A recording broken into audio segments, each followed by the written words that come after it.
it's so messy. And I'm here for it. I'm so glad they're doing this storyline. Let's go to Fontaine! Good old caravan rebot. Now let Paimon think. What were we up to the first time we came here? Running away from being arrested. Oh, Paimon remembers. Nahita's consciousness had been trapped by the doctor, but we followed the clues she left behind to help her. Good memory, Paimon. I guess we may have stumbled upon this place at some point before. So much time has already passed since then. And it seems Sumeru's changing for the better now that Nahita's in charge, right? Honestly, as it should. Paimon just hopes this peace will last a long time. And then Nahita won't have any more new problems to deal with. I don't know about that, because, like, let's be real. I think every nation's about to get beef with Celestia. Yes, but as long as we're around, it's hard to say what'll happen. Yeah, guess you're right. We somehow always find ourselves right in the thick of it. Who knows what will happen next? Come to think of it, maybe it's all because of you. Maybe you're just a magnet for trouble. I'm sorry? I was just thinking that you might be the problem, Paimon. Huh? Me? Before Paimon ran into you, Paimon never ran into any trouble. You almost But drowned. When she was super tired, Paimon got caught in some strange whirlpool and sucked out into sea. And even then, you fished Paimon out. Okay, but I rescued you. What? I'm clearly not the magnet for trouble.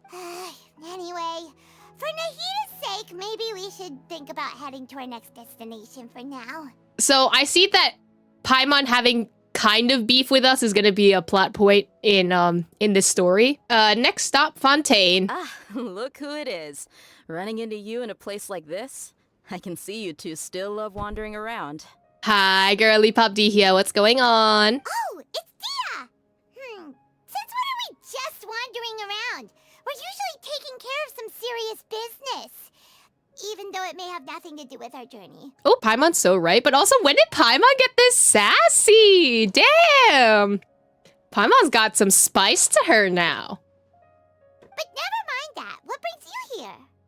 I just finished a commission in the desert for a usual client of mine. Nothing too interesting. Just escorting a shipment of goods. I'm on my way to report back. That's when I saw you two all the way over there, chatting away. What were you two talking about anyway? We're preparing to leave Sumeru and heading to Fontaine. Hello? Why is that dude turning around like that? Can't say I saw that coming. But you are travelers after all. I guess you'd never stay for too long in one place. Aren't we essentially wanderers? We are, technically. We're just like Kazuha and Wanderer in that case.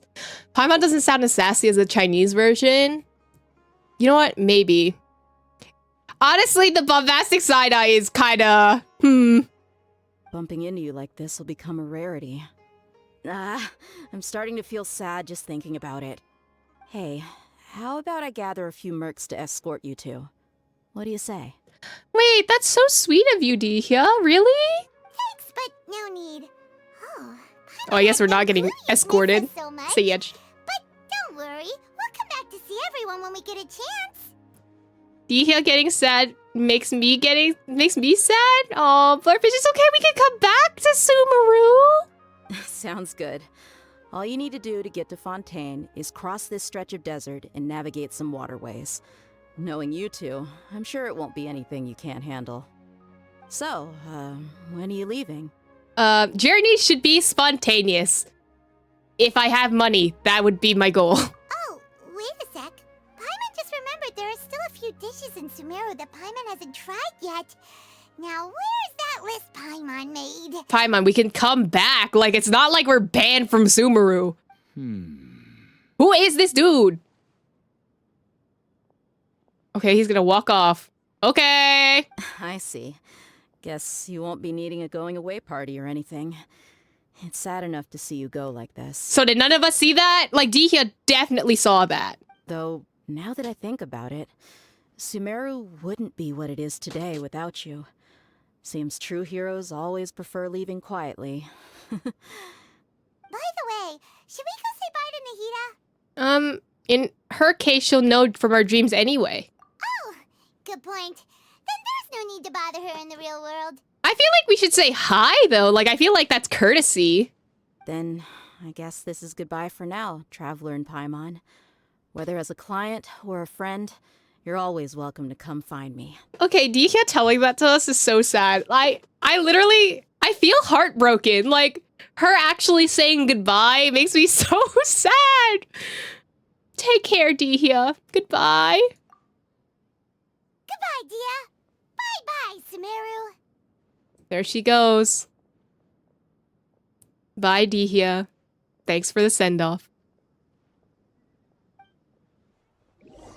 After settling matters in Sumeru, you approach the border of Fontaine. Dihya, don't be sad. I'll come back for you. Oh? Which teleport did we go to?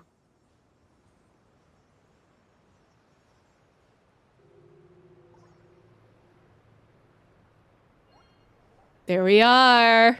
There she is.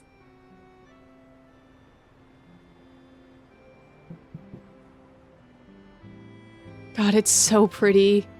Where are we? Oh, God. Oh, like you can... Oh, wow. Oh, wow. You can just see this now. But look at... It's so pretty. Where am I supposed to go, actually? Like, is there... Okay, there's a boat up there, so I guess we take the boat. Bye, Subaru! I'll miss you! Now, where's this boat? Where am I going? What boat am I taking? Wow, look at this. It's so nice. It's giving London. Hello, what do you do? You're giving me We Happy Few vibes, and I'm kind of scared now. Oh, it's a Mussolini. Do I say hi to the Mussolini? Where am I supposed to go, actually? I don't think I was supposed to go this way. Whew. After crossing all that sand and water, we finally made it. Oh, this must be Fontaine's port. Wow, everything looks so advanced in Fontaine. Paimon's heard that the industry here is extremely developed, and there are all kinds of unusual machines. Okay, just because it looks like brand new doesn't mean it's actually brand new. You know, it's even more impressive than I expected. Just seeing the sights as a tourist is nice, but maybe it would be better if we found something to do. What do you think? Let's start by meeting the Hydra Archon, because, you know, we can just pull up to a place and just demand to meet the Hydra Archon. Good idea. Nahida gave us loads of useful information. It sounds like we're not going to get a lot of information if Paimon's saying this. Seeking out the Seven is probably still our best source for information at this point. Our journey is to find my sibling, and to also find the truth. Yeah, the more we can learn, the better. I thought Folklore Farina was 1,000. She might be 1,000 years old, but her rule as Archon only happened around 500. So, what do you think the Hydra Archon's like? Will we get along? Nahida said that she has a very unique personality, whatever that means. Okay, so Paimon, I don't think you understand subtlety. I think what Nahida means is that she's a bitch, okay? To learn about a nation's god, start with the nation's people. There seems to be some locals talking over there. Let's go see if we can join the party.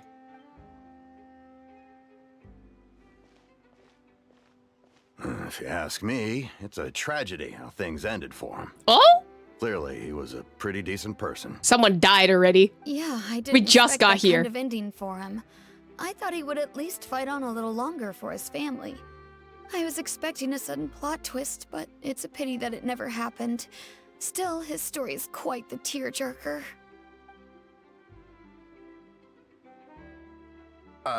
Excuse me. Can I help you two? I couldn't help but notice you standing here listening. Why were we just standing there weirdly? That's another thing. Hi.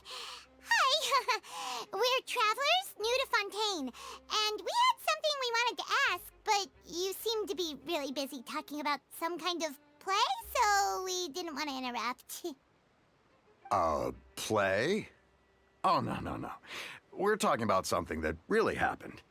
In fact, it's a case that was just heard a few days ago. Really? Like, a real trial? But the way you were talking about it and the words you used just now made it sound like some kind of story. Well, good tales are often based on true stories, aren't they? And what you see in reality may also be someone deliberately putting on an act while harboring ulterior motives. I think my true crime theory is coming into play here, actually. The lore is loring. Whether something is true or not simply isn't that important. But that's The main important! thing is whether the story being acted out on the stage is splendid enough. Wait, okay, I hate this. Whether something is true or not simply isn't that important. That's not a sentence that should be said. Whether something is true or not is important. What are you talking about? Don't you want the facts? What? What? Don't you want to know the true story? It doesn't matter if the stage, there's a reason why there's fictionalized stage plays and there's not fictionalized stage plays. If Reina was in the 21st century, she'd be a true crime podcast girly. I am telling you, this story is about true crime. I'm committed to this, theory that I have that the whole Fontaine story is about, a criticism on true crime and how people find the lives of people, of terrible things happening to people fascinating. I swear this is a true crime story and you cannot change my mind. Oh, but it looks like you're not from around here. You probably don't know that the Fontaine Court of Justice is called the Opera Epiclese, or more commonly known as just the Opera House. Okay, why is the Judgment Hall called the Opera House? Dramatized plays. I don't understand.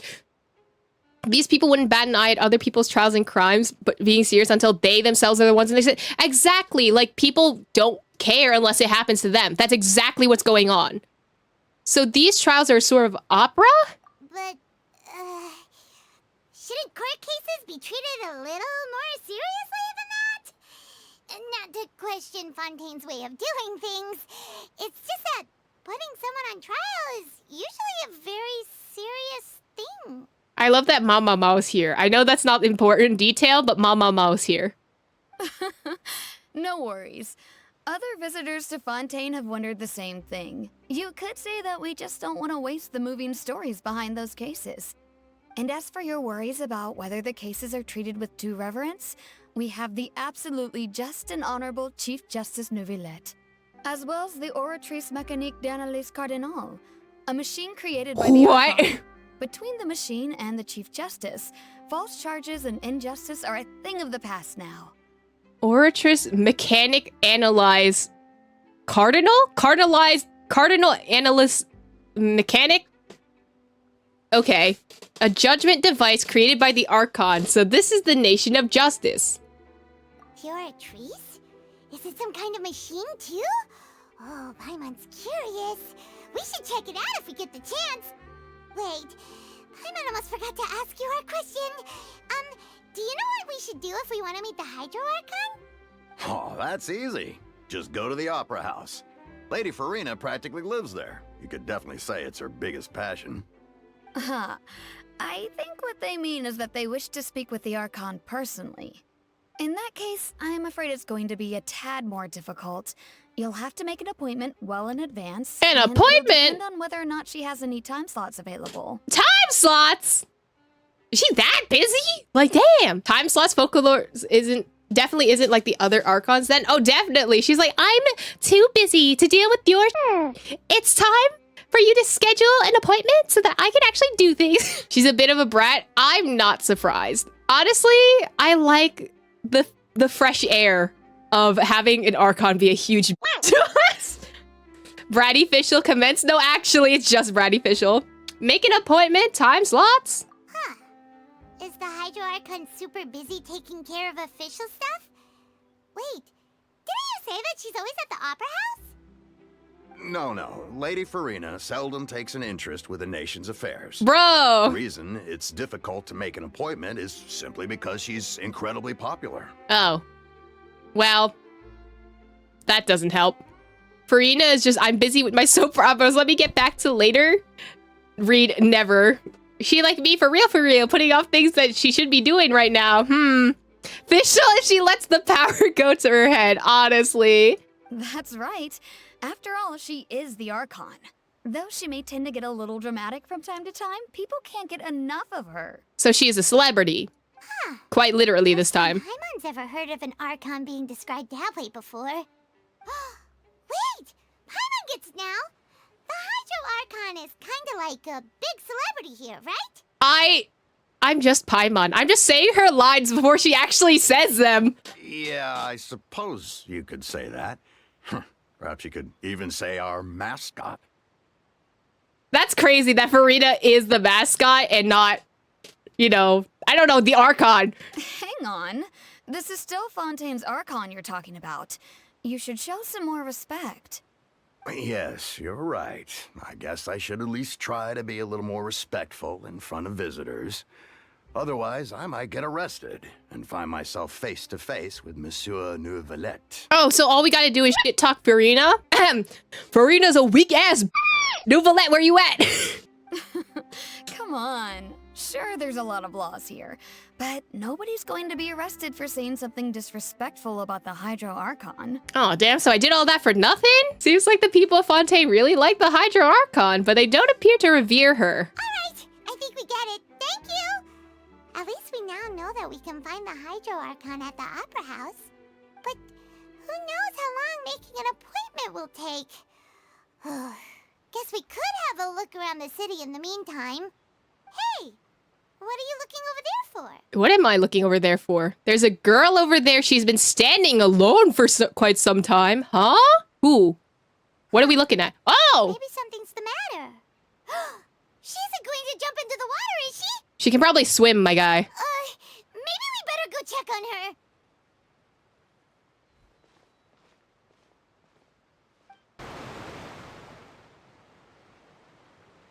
She just staring. She's just looking. Just okay. Hello there. Excuse me. Are you alright? Huh? I'm fine. Thanks. Oh, okay then. We just noticed that you seem to be worried about something. About many things, actually. But there's nothing I can do but just keep my troubles to myself. You know, you can talk to like a therapist or something, right? Like, therapy is good. Everyone in this needs therapy. Why is it that every time we see someone over water, Paimon assumes they're about to jump and commit the unalive? I don't know. Paimon worries a little too much, but like, who knows? To be fair, it's a valid point to worry about. That is true, but like, Fontaine's the nation of water. I'm assuming everyone can swim, right? I was just reminiscing about a place my brother and I would play when we were kids. It was just atop that hill over there. Okay, we're getting her entire life story in the first sentence. Thank you. You're pointing at the sea. Wait, are you saying that you and your brother lived in the water?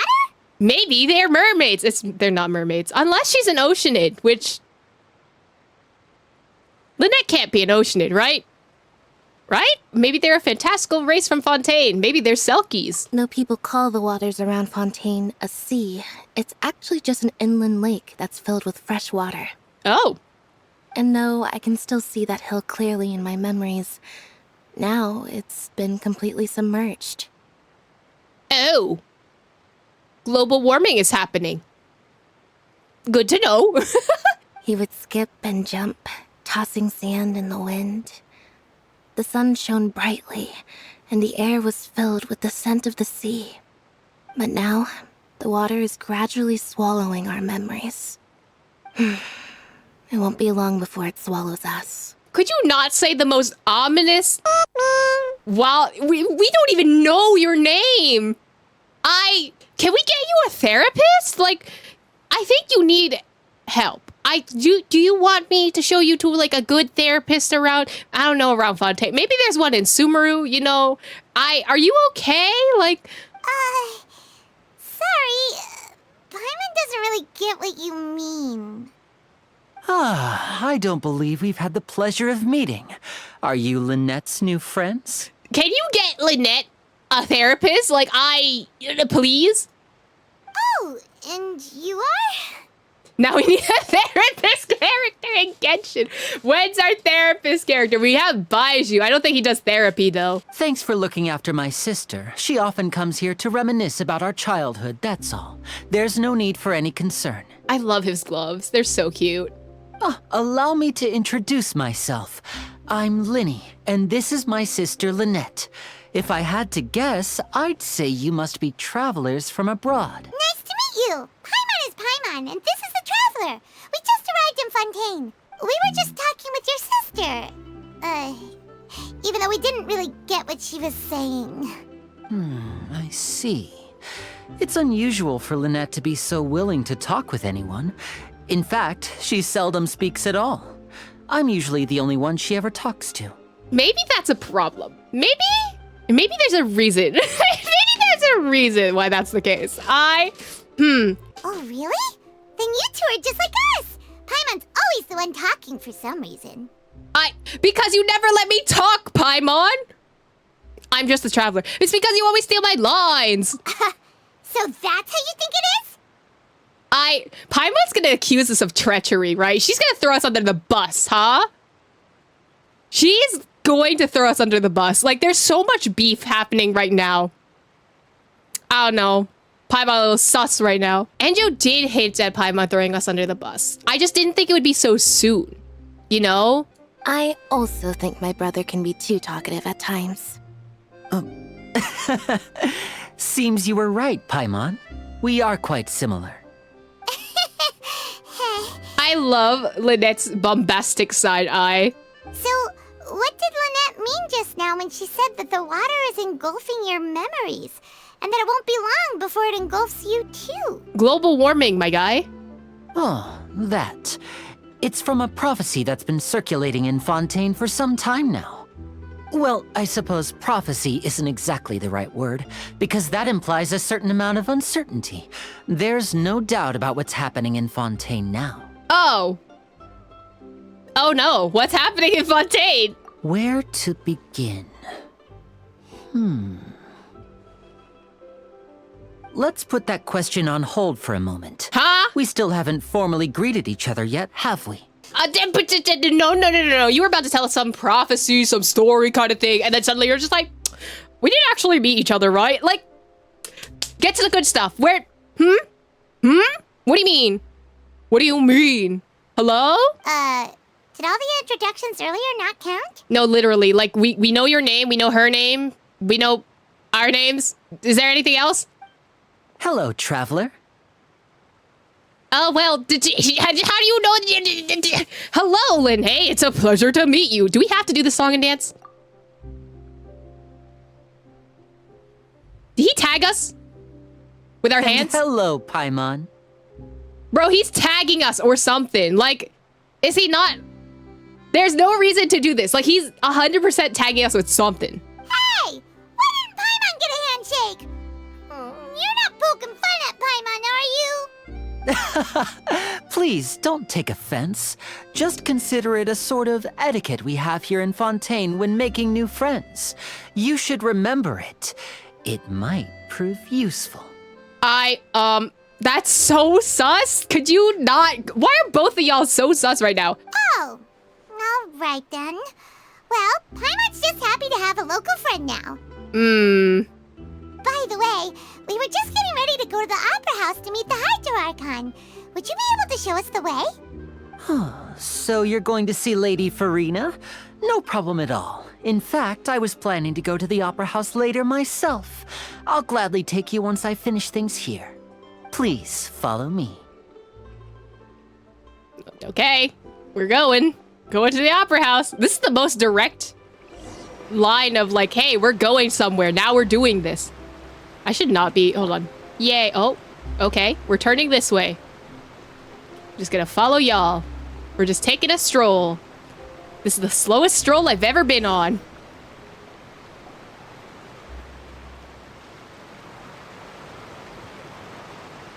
Oh? You said you were going to see Lady Farina? Well, it seems Lady Farina has come to see you. Wait, what? What happened? Hello? Armed guards? What's going on? Oh. Hello? Miss Ma'am?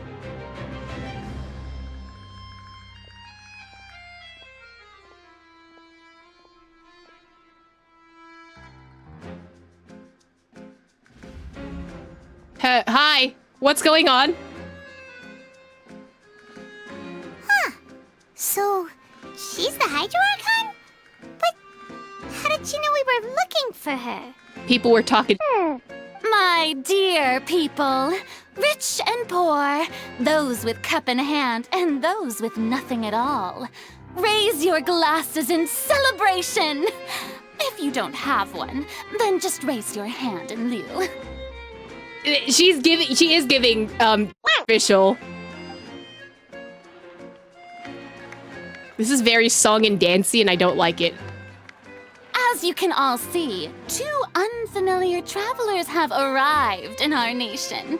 Come, let us make a toast in honor of this traveler and his companion, who have journeyed here from distant lands. Whoa. Okay, did you guys see, her eyes?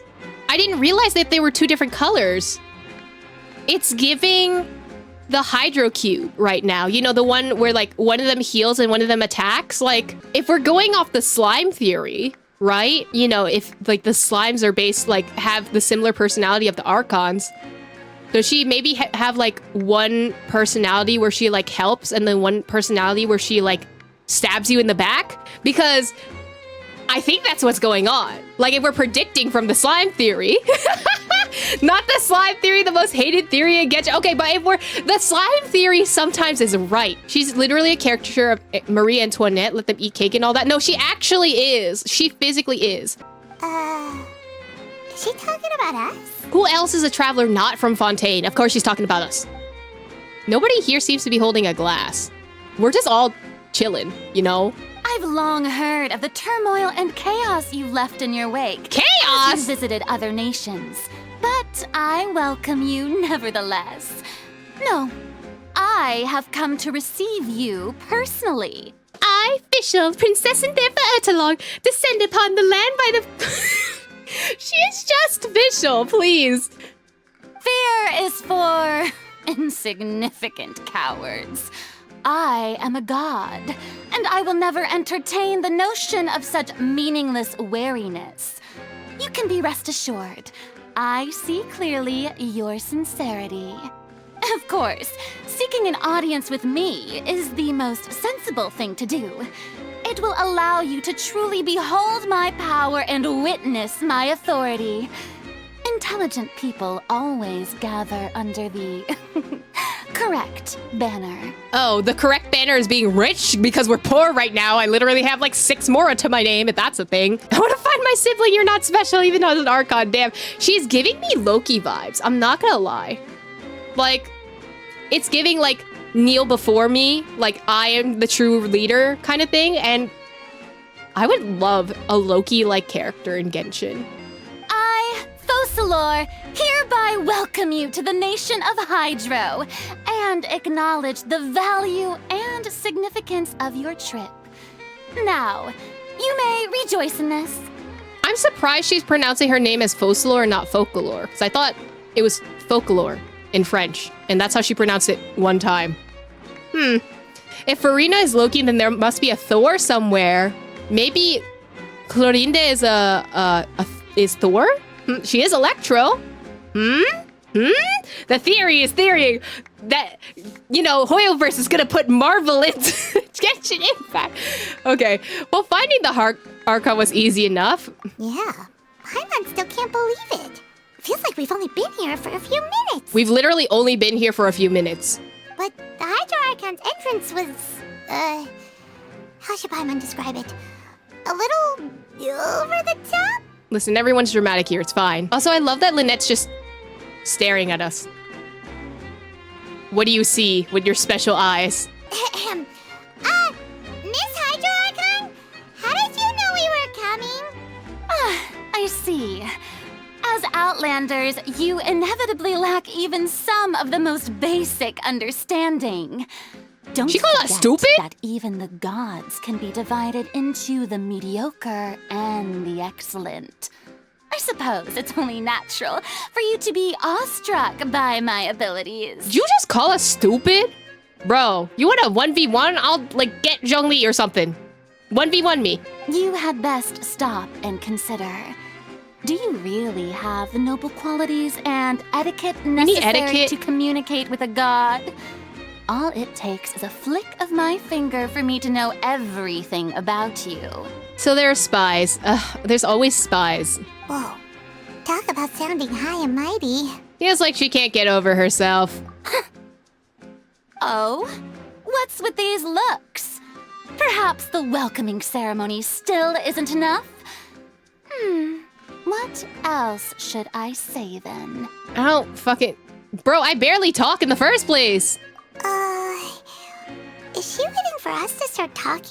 I don't know. What's with these social cues? I'm so tired. I'm gonna put her in a jar, shake a little bit, and put her in my pocket. Wow, I didn't expect to see Lady Farina here. What a surprise! Wait, does this mean they're the legendary blonde traveler? How did I not notice before? Hey, what's all the commotion? Oh, is that Lady Farina? Is there some kind of drama going on? Damn, why y'all coming for the tea? Of course. That's the blonde traveler. The one all those stories are about. Lady Farina came here to personally see him. Oh, I bet this is going to be the duel of the century. Duel? We're fighting? Oh, I've got to see this. I knew Lady Farina would never disappoint. Yes, but don't get too excited now. My dear believers and spectators alike tend to get quite rowdy, and despite the noise, I've come to tolerate all their ruckus. I have come to see the poor. Like, literally. So in French, soft C would be pronounced if it comes before E, so the soft C in Focalor is collect. So it's Focalor. Okay. You may consider this my reward to all of you. I have determined that there will be an epic duel between myself and this traveler from another land, just as you were hoping to see. Did I even get a say that we were gonna 1v1? Can I bring Zhongli first? Like, I'm gonna just go back to Leah and ask Zhongli to pull up, and then we'll have to talk, okay? Now she wants to fight? Aren't we getting a little ahead of ourselves? Fighting gods? I've got a resume!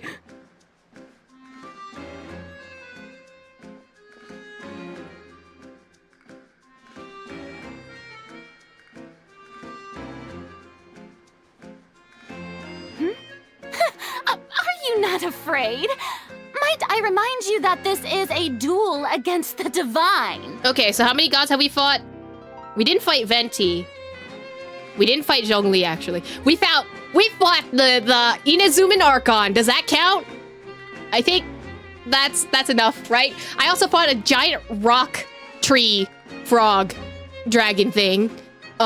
We fought another dragon. We did fight Osile. We fought Osile's wife, Baishit. I don't know what else. We fought a lot of people. We did fight Skara, and Skara is technically an underling of the Electro Archon. Osile, 3 elemental dragons, Raiden, Skara. We didn't fight Apep. We didn't do that. But we fought a lot of people. I can take you on. What are you trying to do, Traveler? Provoking a god in front of her people? Okay, but you say you were gonna have a duel with me, so that's your fault, okay? Stand down, Clorend. I admire his bravery. Few have the courage to draw their sword against a god. He is obviously a true warrior. Okay, so she pronounces Clorend, okay? Unfortunately, people nowadays only crave to be thrilled, and a mere duel will not slake their thirst for excitement. Huh. Yeah, she's right. Just a duel wouldn't be all that interesting. I love how much sway she has over the people. It's just like, I'm gonna convince everyone to be on my side. We don't need to do this right now. Like, damn, the hold that she has on these people is kind of terrifying. On Araneus, criminals are always requesting duels to defend their honor. They're getting a bit old, to tell the truth. You see. Then, as the god of justice, I shall face this traveler in another kind of duel. a duel in court! Man, can I get Shinobu and Yanfei, please? Like, I don't know how to defend myself in court. I would like to, like, talk to my lawyer. Whoa, all right. Now that'll be worth seeing. Right. This is Fontaine, after all. With such a grand opera house, it would be a pity not to use it. Why do you care so much about the crowd's reactions? Seems you've spent a little too much time in the opera house. Paimon, it's okay. You know, Farina is just like a Twitch streamer. She has to keep her chat happy, okay? Besides, how exactly do you plan to have a duel in court? You mean you're going to put us on trial? We haven't even committed any crimes. We literally just arrived here. Oh, we have reason to put you on trial. It's obvious, isn't it? No, what's obvious? According to Fontaine law, no one is permitted to release any flying objects within Fontaine city limits during the first 3 days of each month. You are clearly guilty of violating this law, no? Yeah, how did I know that was a law, bro? Paimon just always flies. What the hell? Is it the first 3 days of the month? It's not. It's the middle of the month. For it, I challenge you to a duel in court because you are obstructing on my rights, okay? You're accusing me and this is slander. This is perjury for no reason. Okay, I'm gonna get my lawyer and we're gonna square it up, okay? I'm gonna sue you. Oh, so that's what they've done wrong. That's our Lady Farina. No one knows the laws of Fontaine like she does. I'm pretty sure she bullshitted a law, my guy. You call that obvious? What kind of law is that? Wait, flying object? You mean Paimon? She literally just flies. I don't know what you're talking about. Precisely! Now, if you two have no objections, then in the name of the Hydro Archon, I order your arrest. It's been 5 minutes and we got arrested? Bro, it's just like Bellabug all over again. My apologies, Lady Farina. I don't mean to spoil the fun. But if you would allow me to interject, I don't think that Paimon here meets the definition of a flying object. You tell her, Linny! Finally someone who's not crazy. How could anyone call Paimon a flying object? Ah, great magician Linny, my beloved citizen. Oh, she hates I'll him. permit you to object. But how exactly do you plan to prove your claim? I love how she was like, oh, this, what do you want? Like, it's giving that, you know? As a magician who just rained on your parade, I naturally should shoulder the responsibility of saving the show. So, with such an audience gathered here, allow me to perform a trick for everyone. What?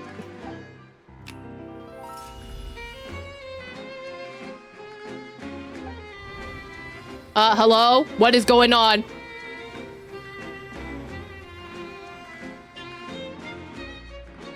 Ta-da!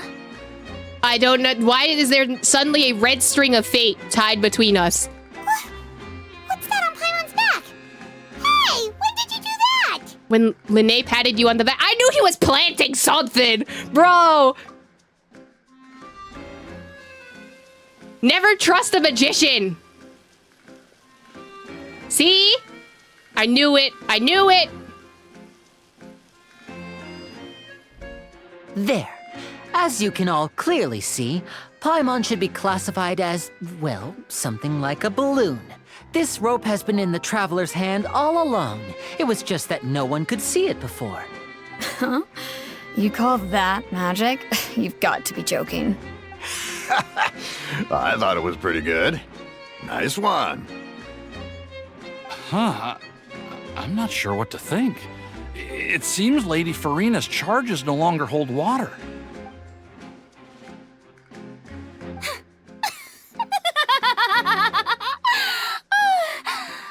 Bro, she's standing on a box? She's so sure she's standing on a box. It's okay, we love our short queens. Anyway. Amusing. Very amusing, Linny. Just the sort of unexpected twist that I enjoy. With you here, today's performance can finally be called complete. Performance? You see all this as a performance? In which case, consider the matter of your trial resolved. The god of justice will not bring charges against an innocent person. But when there are valid grounds, I will not only judge travelers from abroad, but even the gods of other lands. Oh, that's why Nahida said she had a interesting personality. Watch Nahida was supposed to be put on trial by Farina, and she was like, no, I'm gonna logic my way out of this. Like, that's probably what happened. I look forward to seeing your upcoming performance at the Opera House, Mr. Linny and Miss Lynette. That's enough for now. Toodaloo!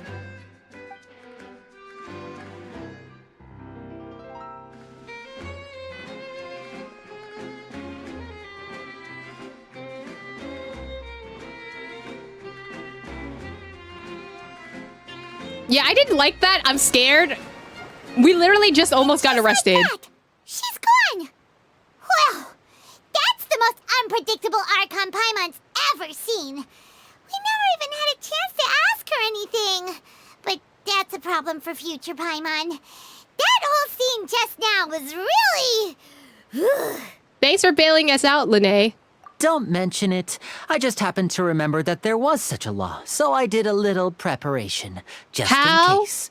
I didn't think it would actually come in handy. How did you know that there was a law like that? Does everyone in Fontaine study law like this? Why is there even such a law? Like, I don't know. Did something happen in the past where you had to ban flying objects, or did she just make it up? Like, I don't get it. So, now do you see what kind of god Lady Farina is? Yeah, I don't like her. I'll fight her. She can be a bit confusing at times, but she is still amenable to reason. Are you sure, or are you just gaslighting yourself? Like, is she really that reasonable? Anyway, Paimon had no idea you were a magician, Linny. It sounded like you'll be performing at the Opera House, right? She can be classified as a flying object. She's clearly emergency food. You know what? Fair enough. I just know a few simple tricks I use to make a living. Lynette is my assistant. It will actually be my first time performing on the most prestigious stage in Fontaine, the Opera House. Oh, wow. This is your first time performing at the Opera House? Good for you. Get those gigs, my guy. But isn't the Opera House where criminal trials are held in Fontaine? When there are no public trials being held, the Opera House hosts a variety of other performances. To the people of Fontaine, the line between a trial and a performance can be a little blurred. Sounds like y'all need a courthouse, my guy. Feels like people in Fontaine don't even really like their Archon. They just find her amusing. It's kind of like, oh, she's just a little bit of, she's just funny, you know? I kind of wonder if the story's gonna go down the route, like, Farina has to act this way in order to keep her subjects, like, happy. Because the only way that the people of Fontaine will respect her is if she's a funny entertainer and not if she's serious. And she just, like, she's kind of seen as this, like, oh, this funny little baby, you know, she's going around doing her funny little things. We don't have to take her that seriously, blah, blah. And they won't respect her if she's actually trying to do something serious, you know? Let's be honest, shows in the US like Judge Judy, People's Court, Divorce Court, courthouse is built for the amusement of the public. That is true. And it's not like an actual, I mean, technically there are court cases on the line, but they're like not treated the same way as like, I don't know, Supreme Court or Circuit Court cases. I don't know. Farina got to get those subs and donos somehow. I, Farina, need to get those donos. Please like and subscribe. Don't forget to follow me on my YouTube and TikTok. And don't forget, we have a Discord channel. I hate myself anyway. Oh, God. Farina is a Twitch streamer. She's a drama Twitch streamer, okay? And speaking of performances, I would be remiss to forego this opportunity gifted by fate. Might I invite the two of you to see my performance? You're inviting me to your performance? I would love to see that. My brother's always excited to make new friends. Oh, sure. We don't really have anything to do now, and we wanted to go to the Opera House anyway. And we didn't get arrested. So, I would be delighted. Splendid. In that case, why don't we go together? I'll show you the way. I just have something to take care of first. Is there any way I can help? You really mean it? Then I'll take you up on your offer. This is a magical item known as a magic pocket. Perhaps you can help me distribute them to the people here. Mary Poppins whomst? Huh? What are they going to use it for? About that... You asked me before about the prophecy, right? Let me start by telling you a little more about what it entails. Thank you. I'm not sure exactly when it began, but a prophecy has been circulating around Fontaine. It says that every person in Fontaine is born with sin. Oh. No matter how the nation of justice holds trial after trial, this sin cannot be absolved. Huh. Okay, so it's giving like the philosophy theory that everyone's evil. Like everyone is born evil, and then we have to just reduce the amount of evil within us. Until one day, the water levels in Fontaine will rise, and the sinful people will slowly be drowned. Oh, so we're talking about Noah's Ark. Okay. In the end, the people will all be dissolved into the waters, and only the Hydro Archon will remain, weeping on her throne. Only then will the sins of the people of Fontaine be washed away. That sounds pretty gloomy. Why are people in Fontaine born with sin? What is that supposed to mean? Literally, I want to know who gave the prophecy. Like, it doesn't make any sense. There are lots of guesses. Some say that the ancestors of Fontaine stole the power of the seas and stirred its wrath. Okay. So was this 500 years ago? That's another question. Others say that the people of Fontaine never heeded the first Hydro Archon's warnings and offended Celestia. Oh, wait, can you expand on that? But here in Fontaine, evidence is what matters. There hasn't been concrete evidence for any of these claims, so they can only be regarded as conjecture. If even the people in Fontaine don't know what sin they committed, wouldn't it be better just to ignore the prophecy completely? Why bother feeling guilty all the time? That's exactly what the people did at first.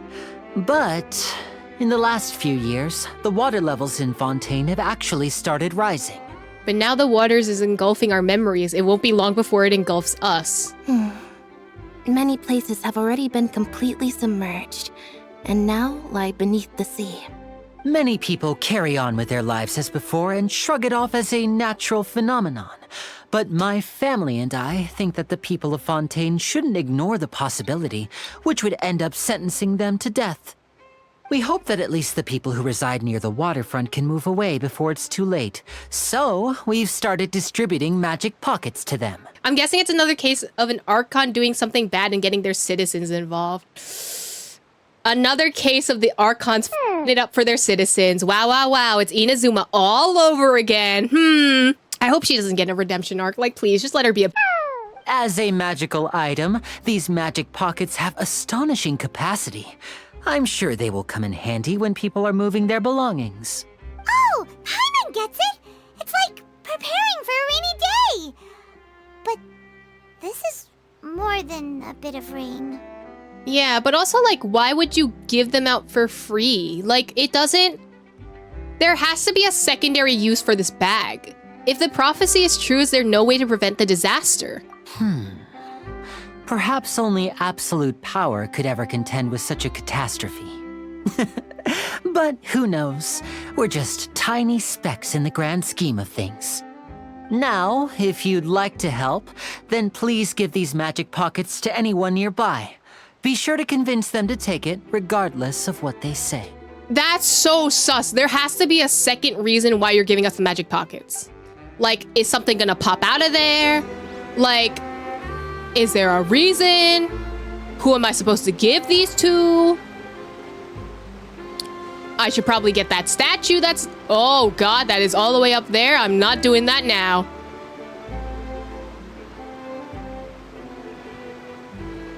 Who am I supposed to give this to? Are we giving it to the guard?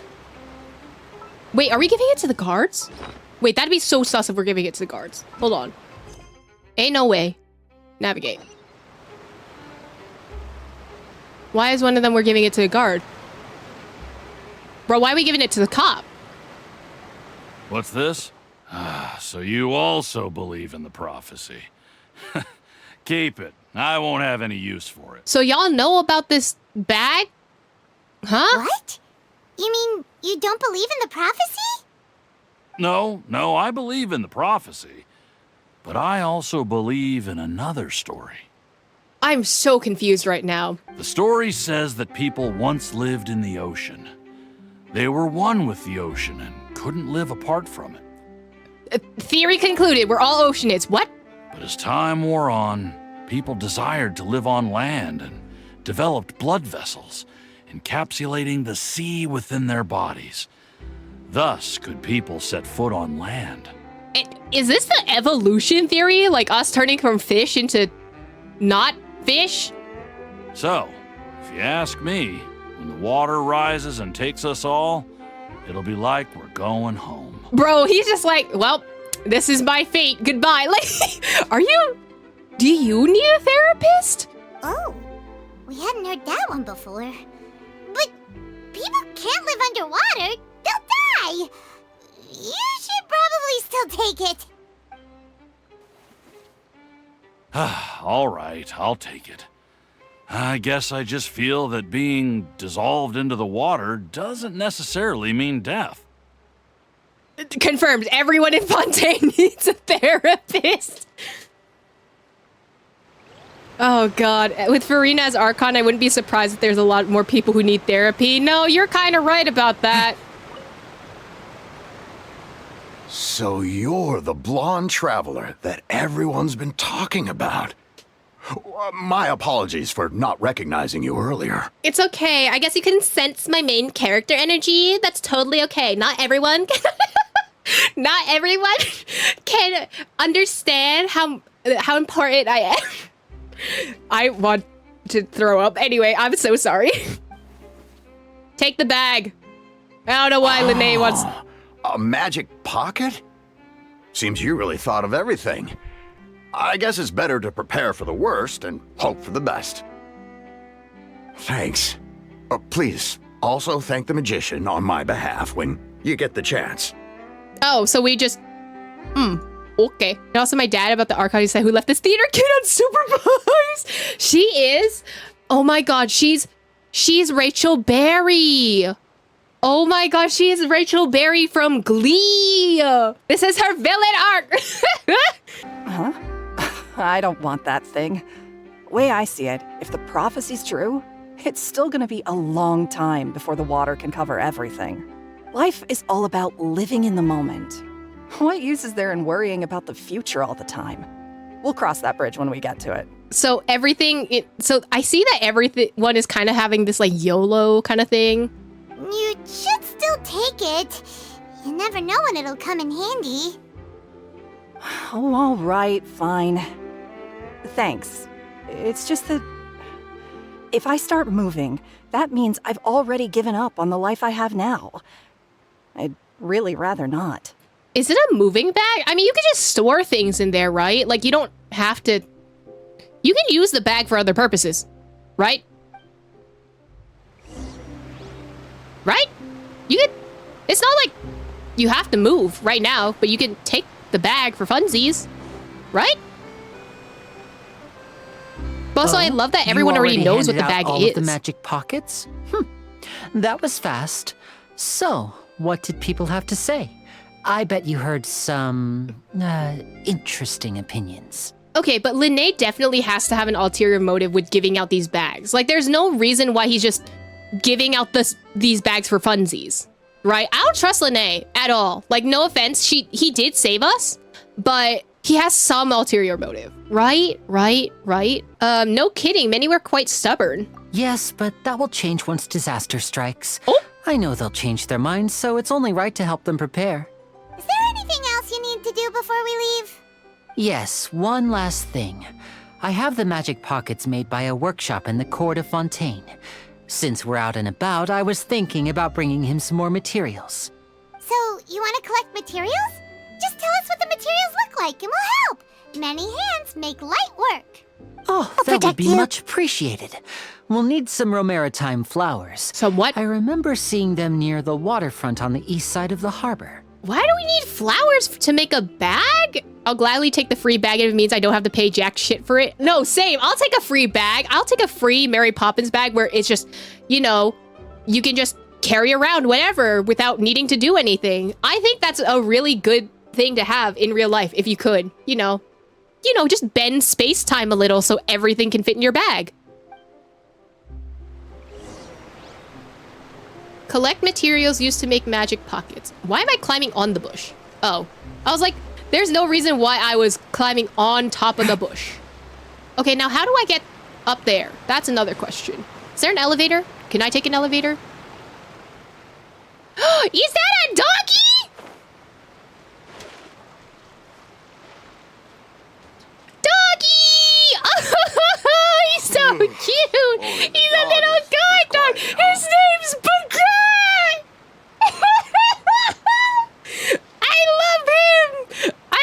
So much. Oh, what a good baguette. You're such a good baguette.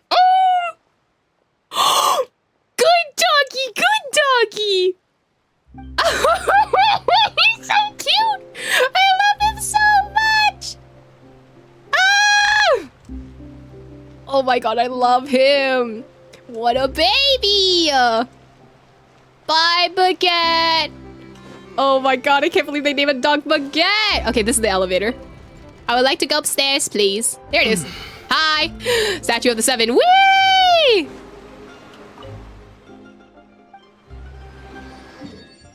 Whoa. Oh. Oh. Oh. Ah.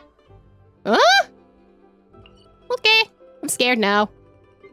Wow. Oh, that's only one part of it. Oh.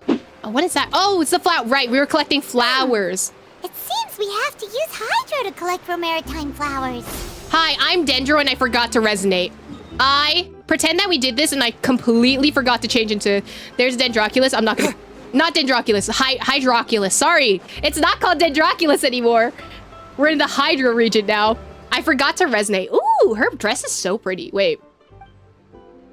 Worship statue. Wait, no. Guys, this is how you know I don't play Traveler. Resonate with Hydro. Oh, another orb. Zhongli is still the only person that has a cube-shaped little thingy for their statue. Not using Dendro the Roar type flowers. Shh! Listen, it's fine. Imagine playing with Traveler. Listen, some people are Traveler mains, okay? Some people are, in fact, Traveler mains. Okay, now we can use Hydro. What does your E do? Can I hold it down? Oh. Oh, it's a machine gun. Guys, I predicted it so correctly. We get a Glock. We get... Traveler gets a gun. It's a water gun, but it's a gun. Did this not work? Bro, give me the gun. Pew, pew, pew, pew, pew, pew, pew, pew, pew. I love it so much. Wait, what did he say? Wait, what did he say for his burst? It takes... Why does it take my health? Oh, I thought I could just use the gun for funsies. What do you mean it takes my health? I got your flowers, buddy. You made quick work of that. I can tell you're an experienced traveler. I've also finished collecting a few here. Maybe next time you'll feel like helping too, Lynette. Listen, let Lynette chill, okay? There's no point for you calling out Lynette like that. Like what? No way. I'm in power-saving mode today. Otherwise, I fear I may not have any energy left for the performance at the Opera House. Oh my god, Lynette's me. For real, for real. Fine. Though the performance is still a long way off. Now that we're finished here, we should get ready to head back to the Court of Fontaine. So, we're going to the Court of Fontaine before we head to the Opera House? Good. Paimon wants a tour of Fontaine's largest city and try... And try what? Oh, they just walked off. Oh. Wait, shh. Have you noticed that person over there? The young girl. Why are we spying on people? What? When did this become a spy mission? Like, Huh? What's wrong with her? Paimon didn't notice anything. She's obviously a thief. what? Magicians and thieves practice similar methods. We divert attention, and a distracted audience is one Talking that won't about discover what you're dehydrated. really. Watch her movements carefully. Pickpocket! Pickpocket!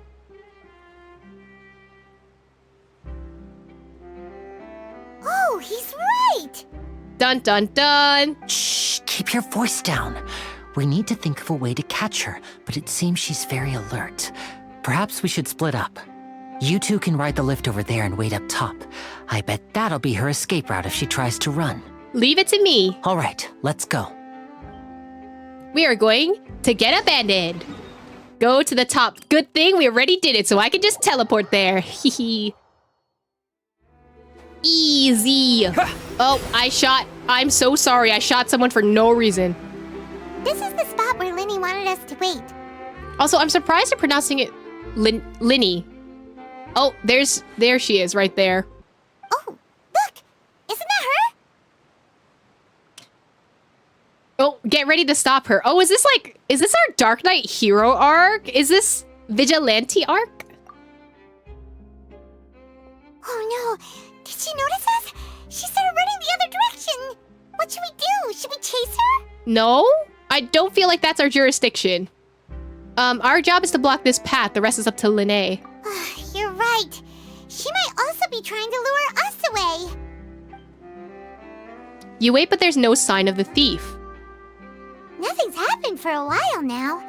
Paimon wonders if Linny caught the thief. Seems like there's no reason for us to stay here. Let's go find Linné. Yeah, let's go. Something had to have happened in that time. Like, maybe the thief was working with Linné in order to try and get us out of the way and distract our attention from the bottom side. Like, it's all too a little coincidental that suddenly she shows up, right? Something's not adding up. Okay, something is not mathin'. Oh my god, he was literally up here this entire time. I hate it. Are you sure that's all she took? You should check to make sure you're not missing anything else. Bruh, are you serious? He was up here the entire time. No, that was all. Oh, I can't thank you enough. I didn't notice a thing earlier. Anyway, I should be going now. Thanks again. Oh, were you returning what the thief had stolen? That's right. Pity I wasn't able to catch her. She distracted me by dropping the thing she stole on the ground. By the time I looked back, she was already gone. I saw the general direction she went, but Linny twisted his ankle, and I needed to make sure he was okay. So how is he standing right now? Do you need to go to, like, a doctor? Like, you should be resting. Oh, did you get hurt, Linny? She literally just said she twisted his ankle. Like, okay. I'll be all right. It's just a twisted ankle, that's all. In fact, it's feeling better already. You shouldn't be walking. If you want to play at being a hero, at least try not to get hurt doing it. Imagine what would happen if you managed to derail our performance as a result. Okay, you know what this is giving me? It's giving Jean and Diluc right here. It's giving Jean and Diluc. It also fits because she's Anemo and he's Pyro. I'm just saying, the characters are reflecting upon themselves. You're right. Sorry, Lynette. I have to admit that the thief was even more skilled than I had anticipated. But at least we were able to get the stolen items back, so it wasn't a complete failure. Linny is if Diluc just let everyone know he was the Dark Knight. No, actually, like, I think Linné is just Diluc if he didn't have, like, the whole trauma of his dad dying. I think if he became the Dark Knight hero and he didn't have the trauma of his dad dying, Linné would just be Diluc. What a slippery little thief. Guess things turned out all right in the end, though. Linny's initiative paid off. All right, let's put this little detour behind us. We should go to the court of Fontaine now. Everything was perfect when I took these photos.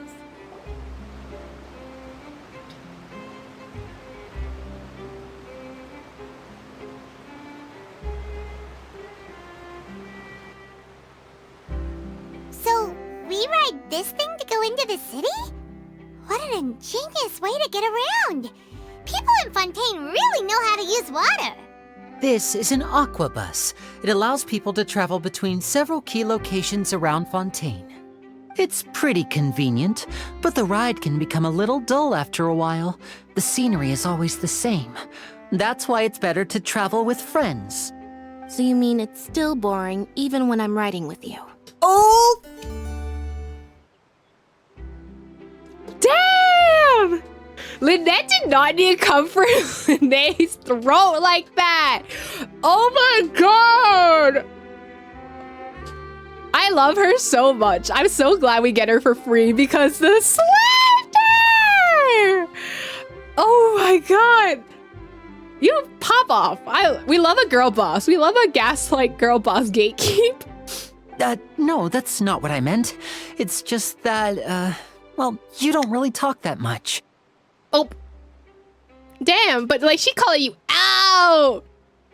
His charm works on everyone but his sister, and I'm about it. Okay, if honestly, it's the same. Like if you have a sibling, like it's so weird when people are like simping for your sibling and you're just like, okay, but he's like a little brat. Like, I don't understand. That's Lynette's energy to Linnea, and I love it so much. Besides, it doesn't really feel like a real trip when it's just the two of us.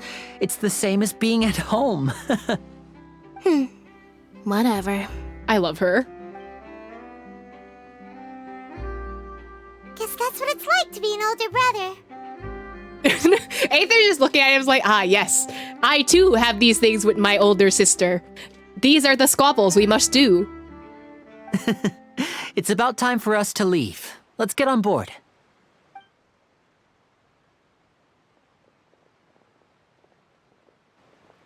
Oh, hello? Charlotte? Is that Charlotte? Girly Pop Charlotte's here! Did you just catch the bus? Oh, that's me, for real, for real. Huh? Charlotte! What? Traveler! Paimon! Charlotte! It's Charlotte! Oh, I never guessed I'd bump into you all riding the aqua bus. In the story of my life, this is big news. Oh, I love that we get to see her again. I love her so much. She's so cute. We love March 7th. Lynette would be such a great friend. What are you doing in Fontaine? I didn't hear anything about you paying us a visit. I did not press anything. I don't know why it started playing. Lynette would be such a great friend. Like, they say something is bullying you. She'd be calling out skill issues. No, for real. Travelers were always on the move. It's not surprising that nobody knew we were coming. I'm not pressing anything. Why is it auto doing the dialogue? Are you... Though we still have no idea how the Hydro Archon knew about us. Oh, let Paimon introduce you to our new friends. Guys, it's auto-clicking it for me, and I don't know why. Oh, no need for introductions, Paimon. I would recognize the great magician Linny and his assistant Lynette anywhere. I wouldn't be much of a reporter if I didn't know who they were. It's a pleasure to meet you. I'm Charlotte, a reporter for the Steambird. Nice to meet you. From the Steambird, huh? We've often relied on your paper to promote our performances. We love the networking here. It's an honor to meet you. Now that everyone knows each other, Fontaine suddenly doesn't feel like such an unfamiliar place. So, what have you been up to lately, Charlotte? Any big news? Do you have auto dialogue toggled on? No, it's not turned on. Not too much. When now there it's isn't turned any on. Breaking news, I mainly cover the trials at the Opera House. And now it's turned off, and it's gonna start auto playing. Watch. Give it a few seconds. Unless it bugs out on me again.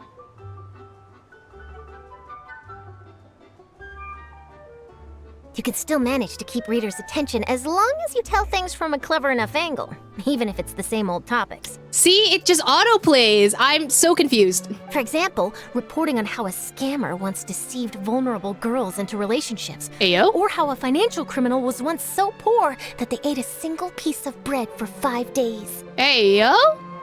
Okay, will it auto-toggle if there's a dialogue option on screen? That's another thing. I'm very confused as to why the dialogue kept going. Like, I just wanted to chill for a hot minute. Like, I hope it doesn't. You're right. Seems you know me pretty well. What I'm really after is exclusive, sensational news pieces that could shake the country. These smaller stories are a waste of my talents. I didn't pick anything, guys. It just kept going. Oh, I just remembered. I've been following a case lately. Well, a series of cases, actually. You mean the serial disappearances of young women case? Hello? What? That's right. These stories are the talk of the town right now, and it's probably the most mysterious case we've ever seen. If I'm the first with a draft ready to publish when the case is finally cracked, and it's the headline story in the Steambird, oh, when that happens, I bet all the other reporters will shed tears of envy. I've already gathered all kinds of materials. I just can't wait for the truth to be revealed. So, what is the serial disappearances of young women case? You mean the culprit hasn't been found? That's right. The first missing girl case happened almost 20 years ago. Oh, very true crime of them. And ever since, after a period of time, another girl disappears. What the cases have in common is that the girls are all of a similar age, and that they've all vanished without a trace. But the scariest part is that to this day, none of the girls have ever been found. Many suspects have been arrested over the years in connection with this case, but shortly after each arrest, another disappearance would always happen. Then there must be more than one criminal at work. Yes, it's possible. But either way, I believe that every case has some precise truth behind it, waiting to be exposed. Yes, I agree. And at the very least, the family of those missing girls deserves some sort of explanation. I just imagined for a second what I would do if Lynette were to suddenly disappear. I'd pay any price to get her back, and then find a way to track down the culprit. So what you're saying is Lynette's gonna disappear. Please don't imagine that, Linny. So what you're saying is Lynette's gonna disappear. You continue talking on the aqua bus. Before you know it, you're arriving at your destination. Hey, we're almost there! Look!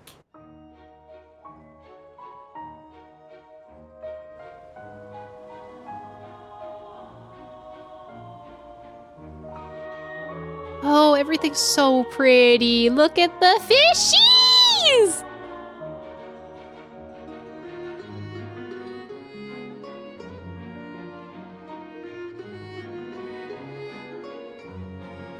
Wow. Oh, it's so nice.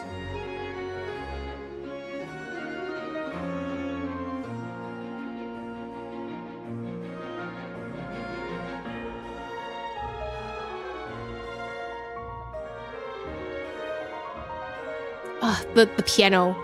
The piano is so nice.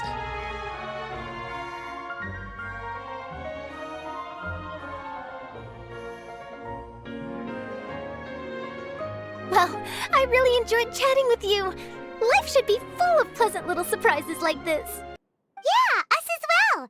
The ride went by too quickly. Oh, I have an interview to get to. I should get going before I'm late. Bye, Charlotte. Okay, Paimon hopes we can chat again soon, Charlotte. See ya! Bye now. Oh, be sure to stop by and see me at the Steambird when you have time. Where's the Steambird? Okay, never mind. She's gone. What a Bye. tough job. Always running around and interviewing everyone. Well, where should we go now? Imagine being a journalism major couldn't be me. If you don't mind, how about we stop by my home first? Besides, I still have all the materials we collected. Damn, Linnaeus invited me to his house? Like, damn, take me on a date first. Bring me to dinner. Like, already? Sure, we wouldn't mind at all. This city is so huge, Paimon wouldn't know where to start anyway. I'd love a theater date. Ooh, shiny. Very Honkai Star Rail of you. Spinny thing. Everything looks so nice. A little too nice. A little too formal. It's giving...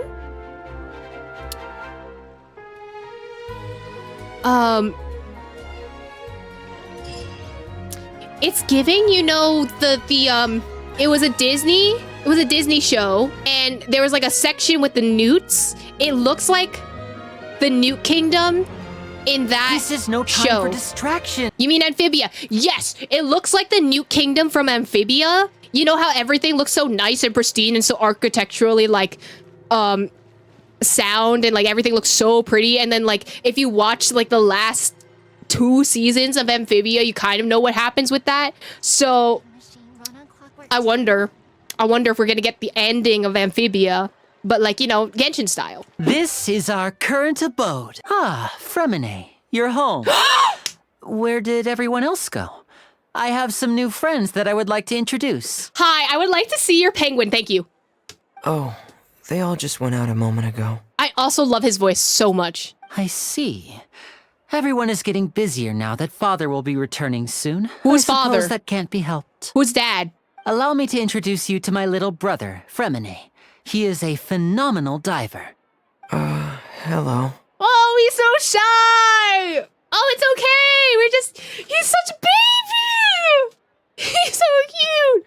Nice to meet you! Paimon is Paimon, and this is the Traveler! Oh, you sound very proud to have a diver as a brother, Linny. Aw, what a talented family. Father in quotes, whomst? The only father that I know is Nuviet. Anyway. Linny, could you come here for a moment? What is it, Fremine? Do you have something to tell me? Oh, you're so shy. It's okay. It's okay. You go ahead. That's fine. It's family business. You do what you gotta do, okay? They whisper in secrets. Secrets! Okay, I see. I'm just gonna say Mommy Arlecchino. Oh? Oh? Yeah, I mean, that is true. That is true. They could be from the House of Hearth, I think is what the name is for Arlecchino's little orphanage thing is. Maybe? Is everything all right? Oh, it's nothing. We were just discussing a little housework. Sorry for the interruption. You're so sus, Lene. Oh, before I forget, the Traveler and I collected more materials to make magic pockets. Were you able to get any, Fremine? Yes, I went diving and gathered lots of materials. I was about to give them to you. Aww. I love his voice. It's giving the slight ASMR voice. Like, it's very calm, it's very gentle. It's so nice. Many Fatui members are from Arlecchino's orphanage. I mean, there is a theory that it's possible that Lene, Lynette, and Fermine were all from the orphanage, and maybe they're, like, rebelling against the Fatui, but we don't know. That's our Fremine, always quick with the underwater work. All right, I'll take these to the workshop.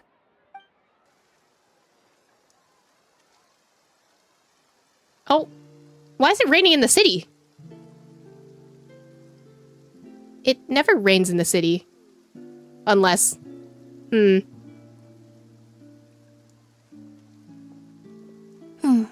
Looks like rain. It's so strange that it's raining now. Oh, you're right. But wasn't it clear and sunny just a moment ago? Fontaine's weather sure is weird. I mean, if A can control the clouds and like the thunderstorms around Inazuma, who's to say that Furina can't do the same thing? I'm afraid that's just how it is here. It often rains on days where there are trials being held in the Opera House, but don't worry, it'll clear up soon enough. So we're saying that it's possible that the scales are controlling the rain as well, and maybe every time there's a trial it rains, is the scale consuming the sin of the people, which is why it keeps raining, and then the prophecy, you know, everyone's gonna drown, essentially. The rain is adding to the drowning. I don't know. What's wrong, Fremine? There's a legend about the rain that I tend to believe. Another legend. It's said that a dragon of water once resided in Fontaine. Though we don't know where the dragon went, every time it weeps, the skies will cloud up and pour out rain. Nuviet, I'm on to you. You're the dragon, right? You're controlling all the rain. You do all the, you know, the court justicing. You do the sentences. You're connected to the possible gnosis that's within the scale. Big brain. Nuviet is upset. No, he is upset. I think that Nuviet is controlling the rain via the gnosis that's in the scale inside that does all the justicing. Okay, I don't know what I'm saying anymore. Nuviette's crying right now. Oh, chat, Nuviette's crying. Someone needs to go cheer him up. Would anyone like to go cheer up our lovely little Nuviet? When I was a child, my mother told me that if I wanted to go outside and play, I should yell toward the sky at the top of my lungs. Hydro Dragon! Hydro Dragon! Don't cry! Could the Hydro Dragon be the elemental dragon of Fontaine? There's a lot of talk about dragons, and the fact that, you know, Nuviette's quote is from a Leviathan. The big braining is big braining. If it's an elemental dragon, then having the power to make it rain wouldn't be very unusual. Let Paimon try something. Hydro Dragon, don't cry!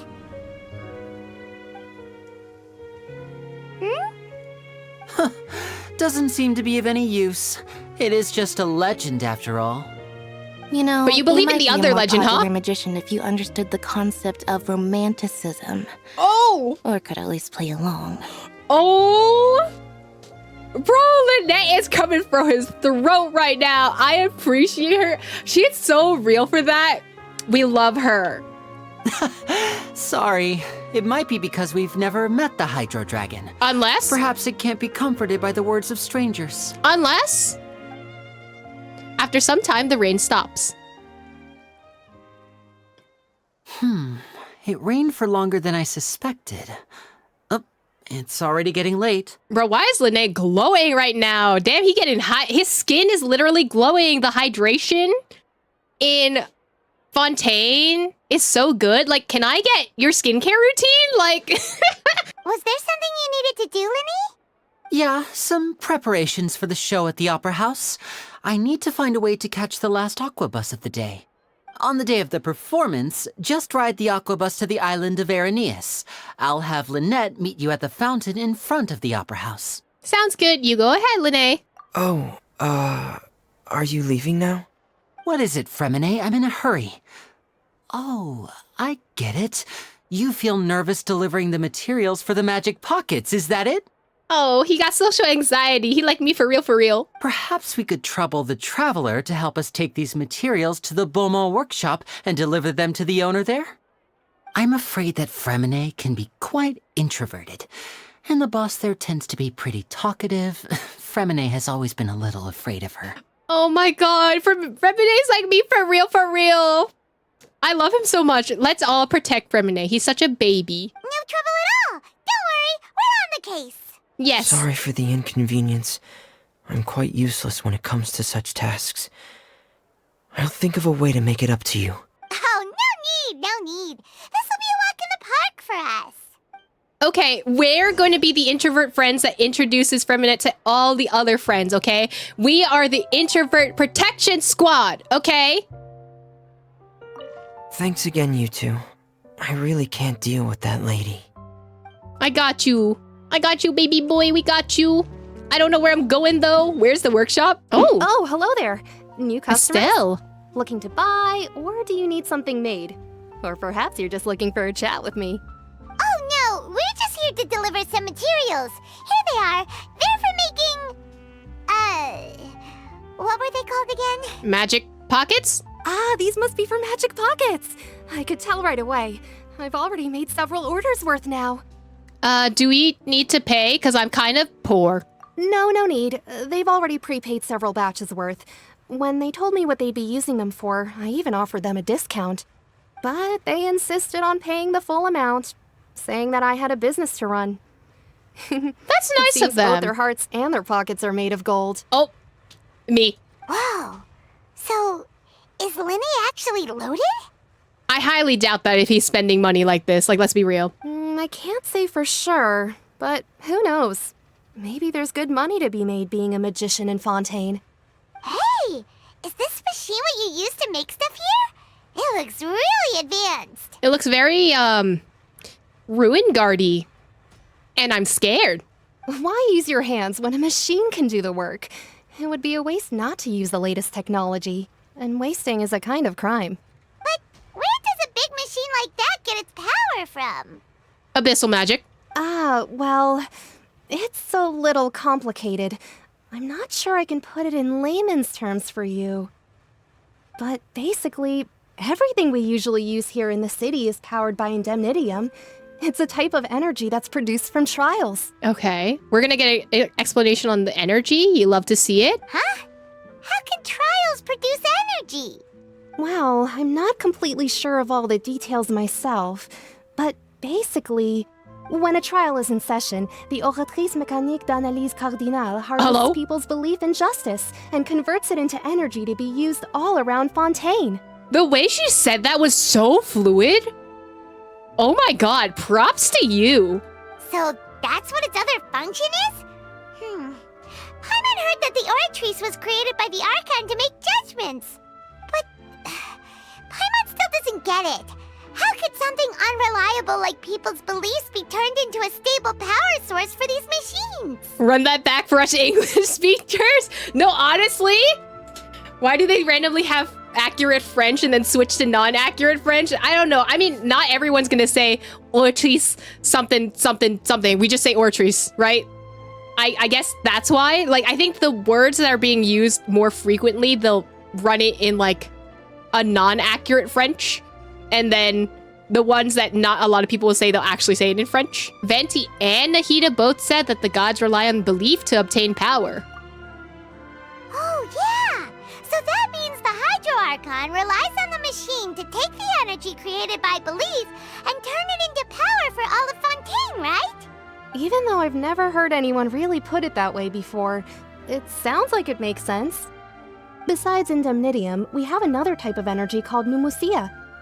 Oh, pneumosia is how it's pronounced? Okay. It isn't produced by the power of the Archon, but it is unstable by nature. Even now, it still cannot be widely used by civilians. So what you're saying is that we're gonna be able to use it, huh? Because we have main character energy? Question mark? I thought I'd find you hard at work, but here you are chatting the day away. Since you're already talking, I'm sure you wouldn't mind a few words with me. Excuse me, we were having a proper conversation about business. I would appreciate if you did not interrupt our business meeting. You again? Didn't I already promise you that I'd have the more I owe to Confrérie of Cabriere by next month? Why are you hounding me now? Oh, y'all are loan sharks? Oh, do you need, Girly Pop, do you need someone to take care of them for you? I got you. Yeah, but how do we know that you won't go running off by the end of this month? I want 50% today. Wait, no? 70%. Huh, you can't just demand that on a contract unless you don't, if you don't establish it at the beginning of the contract, this is null and void. You can't just demand 50% without demanding it up front. Literally, I know this is very like Liuean of me, but this is not in the contract, okay? This seems sus. Huh? You... Seems business isn't so great for the workshop. We've already finished our job and delivered the materials. Maybe now's a good time to leave? I'm sorry, we're just gonna abandon someone in need? Sounds like a usual case of someone owing someone else money? Okay, but we're not gonna do anything? Hey, hold on. Oh, Before God. you go around trying to collect payments, why don't you settle your own debts first? Ugh, it's you. Thanks for helping us, but it's you. If Confrérie of Cabriere wants to poach clients from Northland Bank, that's fine. But I'm afraid you still owe the bank a hefty sum of mora. So why don't we work things out between us first, before you get back to your little conversation here? You're from Northland Bank. But we said we'll pay everything we owe next month. Why are you hounding me now? Oh, wow, how the tables have turned. How the turned has the tables. Wow, wow, wow. Traveler, Paimon! I didn't think I'd run into you here in Fontaine. What are the chances? Hi, child. Tartar, Taglia, lover of Shiznian queen. Not him posing all dramatically for this. You know, if Child wasn't a Fatui member, I feel like Child and Sino would have such a fun time together just being dramatic, honestly. We're surprised to see you too. What are you doing here in Fontaine? You didn't want to stay in Snezhnaya? Like, we didn't see him walk past, so he had to approach us from the direction, notice shit's going down, then turn around to pose before speaking up. No, actually, is he following us? Like, right? Is he stalking us? Like, why are you so obsessed? Like, we sure seem to have run into a lot of friends today. Friends being a little bit in air quotes for child, but... Long story short, I've already been in Fontaine for some time now, and honestly, things have been pretty boring. Not you wanting drama too. But it seems that fate brought our paths together today. Not only will I have some good friends here now, but ones who always seem to find trouble. First of all, why are y'all saying that I am the troublemaker? Like, I don't do anything. Why are you accusing me?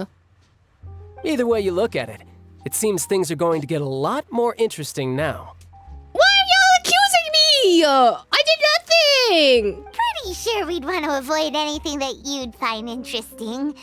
Besides, our trip here has gone pretty well so far. Right, Traveler? I think we've already weathered enough storms for now. Hey, you, Northland Bank boy.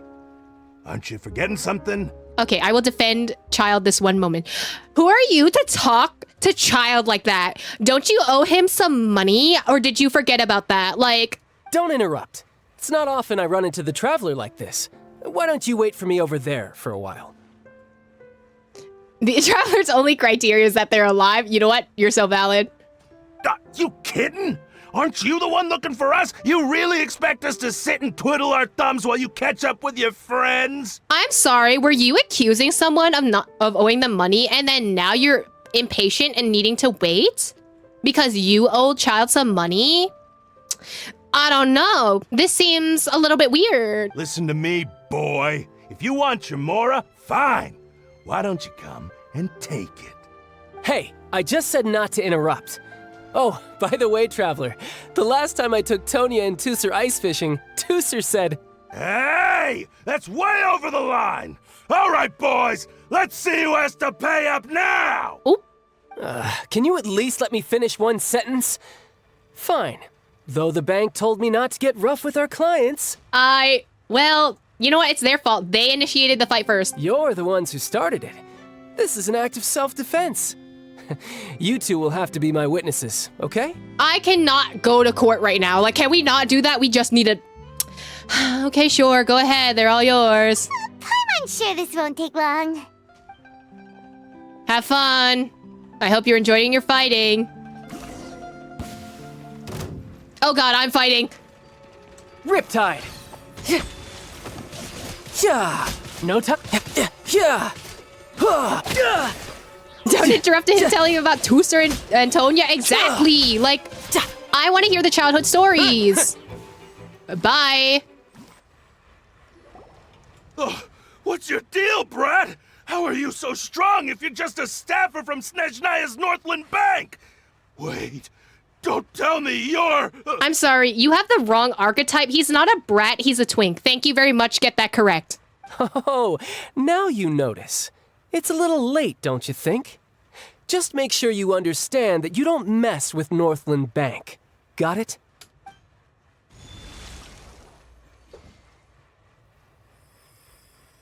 I don't like that we have the zoom in on the vision. Oh, what happened?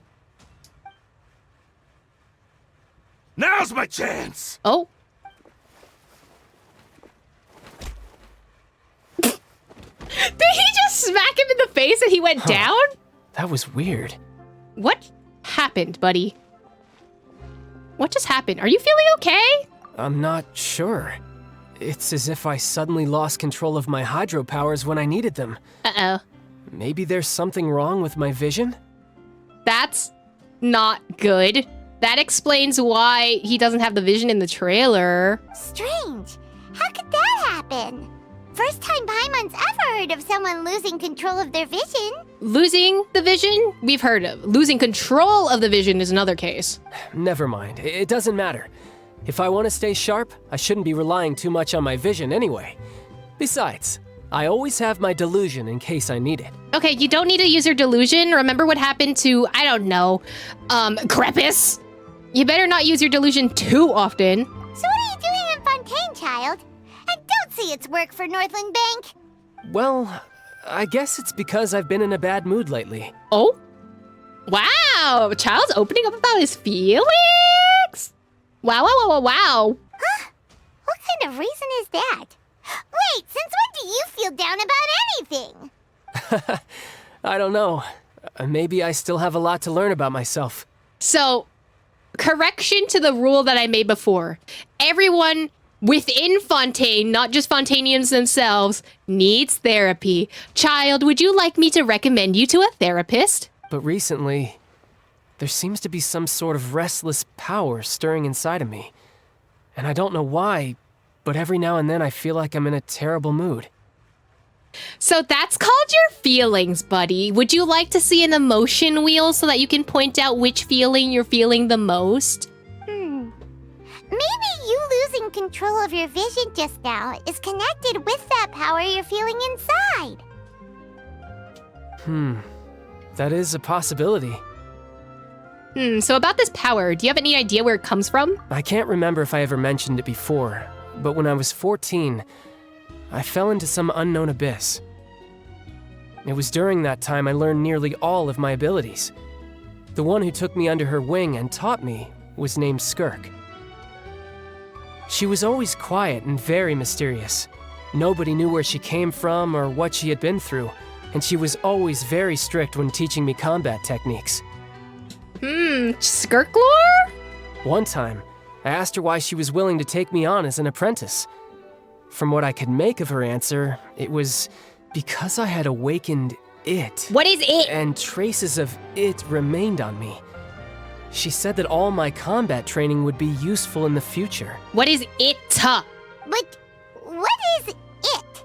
What did you awaken? Did you, like, absorb a dragon's abilities? Like, what's going on? She never explained that.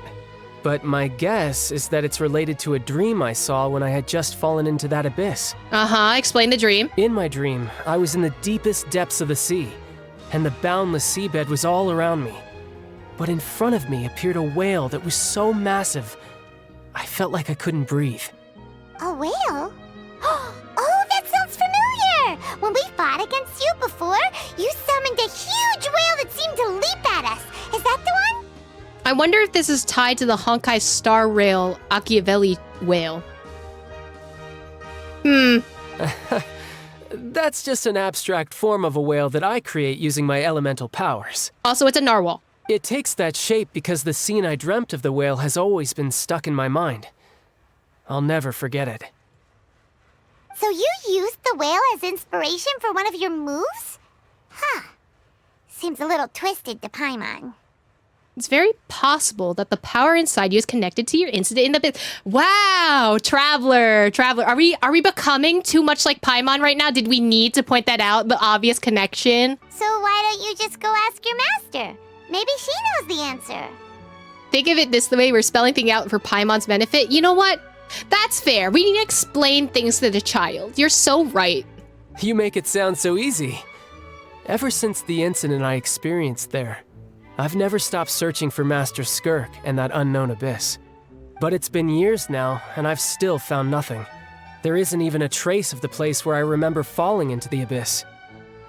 Oh, it sounds like some kind of ghost story. Yeah, I'm out of leads at this point, but there's nothing more I can do.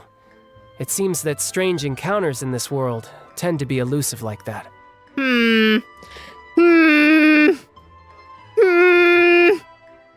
It's not my fault they made the characters like this. I mean, you're so right. Oh, seems the time really flies when I'm talking with you. I just remembered I have somewhere else I need to be, so I should get going. What? More work for the Northland Bank? No, it's more of a personal appointment.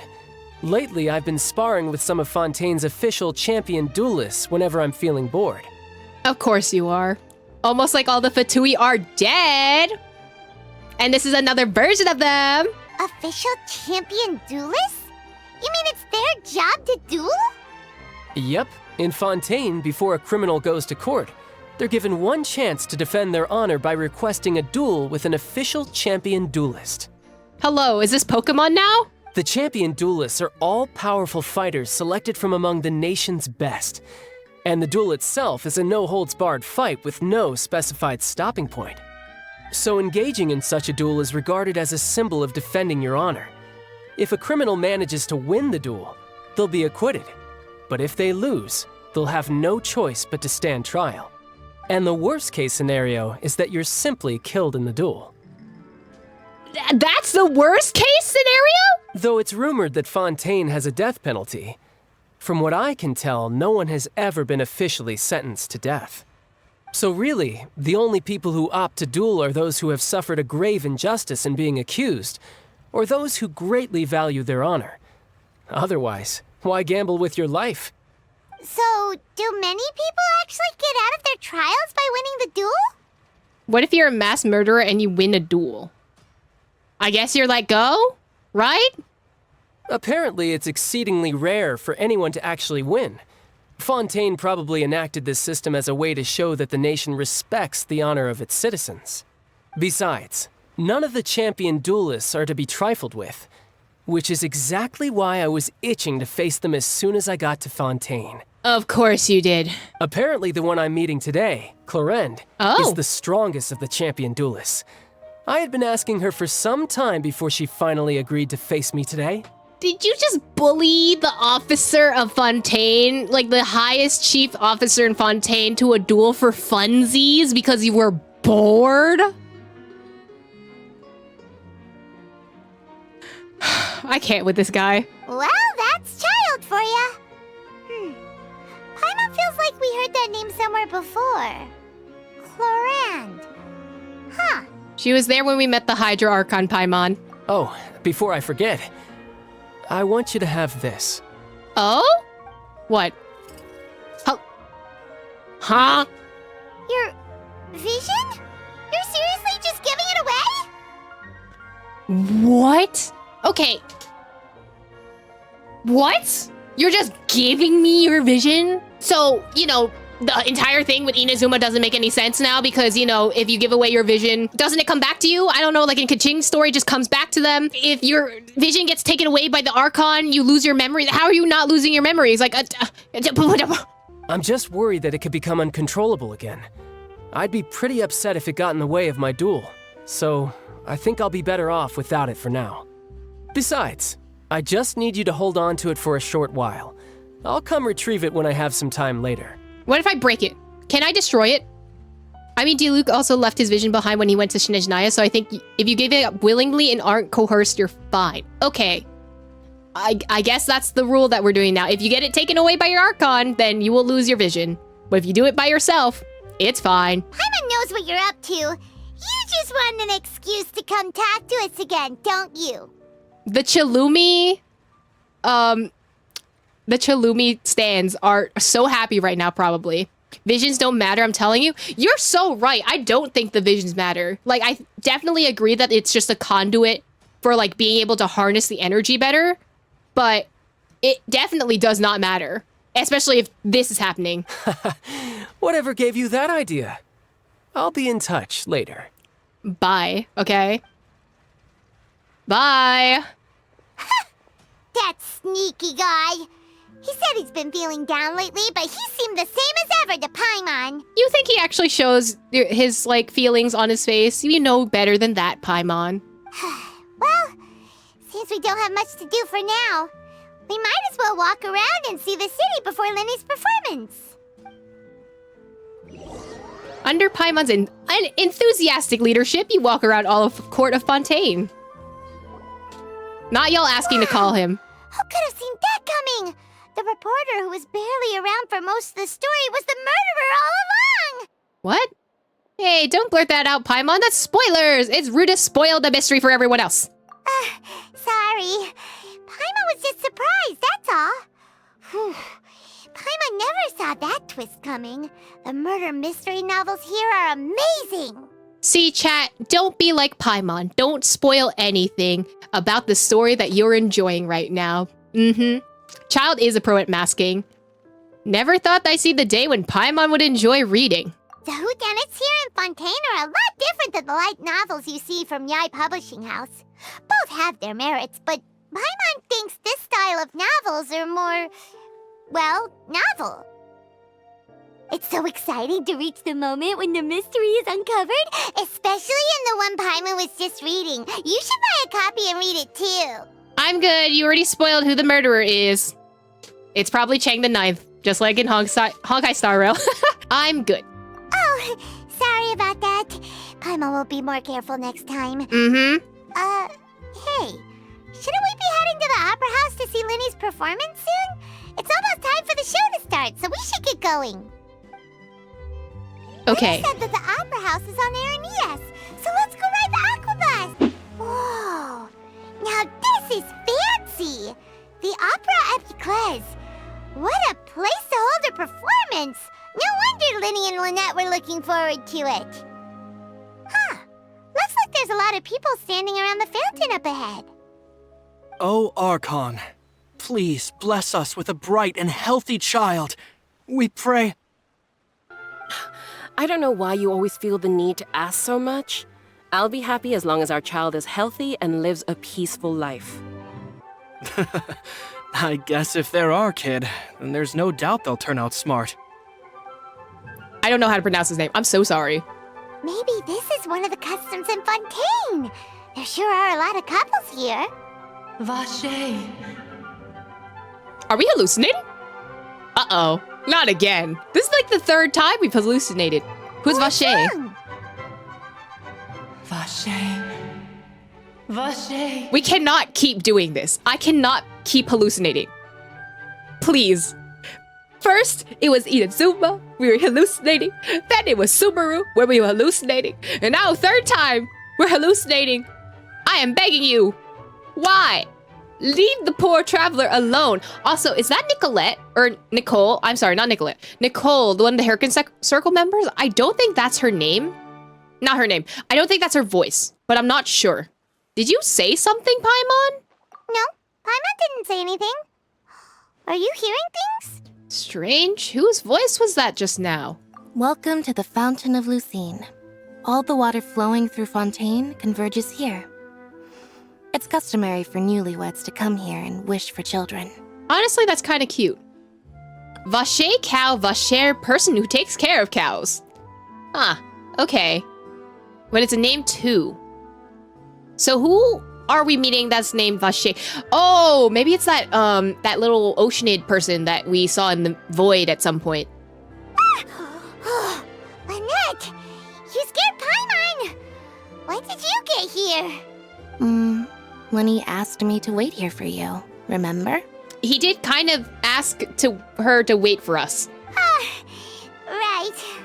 By the way, Lynette, I seem to hear a faint voice just now. What do you mean? There are a lot of people here right now. It seemed as if the voice was coming from the fountain? Hey, you're not trying to scare Paimon, are you? Besides, it's the middle of the day. It's not the time for eerie things. Okay, Paimon, you have seen the Traveler hallucinate how many times right now? And like, are you surprised? Like, at this point, you should be like Lynette and just be like, yeah, the Traveler's, you know, hallucinating again. Here we go, you know. Every single time we go to a new place, suddenly he's hallucinating, you know, crazy. Couldn't be me.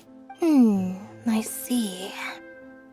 I might be able to tell you something that could help explain the voice you heard. Why do you have an explanation for that? In fact, you might not be imagining things at all.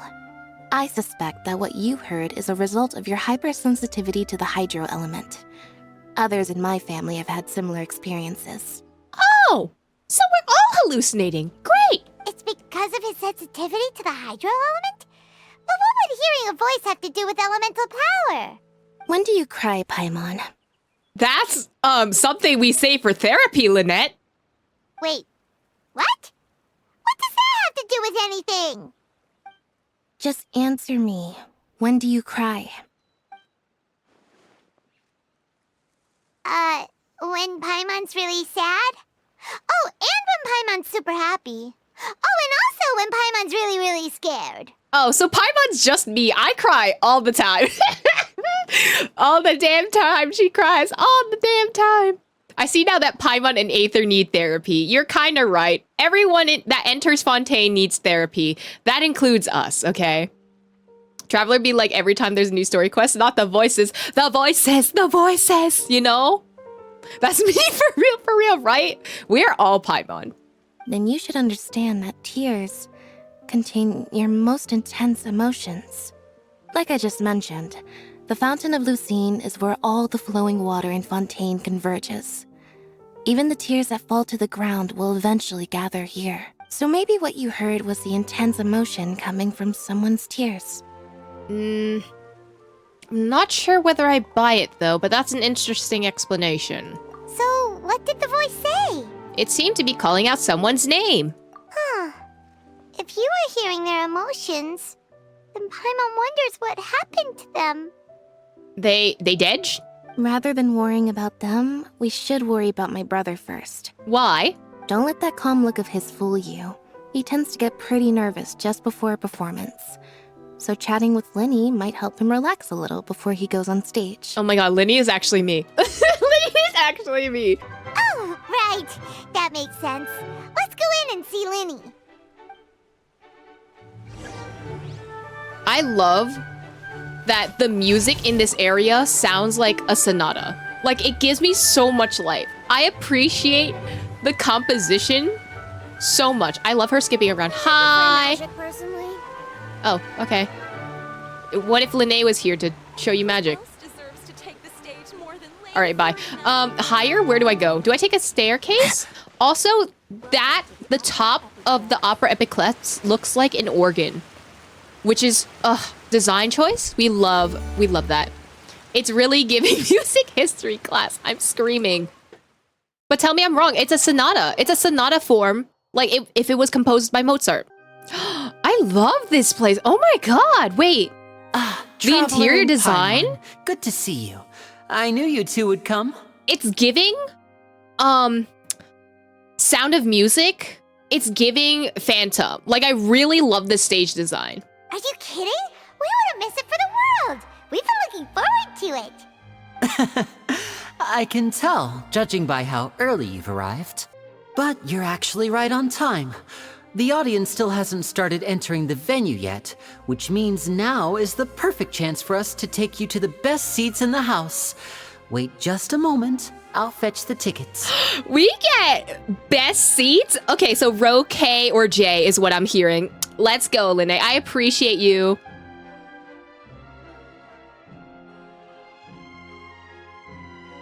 Linné Day? Honestly, that's what's going on. The Opera House has assigned seating, so you always have to make reservations. I've already reserved your seats, and here are your tickets. I appreciate you, Linné. Oh, we love that backstage. Are we gonna get a backstage store? Ooh, front row seats. Thanks, Linny. Don't mention it. There's no need to keep thanking me. All right, so we got lottery tickets is what I'm saying. Linné gave us lottery tickets is what's happening. Hey, Linny. Could you come over here and take a look at this? Oh, I'll be right there. Seems there's an issue with the stage props over there. That's Cal, my assistant, calling me. I'll go lend him a hand. Go. I know how shows are before. You know, do your tech rehearsals is fine. Best get busy. Yeah, we'll just go to our seats. You go ahead, Linny.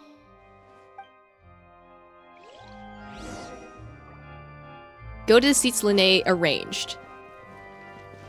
Do I have to go upstairs or downstairs for it, though? I love this little sitting room, though. It's giving, like, smaller theater vibes. Honestly. Yes. Hello! We love a good set design. Beautiful. There are so little seats. I'm not gonna lie. This, not that many seats. The seats are very spaced out. They're very spacious, I will say. I've been to a few Broadway shows. Maybe Linné can come with me to more shows. You just gotta invite him. You know, maybe he has that in, you know? I honestly love Linné no matter who or what he is. I don't know. He seems a little sus, but I do love me a guy who can give me theater dates and theater tickets, you know? The theater is a lot more spacious. It's giving like, it's giving movie theater versus like theater, you know, seat designs, but it's very good nonetheless. I do see the 3-tiered balcony. We love to see it. we should just go to our seats.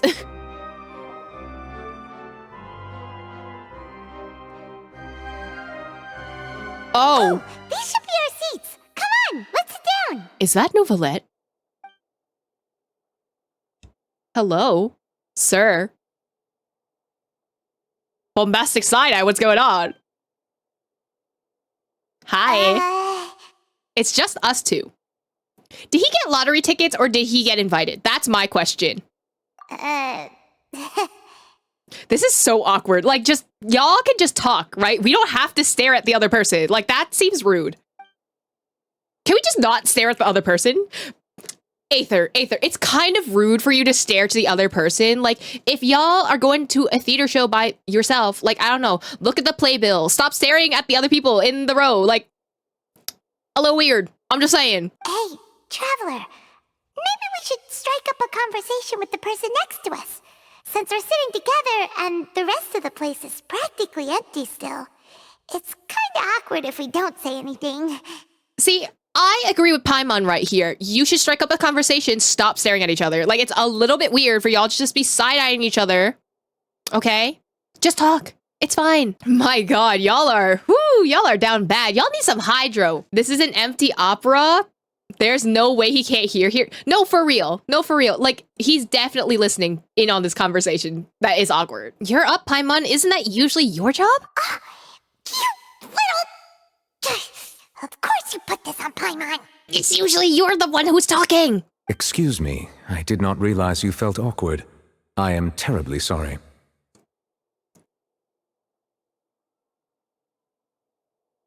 I love his voice. Oh. Who's the voice actor? Wait, no. I'm searching this up right now. Who's Nouvelette's voice actor? Who's Nouvelette's voice actor? Because damn, they did such a good job. I know it's been one sentence. Ray Chase. Wait, I've heard of this name before. Diablo 4, Street Fighter 6. You're Roy from Fire Emblem? He's Almond Cookie from Cookie Run Kingdom? Oh, that's why he got the Riz. That explains so much. I would be perfectly happy to chat with you if that is what you would like. Yes, please chat with me, thanks. Oh, so you heard all of that, did ya? Boy, you sure have good ears. Paimon thought she was keeping her voice down. Paimon, you are the loudest person in this room right now, and it's a quiet room. Everyone's gonna hear you. Wait, that's not it, Paimon's. Sorry. Paimon's the one who was being rude, talking under her breath like that. So, let's talk, but, what should we talk about? This is getting even more awkward. Oh, Paimon's got it. You're also here early and sitting in the front. Are you a friend of Linny's too? I don't know, maybe he has a high position in court and that's why. A friend, you say? Well, if Mr. Linney would like to be my friend, I would be more than happy to reciprocate. So why are you here? How did you get access to the theater? Like, I know you're an important theater head, but, like, are you one of those old theater heads that gets really judgy about new theater that happens? Like, you're giving me that vibe right now, and I don't know if I appreciate it, but I appreciate your eyeliner. That's all I gotta say. Oh, so you're not friends with Linny then? Oh, this is getting more awkward by the second. Paimon nearly forgot to make her introduction. This is what happens when you put multiple introverts in one room. This is exactly what happens. Nice to meet you. Paimon is Paimon, and this is the Traveler. We just arrived in Fontaine. It is an honor to meet you two. I have heard of your deeds across Tevat. Oh, the way you give me so much gender envy, and I'm going to steal your coat. This is not an option. I don't know if that's a crime in Fontaine, but I'm going to steal your coat, and that is not something that you can object to. Okay, thanks. And as required by proper etiquette, I will also introduce myself. I am... Oh, Monsieur Nervillet. What an honor it is to have you here to see my show. Did Linné put an R in between? Is it Nervillet? Is that what it is? Is that how we're pronouncing it? Ah, Mr. Linney. I should say it is in fact an honor for me to see your performance in person. Wait, Nervillet? Could he be... Okay, I'm not hallucinating. Paimon said it with an R too. I saw you all chatting just now, but it seems you still don't know who Monsieur Neuvillette is. No, I just got here, Lene. Like, you literally bailed me out from going to jail. I literally just got here, bro. Allow me to introduce you to Fontaine's Chief Justice. That seat is always reserved for him. It wouldn't be too much to say that he's the symbol of justice and honesty here in Fontaine. Edux? I guess that's the name for the Chief Justice? Huh, okay. Ooh, sorry for being so rude just now. Paimon had no idea you were such an important person. I love that Paimon gave the same response to Neuvillette that she did for, Diluc. I'm just saying. No offense taken. Being Chief Justice is merely what I do for work. Nearly every person has their usual reserved seat, so I'm not so special, really. You're literally the court justice. What do you mean you're not so special? My guy, my dude. And by the way, I should probably let you know, even though I would prefer not to. What do you mean, why would you not to? There's someone sitting up there in the VIP seats that has been striking a pose for quite a while now. Oh my god, she's so dramatic. I am screaming. So how long have you been sitting there waiting for someone to notice you? Like, genuinely, how long? Were you there since Lene has been setting up his entire thing, and Lene's just been looking up, looking at her, and just ignoring her, deciding to do his own business while he does stuff, and then just waiting for you, the traveler, to show up? Like, come on, my guy. I believe she is trying to give you a most elegant and impressive first impression. I love the glare that he's giving her now. I appreciate that. Neuvillette would be the tech stage manager, and Focalors is 100% the lead, the most dramatic lead in existence that tries to mess up whatever the stage manager is doing. 100%. So I think you should take notice of her sooner rather than later. Otherwise, she may become flustered. So you good, my guy? Are you having fun? Huh? Oh, it's Farina, the Hydro Archon. Huh. She sure has a smug and satisfied look on her face.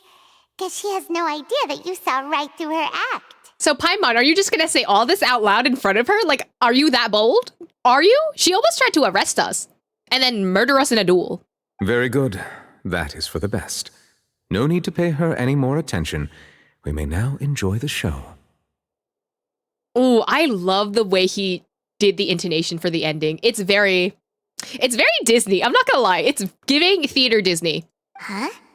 So is this what things are like between the Chief Justice and the Hydro Archon? Yeah, they got beef, my guy. All right, please wait just a moment longer. I've pretty much finished my preparations, and the performance will start as soon as the audience has made their way to their seats. Yay! The show's finally about to start! Paimon can hardly wait! Paimon's never seen a real live magic show before! Okay, but where's literally everyone else? I thought, do you not sell out? Like, I'm so sorry. Do you guys make your money back? Genuinely? It's a little empty in here. The crowds enter the venue and the curtains open for the show to begin. Okay, there is a crowd. You love to see it. Ooh, they're dimming the lights. The show must be starting. Shh, Paimon. Theater etiquette, buddy. Sorry. Paimon will try to stay quiet. Welcome, one and all, to the Opera Epiclese. I am the star of today's show, Linny.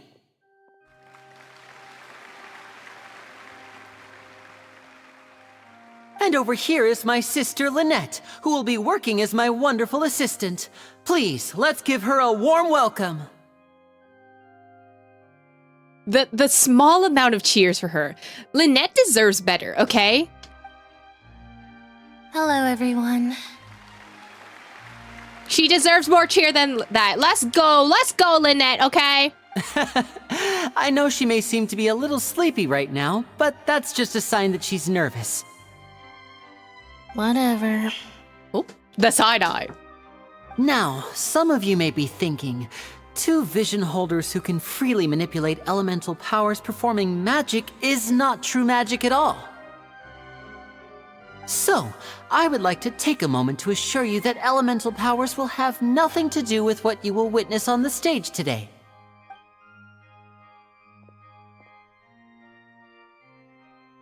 both Lynette and myself have removed our visions for the show. That way, even the gods won't be able to help us. Oh, well, I love that we're, like, slowly, like, kind of messing with the fact that, you know, if you remove your visions, suddenly you're okay. Maybe this is a clarification from not Leah, Inazuma, where, like, you know, when they were forcefully taken from you, suddenly they lost their memory, but, like, if you willingly give it away, you're fine. So, maybe. Oh, good point. That's what makes the show real magic. Now, without further ado, let the show begin. Lynette will now exit the stage to make some preparations. I know you might miss her, but don't worry. She'll be coming right back on stage momentarily.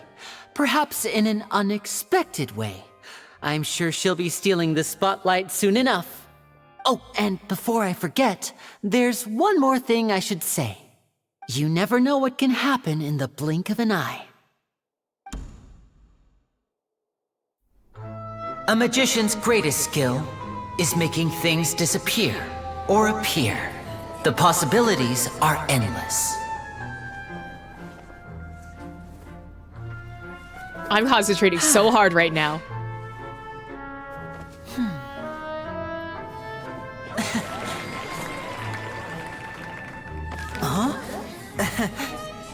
Secret pocket? Possibly?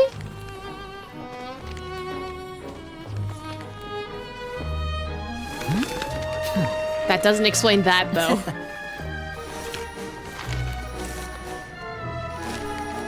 But this isn't what you came for. These little tricks, you've seen them all before. So it's time for something truly extraordinary, don't you think? This one's a little tricky.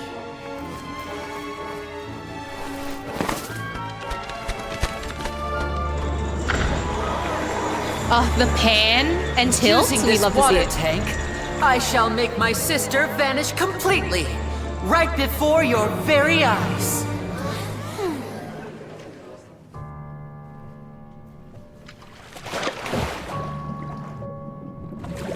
Be careful in there, buddy. It's actually quite simple. She'll just turn into air bubbles and float right out of the top.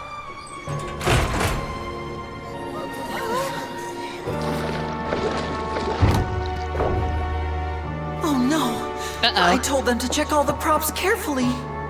Uh-oh, that's not good. With the lid on, even Unless air can't escape. An this amateur magician would be sleight of getting hand. very nervous right around now. Yeah, there he is. Luckily, it's me on stage, so let me show you what a true virtuoso can do. All right, pop off. Let's see.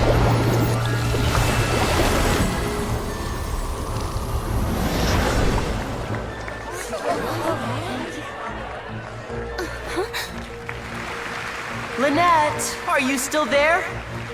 Don't go too far. We don't want to use up all our magic. Hi, I'm back. Uh-huh.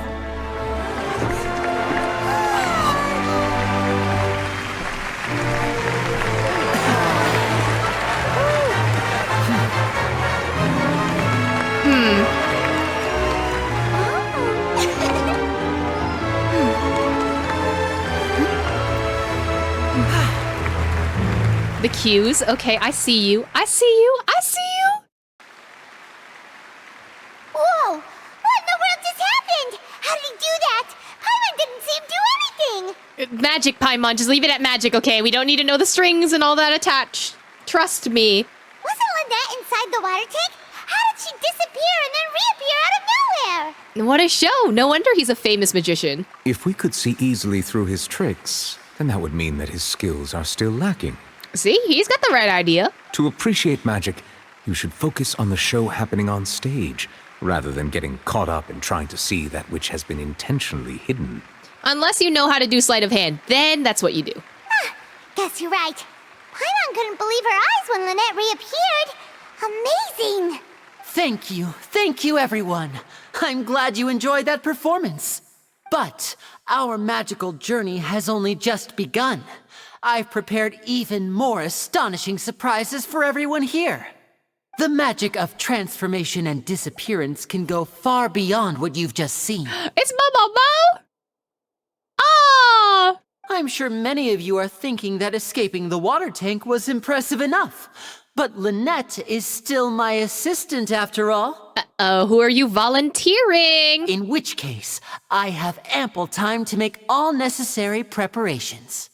So, for my next trick, I will require the participation of one lucky audience member. Please, dear God, let it not be me. Please, if my assistants could bring out the magical boxes now. Oh, okay, the Mary Poppin boxes, right? There are 2 boxes and only 2 boxes.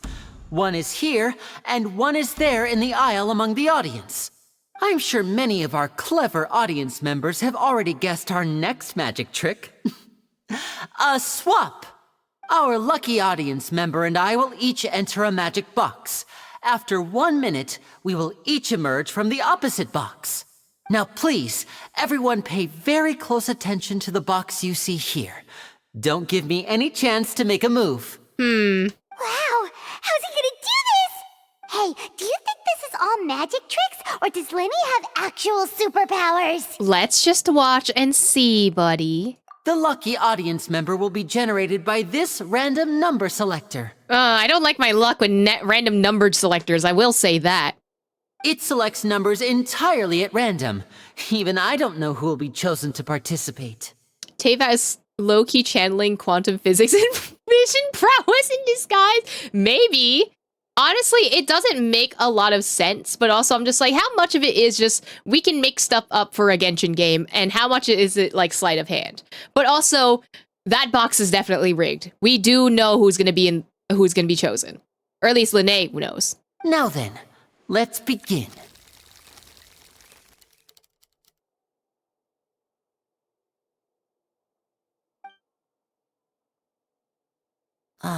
Let me see. Oh, row 7, seat 3. Congratulations! You now have the chance to experience magic firsthand for an entire minute. Please, come forward. My assistant will take you beside the magic box. I'm sorry, it might be a little cramped inside, but no need to feel nervous. We've carefully arranged everything for you to be as comfortable as possible. What if someone has claustrophobia? Can we, like, deny this? Like, that's an actual question. You don't need to do anything, but no matter what strange things may happen, don't come out of the box.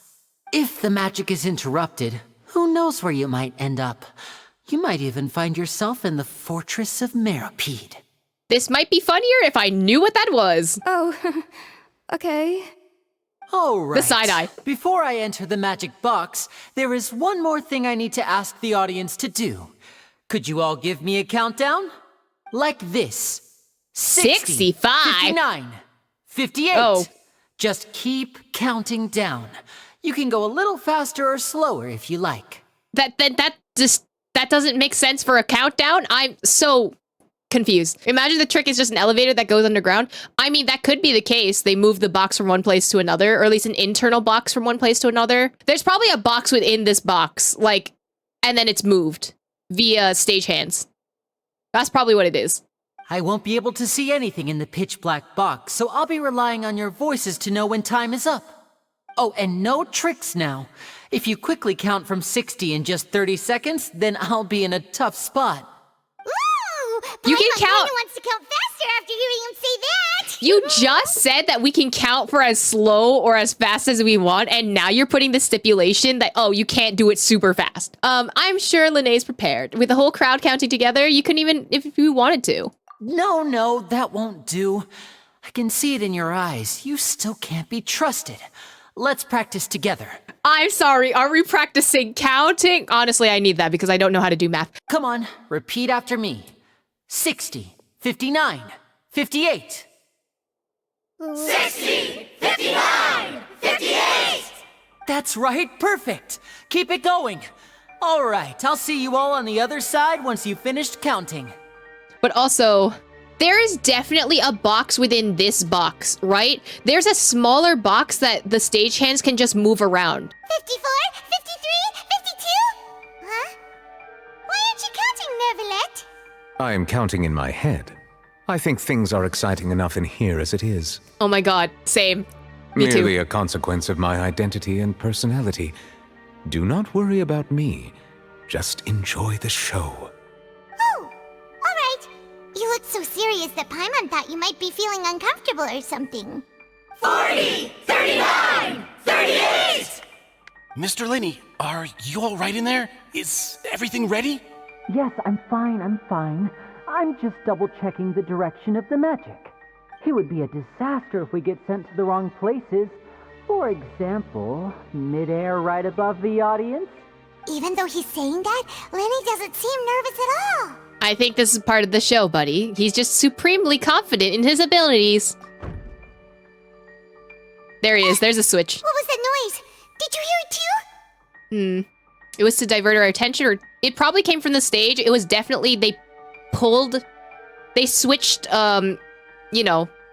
they switched the boxes just now with that. Not sure. Anyway, it doesn't seem like anyone's worried about it. No, I don't think that many people heard. 25! 24! 23! The shouting is used both as a distraction and so that they can't hear the stagehands moving the boxes. What's wrong, Mr. Linney? I can still hear you moving in there. I seem to have accidentally knocked over a decoration. I'm trying to fix it, but it's pitch black in here. I can't tell left from right. Never mind the decorations. There's no time for that. The show is what's important. No, that's unacceptable. I want my show to be perfect. Don't worry, we still have 20 seconds. Hear them counting? 19! 18! 17! It seems things aren't quite going as planned. I apologize, everyone. It feels like you're all starting to count faster, but that's all right. I know it can be tiring to do such a long countdown. 10 seconds and change is still plenty of time. 10! Almost there now. Whew. Swapping two people is harder work than you might think. Even a master magician like me can't guarantee I'll get it right the first time. Hey, wait! Is this the back one? I can't tell. They both look the same inside. Huh? Nope, that's not it. I'll try again. 7! Hey, slow down! Honestly! 5! 4! 3! Whoops! That doesn't count! Switch. That's where the switch happened.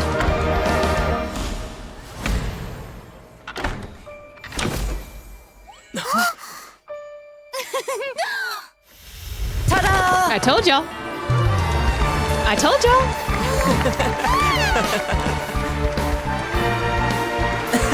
Pile of dust, imagine.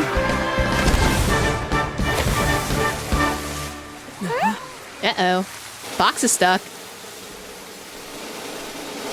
Unless? Oh, that's not good. Oh, she is dead.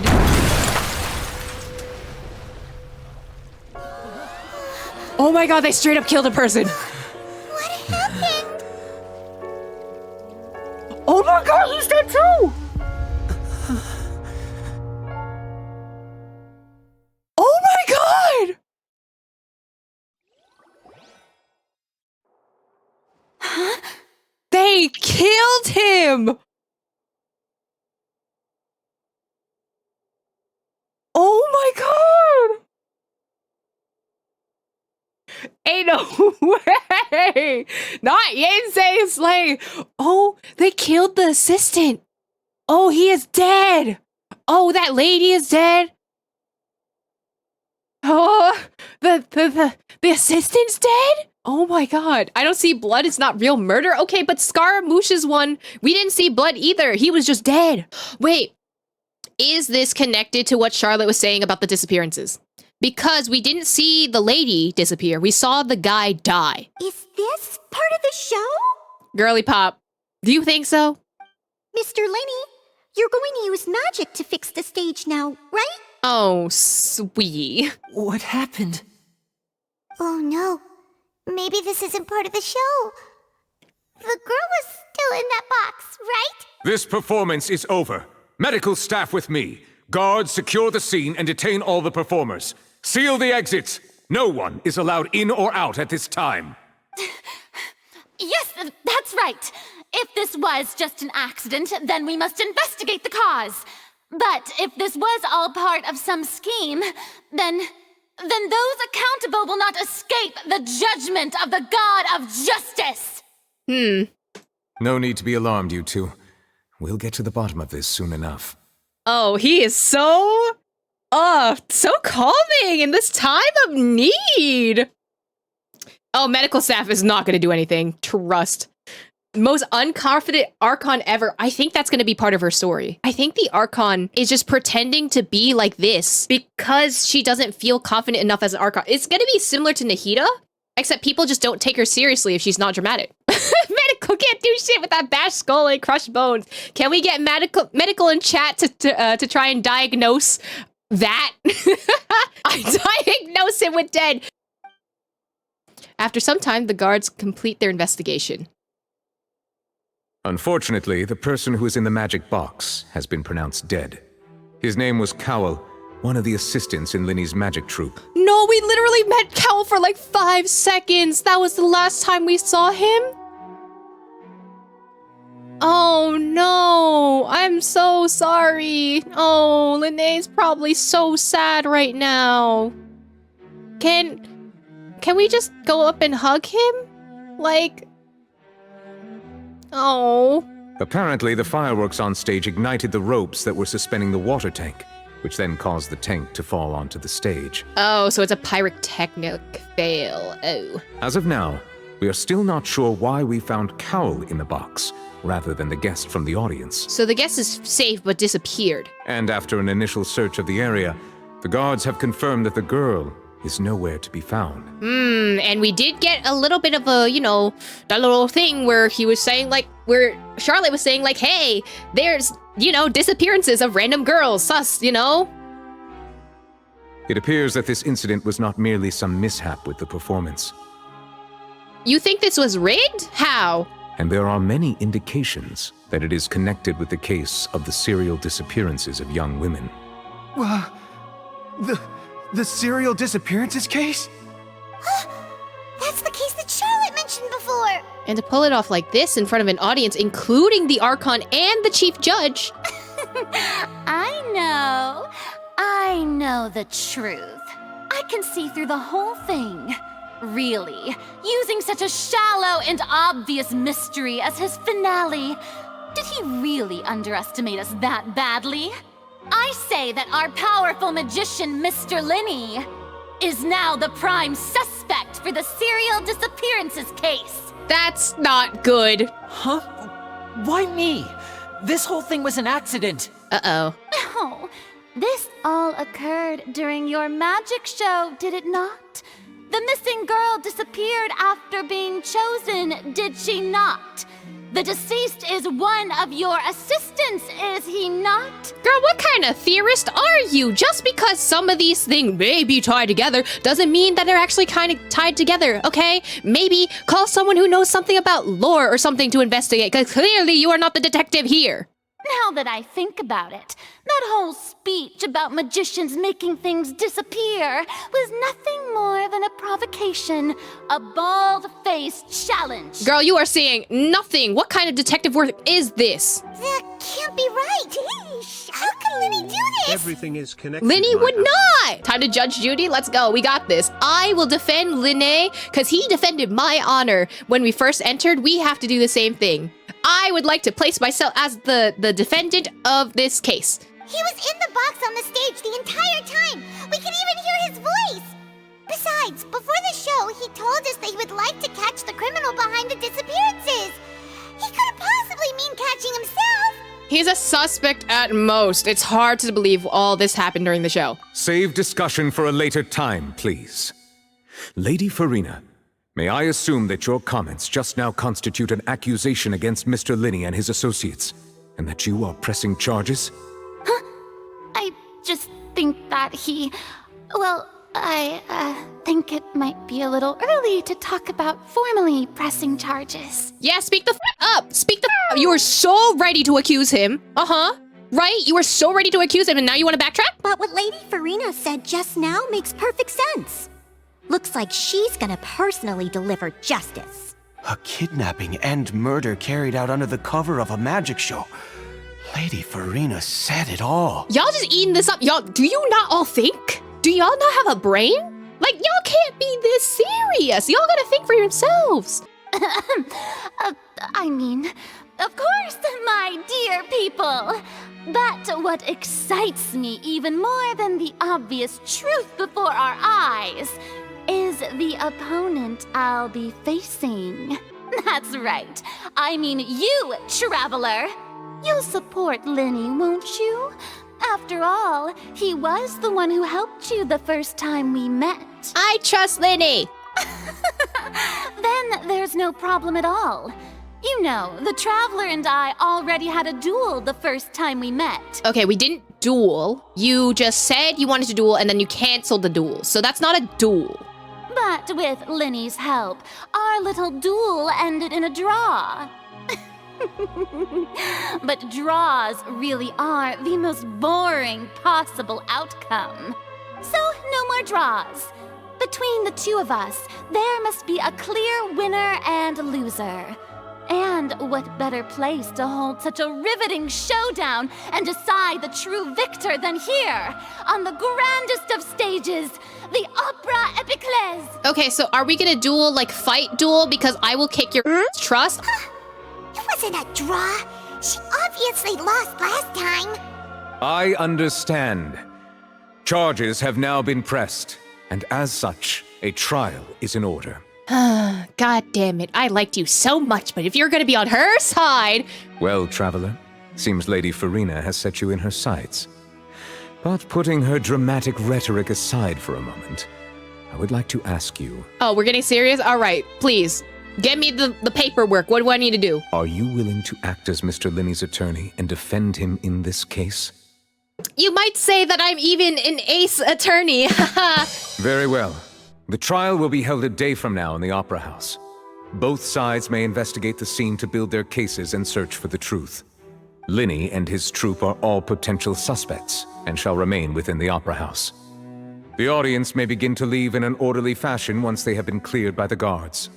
A day isn't that long. Let's see what kind of case this big shot outlander can build in such a short amount of time. I'm really quite looking forward to hearing it. Okay, but you're speaking like the prosecution also doesn't have to take notes of this case. We don't have a detective that can give us court information. So what evidence are you collecting, Miss Ma'am? Everyone is dismissed and the audience begins to leave with Farina and Neuvillette. Linny! Sorry about everything that happened just now. Were you frightened? I'm traumatized now because there's literally someone who's dead. Of course! Who wouldn't be scared after witnessing an accident like that? Yeah, I'm a little shaken up myself. How could this happen? And poor Cal. Yeah, poor Cal. Dude's dead now, dude. I know you already claimed that you would defend me, but now it's just us talking. Tell me, do you think I could possibly be the murderer? No. Good to hear. Thank you so much for trusting me. I'm sure everyone sees me as the biggest suspect at this point. But if you ask me, the whole thing is mysteries layered upon mysteries, such that all that's left is confusion. I don't know whether what happened there on the stage was purely an accident or not, and I don't know why poor Cal was in the box. As for how that girl chosen from the audience could suddenly disappear, I'm afraid I don't have any answers either. If someone tampered with my performance, then we need to figure out what they did. Okay, so you're gonna have to explain to me how you did your performance. Secondly, we need to check who did the pyrotechnics on your show because clearly they were too high. Okay, that's what burned the rope. Even a skilled and knowledgeable magician like myself couldn't pull all that off in just 1 minute. Yes, it's very strange, but there's no denying what happened. Which is precisely why we need to investigate. As this book says, the impossible could not have happened. Whatever happened must have been that which is possible. When did you get the glasses? Oh, apparently that's also my dialogue. Paimon bought them when we were reading at the bookshop in the city earlier. Pretty cool, huh? You look so goofy, I'm not gonna lie. Don't worry, Paimon used her own savings to buy them. It wasn't from our travel funds. I think they look cute on you, Paimon. Wow, Linnea's saying some nice shit. You have good taste, Lynette. That's the right attitude. Feeling depressed isn't going to help me now. I need to get back to my normal self. But with the guards watching our every move, it's going to be especially difficult for Lynette and I to prove our own innocence. Good thing you agreed to be our attorneys. Thanks for that. We'll be counting on you. Could Linnea actually be gaslighting us from the front and like everything from the beginning was staged? I think that's how Focalor would like to see it, but I don't know. I'm like questioning myself now, right? Yes, thank you so much. I won't let you down. I'm kind of used to this sort of thing. Yeah, just leave it to us. Oh, since we're going to start investigating, Paimon has a question first. Where did Lynette go during the performance? Well, I'm afraid that would involve some of our essential trade secrets as magicians. Okay, but you're gonna need to explain because you're on trial for murder. The secrets behind our magic are past saving, Linny. Thank you, Lynette. I suppose you're right. The truth behind our tricks is going to be important evidence that will be weighted during the trial. Mm-hmm. 'Tis truly a pity. As a magician, our magic show is a work of art. We've poured countless hours and spared no effort in perfecting it. But if revealing our secrets will help you uncover the truth behind what happened, then it will be well worth it. We should go somewhere else if we're going to discuss our magic tricks. We'll go speak with the guards, and in the meantime, you can go investigate the stage and the seating areas. Alright, let's go have a look while the investigation teams are still here. Detective Paimon is on the case! I'm scared now. Can Detective Paimon not be the one in charge of being the detective? Hello, officer. How's the investigation going? I feel like we're leaving tracks everywhere. Like, we're not protecting our boots. Like, we don't have a suit that can protect, you know, our evidence for hair to be falling off. This is like, I don't know, a violation in criminal studies. Like, I see. You must be the traveler that Lady Farina mentioned. Listen, I'll be perfectly honest with you. I'd avoid getting mixed up in this whirlpool of a mess if I were you. well, it's too late. We already said we were going to be their attorneys. So, kind of late for that, Esmond. Huh? What do you mean? Come with me and you'll see. The deceased is one of Linny's assistants, named Cal. Even though he hadn't joined the troupe long, he was hardworking and everyone generally liked him. The assistants are usually in charge of setting up and inspecting the props, as well as assisting with the show and keeping the crowd engaged. As you probably saw when you were in the audience, the water tank suddenly fell and smashed the box with Cowl inside it. But why was he inside, and where is the girl? This is the real mystery. We've already searched the scene and were unable to find any traces of the girl. However, if you look carefully, the box was positioned directly under the water tank. The ropes holding the tank were then burned by the pyrotechnics on stage, causing them to snap. Were they actually burned by the pyrotechnics? Because look at the angle on this rope, right? There was one side that's cut off and there's one side that's burnt. Both of the sides shouldn't have come off.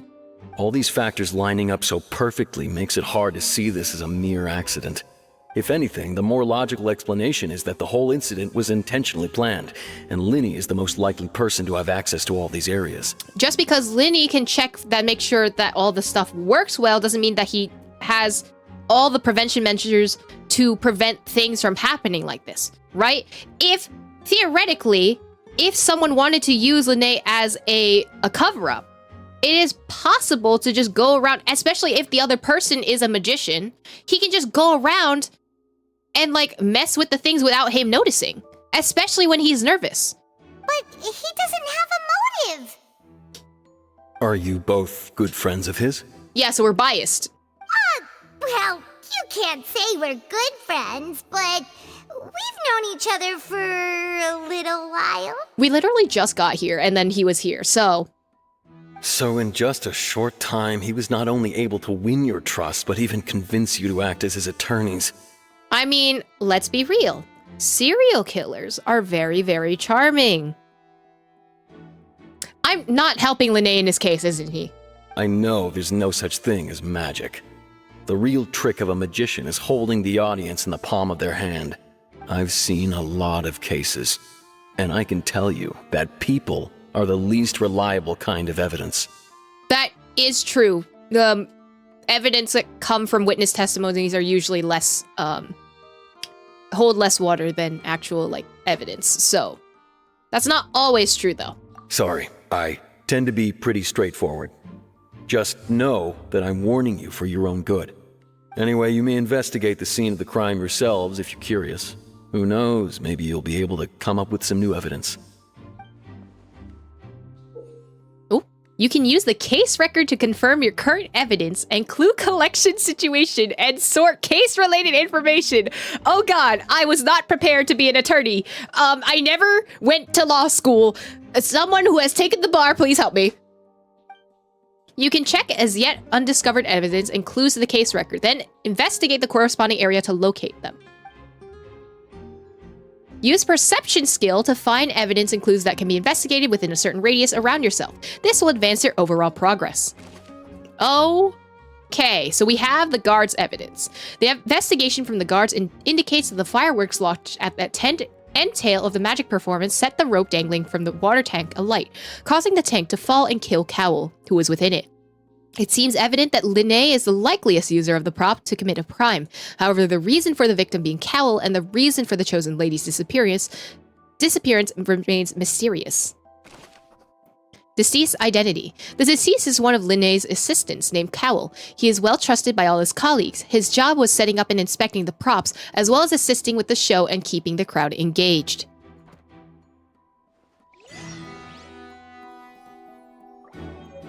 Ooh, okay. So we can investigate. Oh, hello. This is where the magic box was struck. If Cowell wasn't inside the box at the moment, then he might have dodged the falling water tank. The rope is sus. I'm sorry. This is the rope that broke and caused the water tank to fall. It's also cut. The rope looks pretty durable. How can it be burned through so quickly by fireworks? So either Linné didn't recognize this was a safety concern, or the assistant. Why are you suddenly so serious, Traveler? I'm just looking at where the rope was snapped, because it snapped in 2 different places. Why are both sides on the floor? Whoa. Look! This bit is made from different material! So the rope was planted. Most of it was burned away, but there's still a little bit of it left. It's a type of flash cotton. Huh. So if a rope meant to hold something was made with that kind of material in it, then that means... Wait! Paimon should write all this down! Let's take notes! Special rope. This rope was used to suspend the water tank. It suddenly broke when the fireworks were being launched on stage. The investigation has shown that the location of where the rope snapped was made of flammable material. I love Paimon's glasses. I don't know. I think they're a little bit corny. I'm just saying. What are you doing? Stop touching the evidence! Go ahead, have a look around. In the end, we're both after the truth. Stop touching the evidence! Ah! Okay. Did I do this already?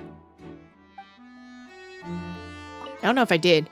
The broken magic box was left on the scene after the guards completed their investigation. Looking at it now, the water tank must have been struck really hard. Alright, what you gotta say, member of the guards? The investigation team has some new findings. Turns out there's an issue with the random number selector after all. I told you that random number selector is rigged! See, I told you. What if the machine picked some big guy's seat? You think the murderer would have still made his move then? Sorry to interrupt, but we're helping Linny and Lynette with their side of the investigation. What were you saying about the number selector? There's something wrong with it? You're trying to help them? That'll be a tall order. Linny used the machine to pick a random member of the audience during his performance, right? The lucky girl that later disappeared. Well, we thought there might be a serious problem with the machine, so we had it taken away for further inspection. It turns out that the seat number it picked wasn't random at all. The machine picks that same number every time. Exactly. That's what I'm saying. But that's how magic is done. You rig the chances. I'm sure you already know that you have to make a reservation in advance to get a seat, regardless of whether it's a trial or some performance. In other words, Linny knew who would be sitting where from the very beginning. That much checks out. Linny reserved our seats for us too. Bet you see why I was saying it'd be tough to make a case for Linny. Thanks. Sorry to bother you.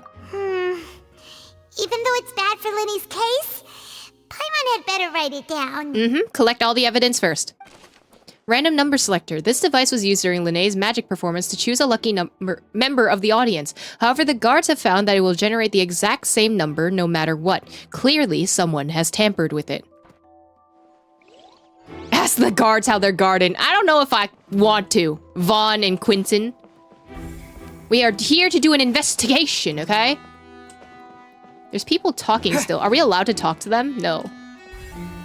So there are some questionable people. Who are these questionable people, you may ask? Looks like an ordinary box, but Linné somehow moved instantly from stage being inside of it. How did he do that? Transporting box. I'm telling you, there is a box inside the box. Like, it's not that hard. I see that you're investigating the area. Well, it just so happens that I'm interested too. If you find any new and interesting leads, be sure to share them with me, alright? Why are you so interested, and who are you? We don't have too many thoughts yet. Then why don't I tell you my hypothesis first? The way I see it. And I'll start it with that loud thud. The thud? Oh, you mean the sound that happened during the countdown? Yes, exactly. It wasn't terribly loud, but I suspect that most people heard it. It's just that everyone was awaiting the results of Linny's trick with bated breath, so no one paid it much mind. But now that the incident has happened, the thud has become an important clue. That makes sense. So, what do you make of it? I'm of the opinion that it may have been the sound of Linny's accomplice. Lynette, perhaps. Jumping atop the water tank, or something like that. Okay, now you lost me, because I don't think that's the case. If she jumped on top of the water tank, she would have also fallen with the water tank. Also, we know that the rope was burned. Therefore, your justification has no hold in water, okay? And when the pyrotechnics went off, she cut the rope, sending the water tank crashing down. Okay, now you're just fantasizing, buddy. But wasn't the noise we heard too loud for that? Perhaps the balance wasn't right, leading to a particularly rough landing. Wouldn't the water tank have started to swing a bit in that case? Oh, that's true. I suppose I must reconsider. That does remind Paimon, though. What was with that sound? It could have been below the stage. Strange sound during the magic show. During the switching performance, there was an audible thump that many audience members heard. I don't know. I don't think you have the right evidence, buddy. I don't think you got the right stuff. Where else do I need to go?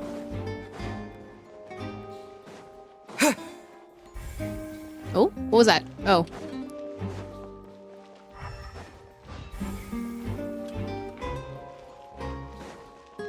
I'm just making sure I don't have anything from the back. This we did not investigate yet. Maurice, what do you got to say? Hello there. What are you investigating? Oh, this location has also been cordoned off because the magic troupe members are currently considered prime suspects. The investigation team is still collecting evidence.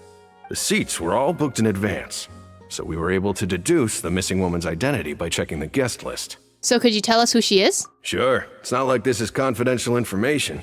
We will publish it later anyway when we petition the public to help us find the missing person. Her name is Halsey. She's a painter from Fontaine who's made a bit of a name for herself. Like Halsey, the musician?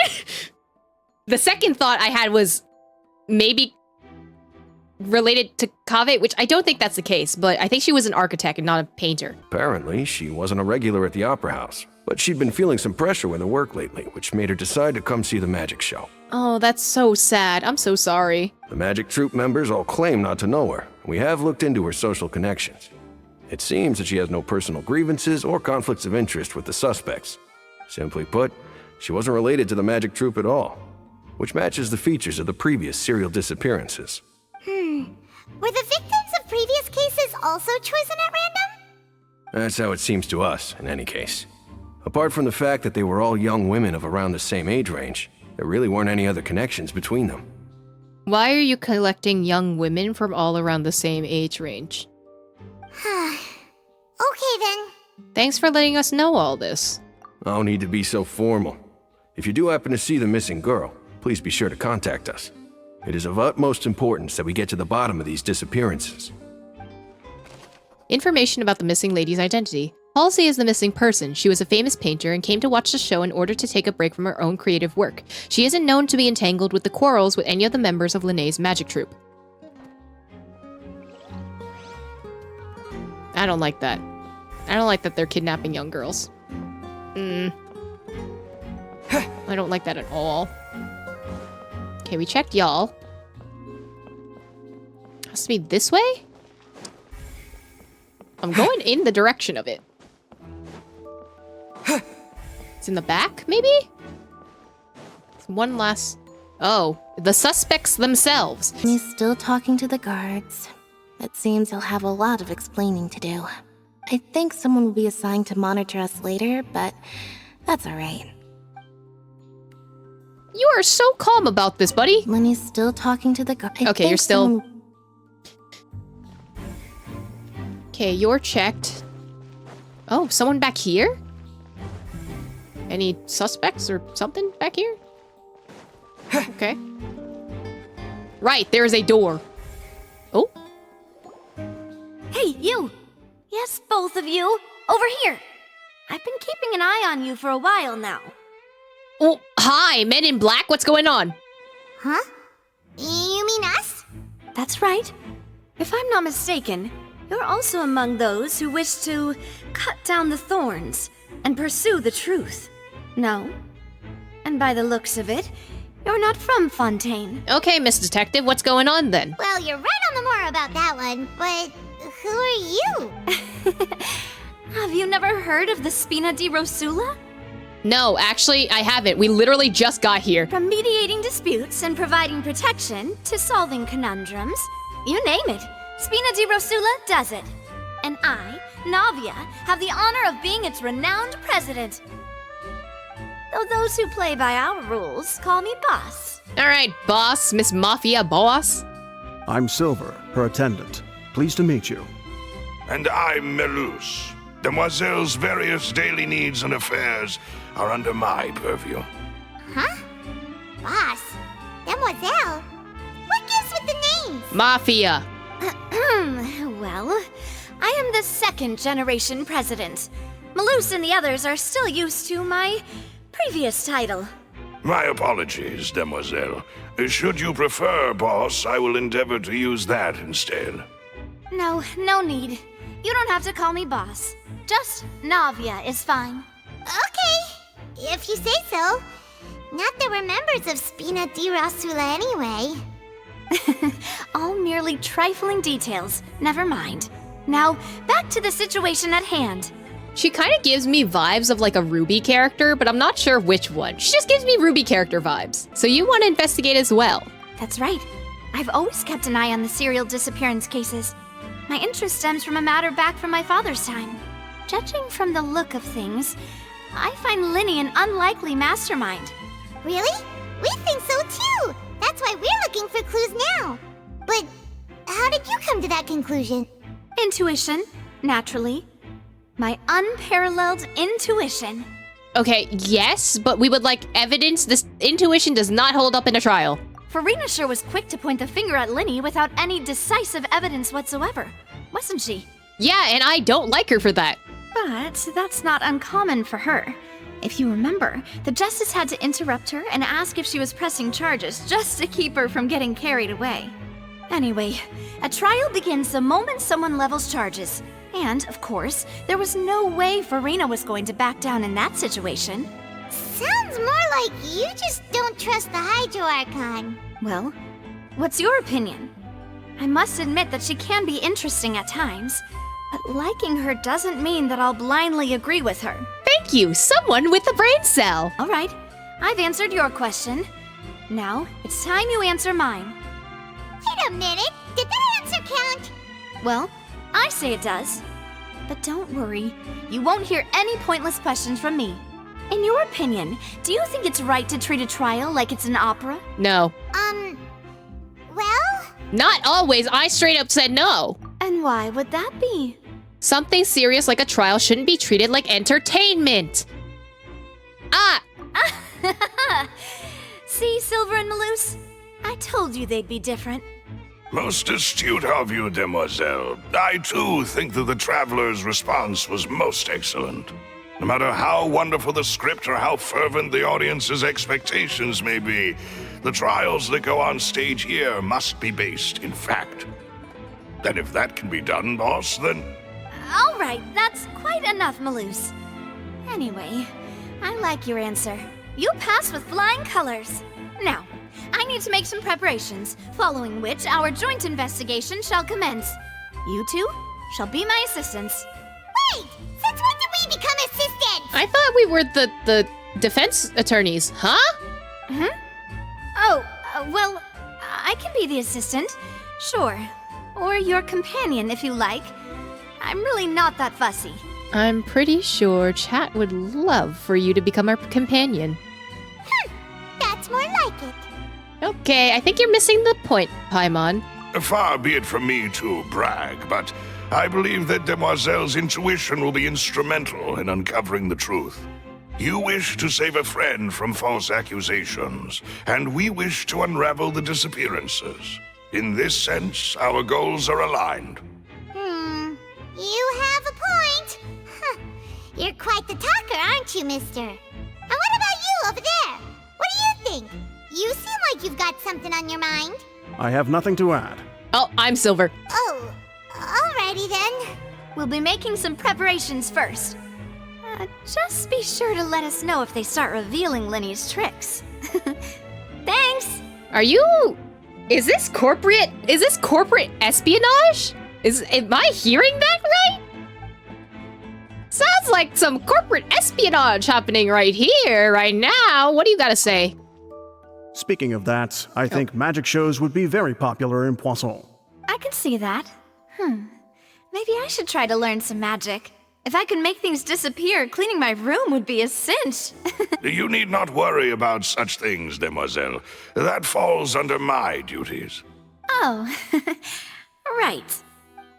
I love... Oh, where did the camera go? I love her hat so much. I would love a hat like that. It just looks so pretty. Did I miss the last clue? Probably. Oh. Hi, Melusin? Are you someone I'm supposed to... Chistane? Chistin? Sorry, but no one can freely enter or exit the Opera House at the moment. If you wish to leave, you must register your identity with us first. No, we're not leaving. We're representing Linny and Lynette as attorneys, so we're investigating the case. Were you always guarding this entrance? Yes. After the Chief Justice gave the order, everyone coming in or out must undergo a strict inspection. So, the missing girl couldn't have left from here. At least, not from that point on. There has to be more than one exit. This is the main entrance. There has to be at least one stage door and one crew door. What about during the show? I doubt there was much opportunity then either. How can you be so sure, Well, because I was in charge of security near the entrance at that time. I couldn't see Linny's performance from here, which was quite a shame. Just my luck. But still, I did not abandon my post. And I stayed put no matter how loud the applause was. If someone had so much as even approached the door, I would have noticed it, let alone if they had tried to leave. We Melazines are good at that sort of thing, you know. So, it's safe to say the girl couldn't have left through here.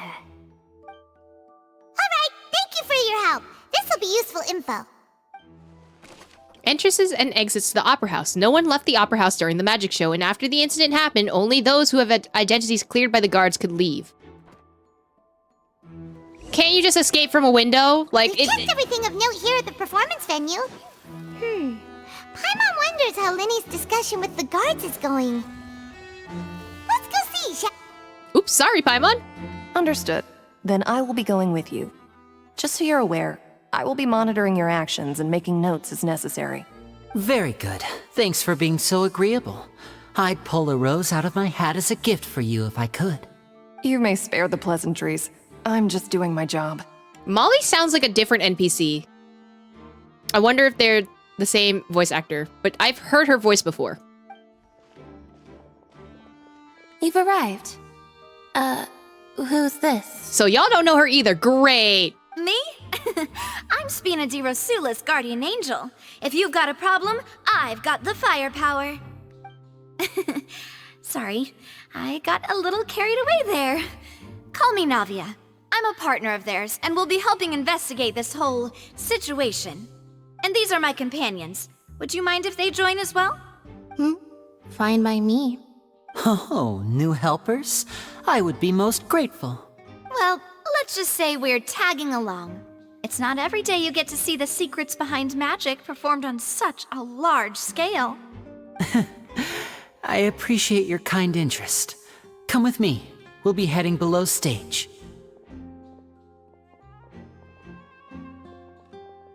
Huh? Below stage? Paimon, where did you think they traded? A world of secrets is hidden beneath this magic box, prepared specifically for this switcheroo trick. But before I reveal everything, you should have a look first. Notice anything strange here?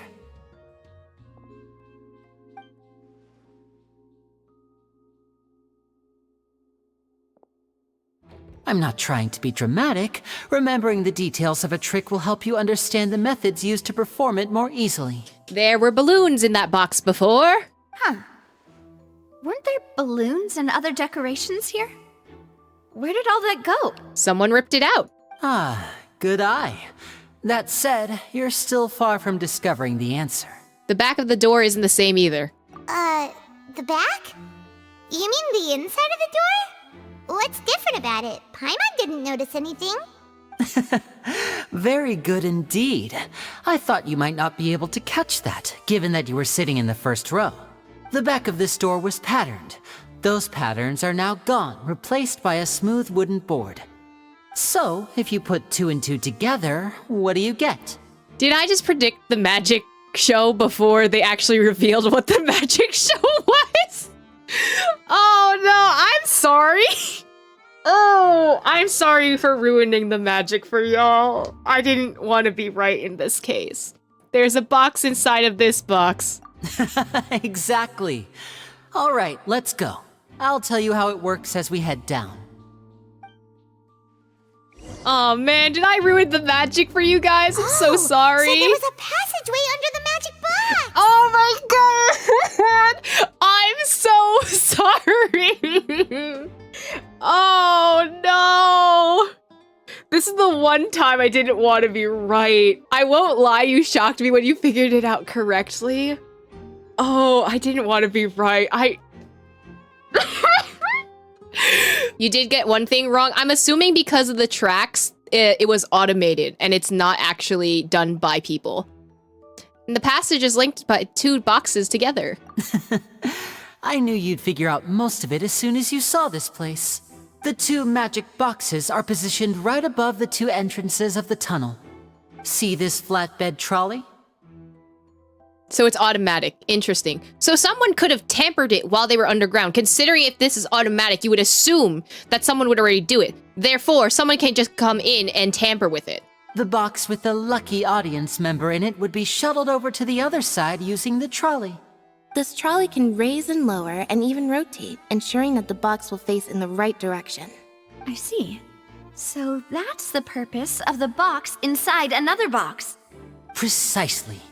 The inner box would descend after the audience member was put inside and be moved along the trolley, all while the outer box would remain on stage as if nothing had ever changed. So that's how you did it! Once the box was lowered, the trolley would store some energy through this device here, with which it would complete the rest of the steps. The audience member would only be able to feel some slight movements in the dark, and by the time she walked out, she would already be back on stage. Then what about your side of the trick? Right! You were talking that whole time, and you even came out for a moment near the end! Ah, yes. A phonograph operated by Lynette was used to achieve that effect. Yep, that makes a lot of sense. My assistant and I had already scripted our conversation beforehand. When the countdown began, I had already gone to the opposite box via a tunnel using that ladder. And what about Lynette? Where was she? I was in the mezzanine space in the back of the box. Mm-hmm. Oh, interesting! That's how we were able to coordinate Linny's lines with the assistant. And, by the way, I was the one who walked out of the box at the end. I mean, we are twins. All it takes is a change of clothes and no one can tell who's who. And that's my favorite part of this trick. Only Lynette and I can perform it.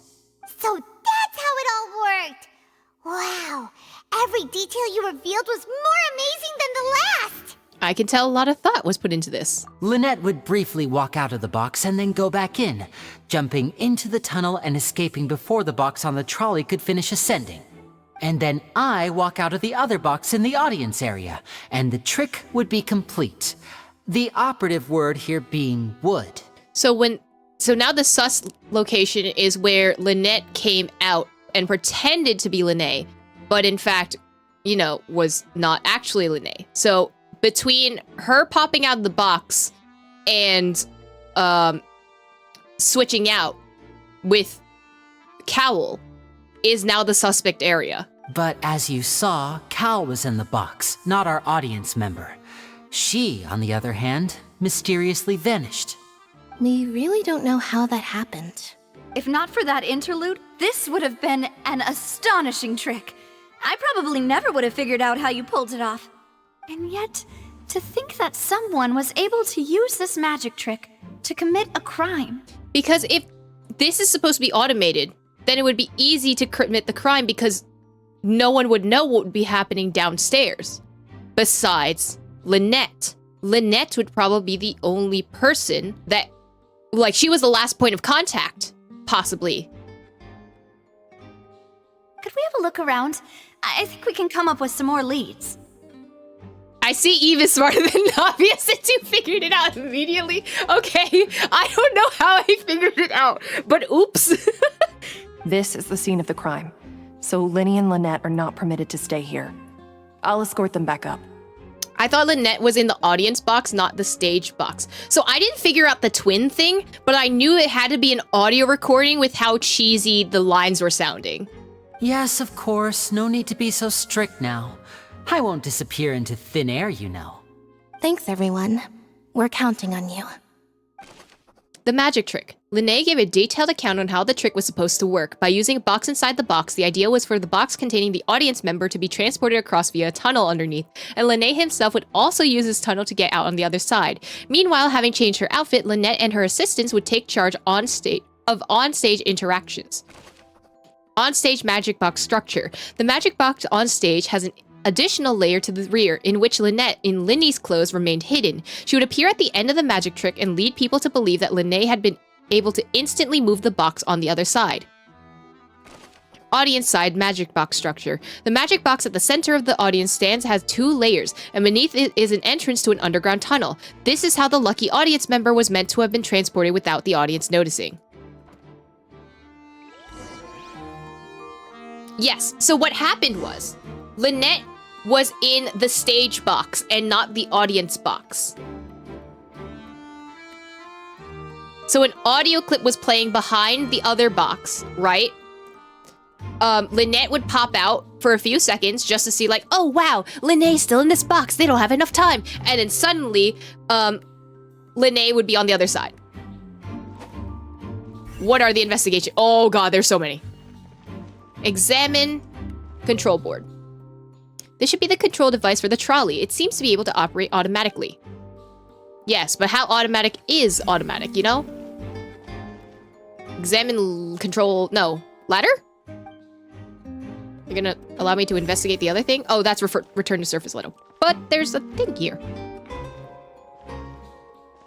Ladder. There you go. A ladder is required in order to return to the magic box above. Wow, thanks, Aether.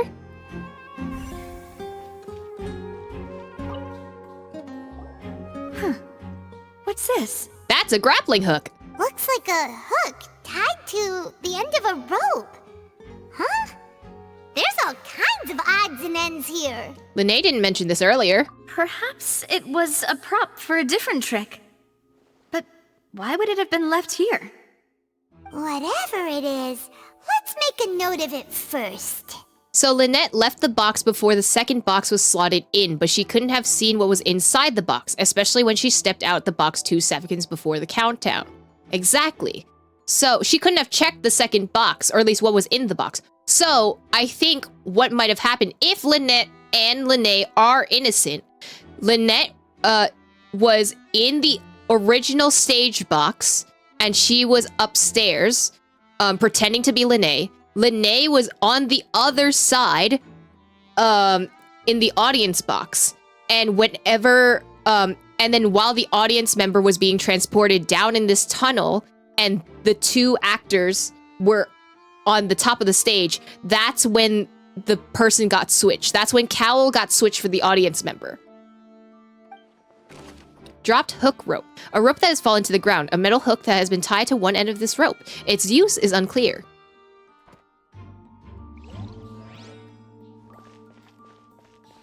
Oh, and a smashed vase. So... The floor is wet. Please be careful not to slip. Speaking of which, why would there be water here? Maybe it was for a trick? Oh, Paimon knows! It's one of those tricks where you pour water into a jug and then flip the jug over only for the water to disappear? And here's a broken vase. Huh. Did the trolley knock it down while moving? That can't be. The trolley moves along tracks from start to finish. It couldn't have hit the vase at this distance. Let's note this down too and think about it later. Broken flower vase. One of the many pieces of a broken flower vase on the one side of the tunnel. All the water within has been spilled. Judging from the distance, it seems unlikely that it's been knocked over by the trolley meant to transport the magic box. That must be a clue, because you could knock it down. Oh, someone's clothing. Oh, these are the clothes that the lady chosen from the audience was wearing, right? Why is she missing clothes now? Her clothes are here, but she's nowhere to be found. Linnae didn't mention the guests having a wardrobe change. Right. And do you really need to do that if you're kidnapping them? Human trafficking. Ugh, this is so confusing. Paimon doesn't want to be a detective anymore. Not the swirly glasses eyes. I don't like that. Young lady's clothes. The clothes belong to Halsey, the lady who went missing. They were found in the tunnel. The reason for this remains unknown. I think we know. Aether. Buddy. I think we know.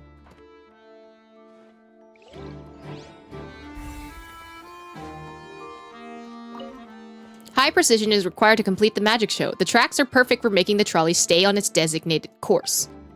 So why is there only one track?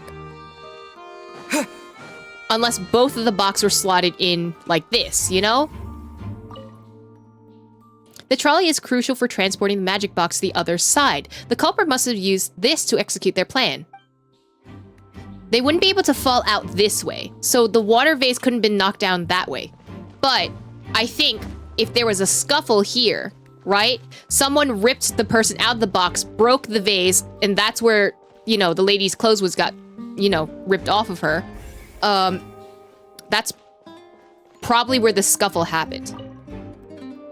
All kinds of props and costumes were haphazardly stuffed inside. Is there any extra clothing that's in that, though? Here we go. There's always a vent. What is this place? Looks like a vent. It seems someone could fit through here. So now we know. MiHoYo has confirmed that Among Us is now joining the roster in Genshin Impact. Okay, that's not actually my theory. Huh.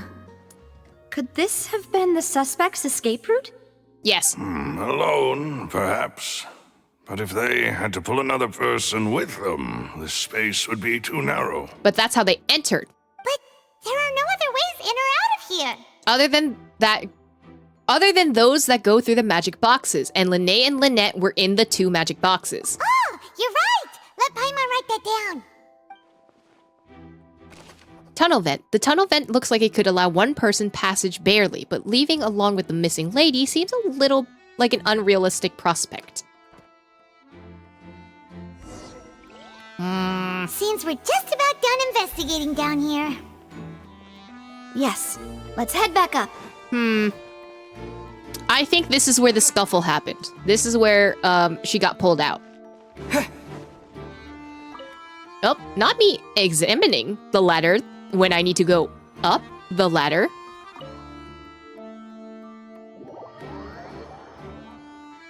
I wonder if Paimon has those little half pencils that have no eraser. Well, Probably. We've ascertained the state of the crime scene. Let's find a place to sort out our findings once Malus returns. It seems to me that there are several things that don't add up here.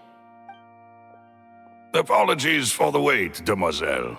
So, what did the guards say? Did the criminal escape through the vent? They believe the odds of that are very low, since the vent leads to the Opera House's basement. So it's possible that one of the stagehands did it. The guards have checked the area carefully. No one left through the basement during the performance or after the incident, and no one was found hiding there. So the tunnels become like a secret chamber then. You know, like the kind you usually see in novels. It would seem so. The plot thickens. Halsey's disappearance and Cowell's death are both quite inexplicable. No wonder Farina was so confident in her accusation. All the current evidence points toward Linny and Lynette. In other words, the charges are very likely to be upheld unless we make some considerable progress. Charges and then trial. So if the charges are upheld, they'll announce a sentence? I like that we can check the boxes here, and I'm still missing 1 out of 3? Huh? I'm missing evidence? That's annoying. That's right. This is how a trial goes in the Opera House.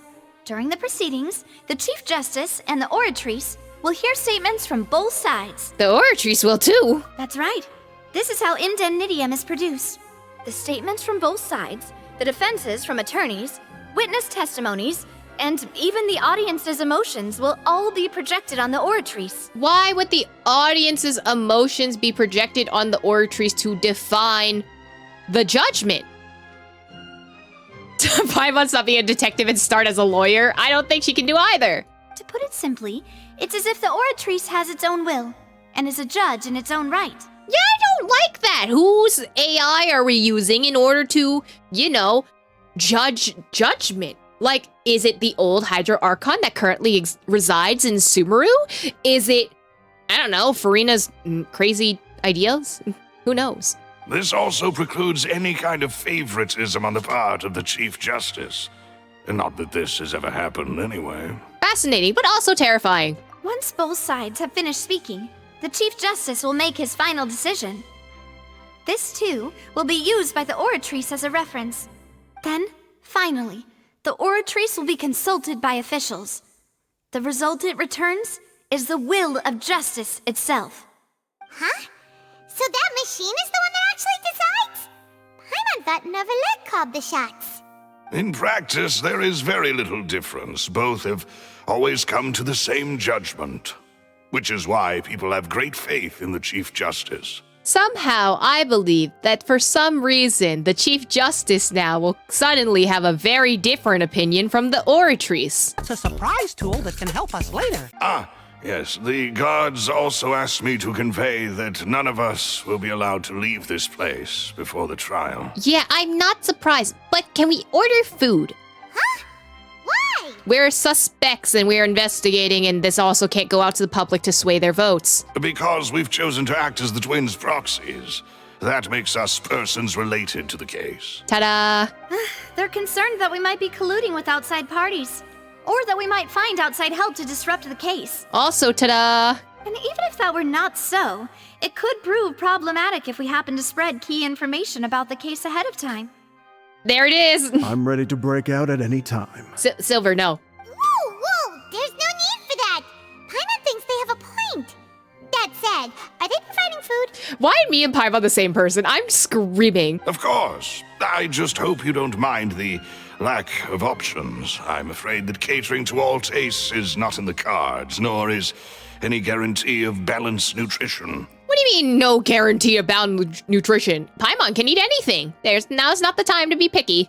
In that case, let's just sort out our findings together here. Pity. I was hoping to take you to try some of Fontaine's famous desserts, too.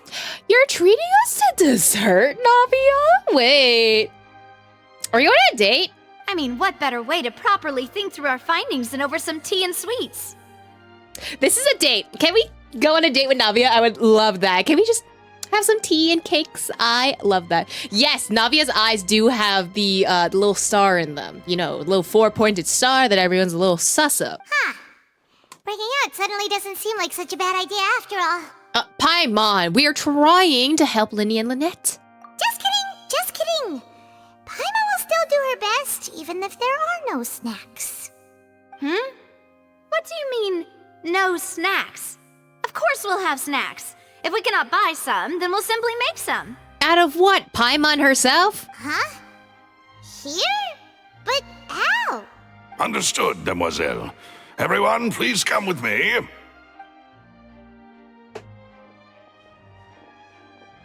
This is a really big theater. Oh my god. Wait, you're carrying a portable stove with you? You can carry a portable stove with you? Yes, I must be prepared to meet the demoiselle's baking needs whenever the fancy strikes her. So you carry a Where do you get the ingredients from? Melus? Where's the ingredients coming from? I have eggs, sugar, and almonds at the ready. Where did you get these from? Good work, you two. Then I'll get to it. Please sit tight for a moment. You'll get to taste my awesome snacks soon enough. These three are quite the interesting group. Must be a Spina di Rusula thing. Navia methodically handles the ingredients and pulls fresh macarons out of the oven in short. You made macarons in a portable oven? Still in the oven! Oh, it's even better now. Paimon can't stop drooling. You know how hard those are to make in a regular stove, let alone in a portable oven? From the way you had these two guys carrying all that stuff around, Paimon thought you'd have them do more during the baking process. But you ended up doing the entire thing by yourself. Beating the egg whites, grinding almonds, everything. I still can't believe she made macarons in a portable oven. I was applauding. And I was giving encouraging smiles. You know what? We love a duo group like Silver and Melis. They're so supportive. You love to see it. That's not quite what Paimon meant to say, but okay. Paimon was just thinking. Aren't you worried about getting your fancy dress dirty, beating egg whites and baking like this? She probably knows what she's doing. Also, those macarons are huge. They're like the size of Paimon's head. Well, I don't think it's carved in stone anywhere that fancy ladies can only read books, sip tea, ride horses, and play the piano. I just really enjoy making snacks. Don't underestimate beating egg whites, by the way. It's a real arm workout. It really is. You also need to beat them to just the right consistency, or your macarons will crack. Anyway, give these a try, fresh out of the oven. There's 3 for each of us. Only 3? Well, eating too many sweet treats might send all that sugar to your head. You wouldn't be able to think clearly about the case on a sugar rush, would you? Tea is ready to be served as well. This is Demoiselle's favorite, strong black tea with a floral fragrance that clears the mind and lifts the spirit. Okay, so we add a little bit of milk and we add tapioca pearls, and that's what you have right there is some boba, okay? I love that she also drew the smiley faces. I think they're so cute. Thank you. Why don't you take a break as well? No need for concern. I'm merely doing as I should. You deserve to get some snackies too. Down to business. As Paimon mentioned previously, the tunnel seems to be something of a secret chamber. However, we can assume that Linny and Lynette were not alone within it. Some criminal also occupied its sealed confines. The magician twins could have committed the crimes, of course, but they lack any logical motive. Exactly! Why would they do such a thing right when everyone was watching? So apart from the twins, we're left with 2 other people, the missing girl and the deceased. and the person that, tried to do this all. The flower vase and the thud we heard during the performance could indicate some altercation between Halsey and the criminal in the tunnel. See, me and Navia got it. Resulting in the shattering of the vase, the discarding of her clothes, and her abduction. Yep. Perhaps the criminal thought that since she was chosen from the crowd, she would be too easy to identify if she was still wearing the same clothes. Paimon thinks that makes sense, but the real trouble is... There's no evidence that this third person even exists. True. None of the clues we found thus far support the existence of this third person. So, we know that there were 2 assistants and one of them died. What if one of the assistants was the one that caused the accident? But the only people left to consider are both technically victims. Whether it's the missing girl, Halsey, or poor Cowl. Huh. Could Halsey have secretly made modifications to the magic props in order to murder Cowl before making her escape? But she had no way of knowing how the magic trick worked. That's right. And even if she had tampered with the setup, she would need to understand the entire trick to pull it off. Exactly. She had to at least have been either watching them for a long time, which Lynette and Lene don't seem to constantly perform the same trick over and over again in public, but she would have at least had to known something about it. So, I think she's a stagehand. Nor does she have any motive. The guard said that she has never had any dealings with the magic troop's members. Were we not thorough enough in our search? From the sound of things, this is turning into an impossible case. Your macarons are amazing though, Navia.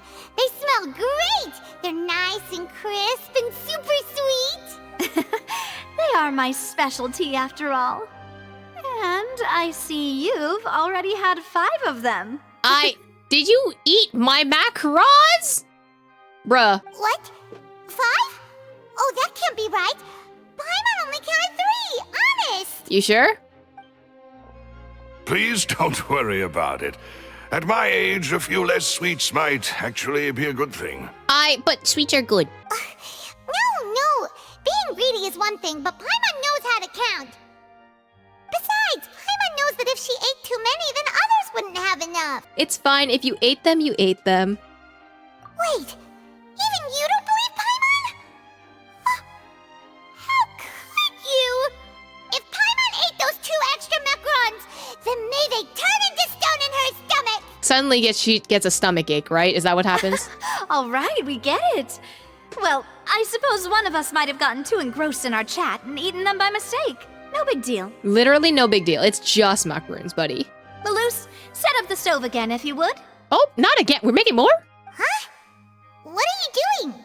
Making sure everyone gets 3 macarons, of course. You don't need to do that. That's really nice of you, though. Exactly. We don't want to trouble you. As you wish, demoiselle. Please don't, actually. And I have the egg, sugar, and almonds. Where'd you get more egg, sugar, and almonds? Well, this really is your hobby, huh? Navia does a second round of baking over... however, the discussion that follows does not yield much progress. Well, that's it for snack time. I'm going to have another look around the area. I don't know what we're looking for yet, but we've still got some time. As attorneys, I suggest the 2 of you think the case over again. It would be awkward if you got all tongue-tied on stage during the trial. Imagine thinking couldn't be me. All right, thanks for your help and for the snacks. Yes, we're on Danganronpa time. It's gonna be great. It was nothing. A small task for the Spina di Rosula. Silver, Maloose, it's time to go. Y'all can't leave, though. Right? I'll be back if I find anything new.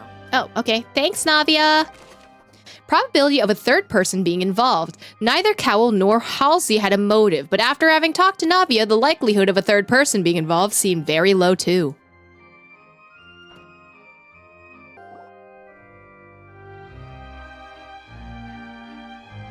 What do we do?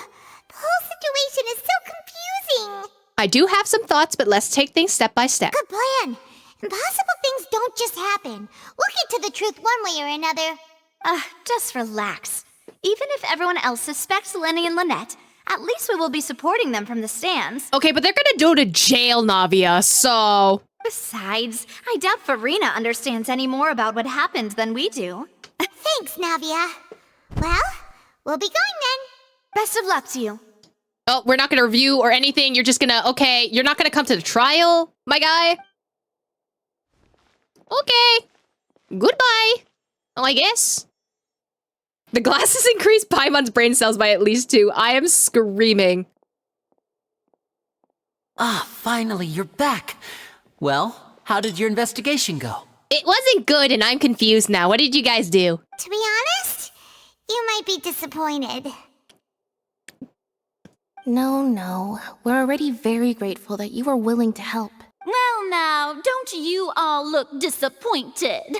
Don't tell me that your investigation came up empty-handed. Okay, listen here. Listen here. I know what I'm doing. I can ace attorney my way out of here. So, it's a battle of the actors, okay? Who can be more dramatic about it first? That was to be expected, of course. The guilty can never produce proof of their innocence. Your mother. But don't let that stop you. I shall be terribly disappointed should you, my most anticipated foe, concede so easily. Just you wait, you twat. I'm gonna get to the bottom of this, and I believe this. Since both parties are present, I declare that the trial regarding the magic show incident is now in session. Great. Oh, there's an audience. Oh, I don't perform well under pressure. What if I just leave right now? What if I don't? Firstly, in order for the audience to understand the causes and results of the incident, could we please have Mr. Linney explain the trick? Aw, he has to explain it? I'm so sorry, Lynette. I'm so sorry. Yes, of course. I will explain while Lynette demonstrates on stage. All the necessary items have been prepared. Yes, a reenactment. Lynette clearly reveals the details of the magic trick. Everyone in the audience is stunned. Thank you, Mr. Linney. In that case, I take your statement to be that you ran to and remained hidden within the magic box in the audience stands once the trick began, and thus could not have committed the crime. Is this correct? Yes, that's correct, Your Honor. In that case, I call upon the prosecution. Lady Farina, do you wish to refute his statement in any way? Why, of course I do. Allow me to take the first shot and break this case wide open. Mr. Linney is clearly lying. Okay, Miss Ace Attorney, you can't do that. Can I just like counteract that with this? Like, he's not lying because we saw it for ourselves. There is no way you could have been in the box the whole time if you were to abduct Halsey and murder Cowell. In fact, I'd say you were hardly in that tunnel at all. Okay, where are you going then? That is simply your hypothesis based on the presumption that I'm guilty. Oh, is that so? And if I may ask, what did you hear while you were inside your box? The roaring countdown of the crowd, of course. That's how I kept track of the time and built anticipation for the finale. And you didn't hear anything else at all? Nothing that might leave an impression of any kind? She's gonna talk about the bump, and we can counteract that by saying that was the fall of the vase, right? Big brain. No, nothing. I see. But when the count reached 30 seconds or so, there was a thud. One so loud that I believe practically everyone heard it. Yeah, I can counteract that. Huh? Hey, hang on. Something's not right here. How could Lynette not know about that sound? Yeah, I'm sure he could have heard a noise that loud from inside the box. I was right by the box and I definitely heard the thud. Uh-oh, that scale's not looking too good. Scales. Could those mean... They probably represent the Ortress stands on the trial. Well then, ladies and gentlemen, allow me to use the words of the magician himself. You never know what can happen in the blink of an eye. Indeed, it seems his alibi can also collapse in the blink of an eye. Of course, I have armed myself to do far more than smash your alibi. Confidence cannot go unfounded, and my foundations are rock solid. Like who? Jean-Lise? Tell me, aren't you and Lynette actually from the House of the Hearth? Oh, we're talking backstory. Uh-oh. The House of the Hearth? They're Fatui? Uh-oh. No wonder they did something like this. But I don't think that just because they're the House of the Hearth, that doesn't mean that they're... It doesn't mean that they're guilty. So the serial disappearances were the Fatui's doing. Now it all makes sense. I've got a feeling that what happened on stage probably wasn't just an accident. Traveler, you're Russian. My That's God. irrelevant. Our identities have nothing to do with what happened. They might be breaking away from what they probably broke out. Maybe they're rebelling against Mother Arlecchino, and that's why they're here, right? Indeed. Then perhaps you could tell us everything that happened during that 1 minute. Your first priority is to prove yourself innocent after all. I'm sure there is little that needs to be kept secret now. Unless your script already has holes in it. Can we retort? The Outlander is speechless. My, oh my, don't they look flabbergasted? Now comes the infighting and discord, I suppose. This was almost too easy. Not her having like a second personality immediately, like, hello? Good thing I made all those preparations. Seems the all-nighter I pulled last night is really paying off. Preparations as in what? Preparations as in what? Hey, Linny, why didn't you tell us this before? I don't know, maybe they're trying to escape from their backstories, like... Linny and Lynette are Fatui? Order! Order! Mr. Linny, allow me to re-establish the facts. Lady Farina has raised 2 points. First, when the thud was heard in the Opera House, you were neither in the box nor the tunnel. Second, you and Ms. Lynette are both members of the House of the Hearth. Are these claims true? Yes. There's no doubt about a magician's ability to con others. Given how Linné has concealed his identity, this could have all been set up beforehand. Plus, Child is here in Fontaine along with the other House of Operatives. There must be some scheme at work here. Okay, I think Child is f***ing around and finding out, but, I've been a victim of such schemes before, and now... Please answer my question, Mr. Linny. I'm sorry. Yes, they're true, Your Honor. I knew it! Well, that's it. We might as well move on to the sentencing already. What should we do now? Permission to speak, Your Honor, Your Sir, Your Majesty. I'm sorry. Granted. My client has withheld some key information. In that case, what is your request? I request a brief adjournment. There are things that must be discussed. Is that really necessary? They're already as good as guilty. Okay, was anyone asking you? Okay? Step back. The defendant deceived their own attorneys. What is there left to discuss? Order! Order, I say! Not that we addressed him as daddy, honestly. Yeah, I'll take that. Your request is reasonable, and we shall adjourn. This trial will reconvene in 1 hour. Thank you, because someone decided not to tell me they were from a Fatui orphanage. So you would stick to Mr. Linney's defense even after knowing what you do now? You certainly have more professionalism than I thought. Yeah, because we're professional and you're a... I guess. I don't know what a good comeback is for that. In that case, my dear audience, let's allow the joy of victory to steep for a little while longer.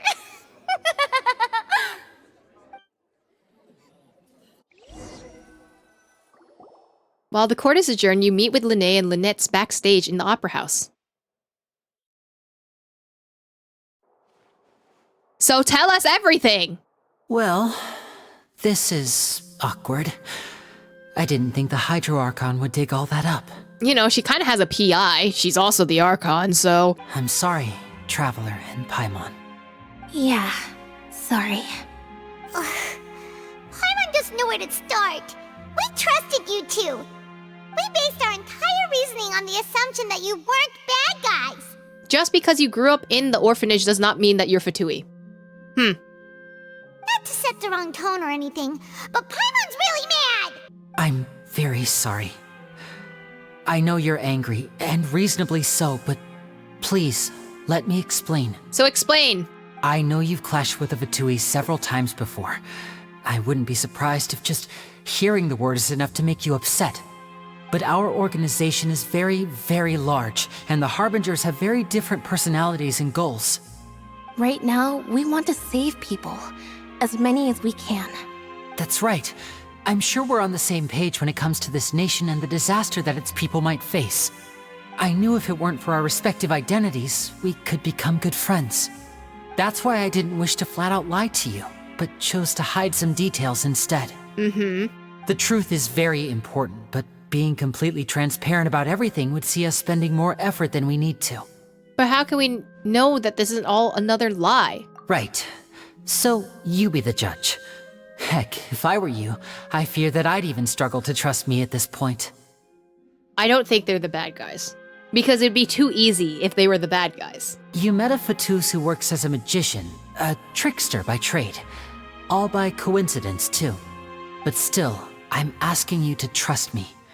I am no criminal. At least, not in this case. I want to know Linnea's backstory. What up shit did you do in the House of Hearth? Sorry.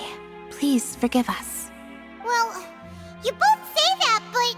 Explain the other issue first. Where did you actually go while the trick was being performed? Right. Let's hear your answer first, and no lies now. Of course. I'll answer any question you ask. We've been trying to find out how the Oratrice operates. We want to know why it has a consciousness. Why can it deliver sentences accurately? During our investigations, we learned that the machine's core is beneath it. From that moment on, Lynette and I have been designing this box swap trick, with the objective of getting close to the core. Is that why you needed a whole minute? That's right. In truth, the audience would take about 75 seconds to count down from 60, while I would only need 15 to get to the opposite box.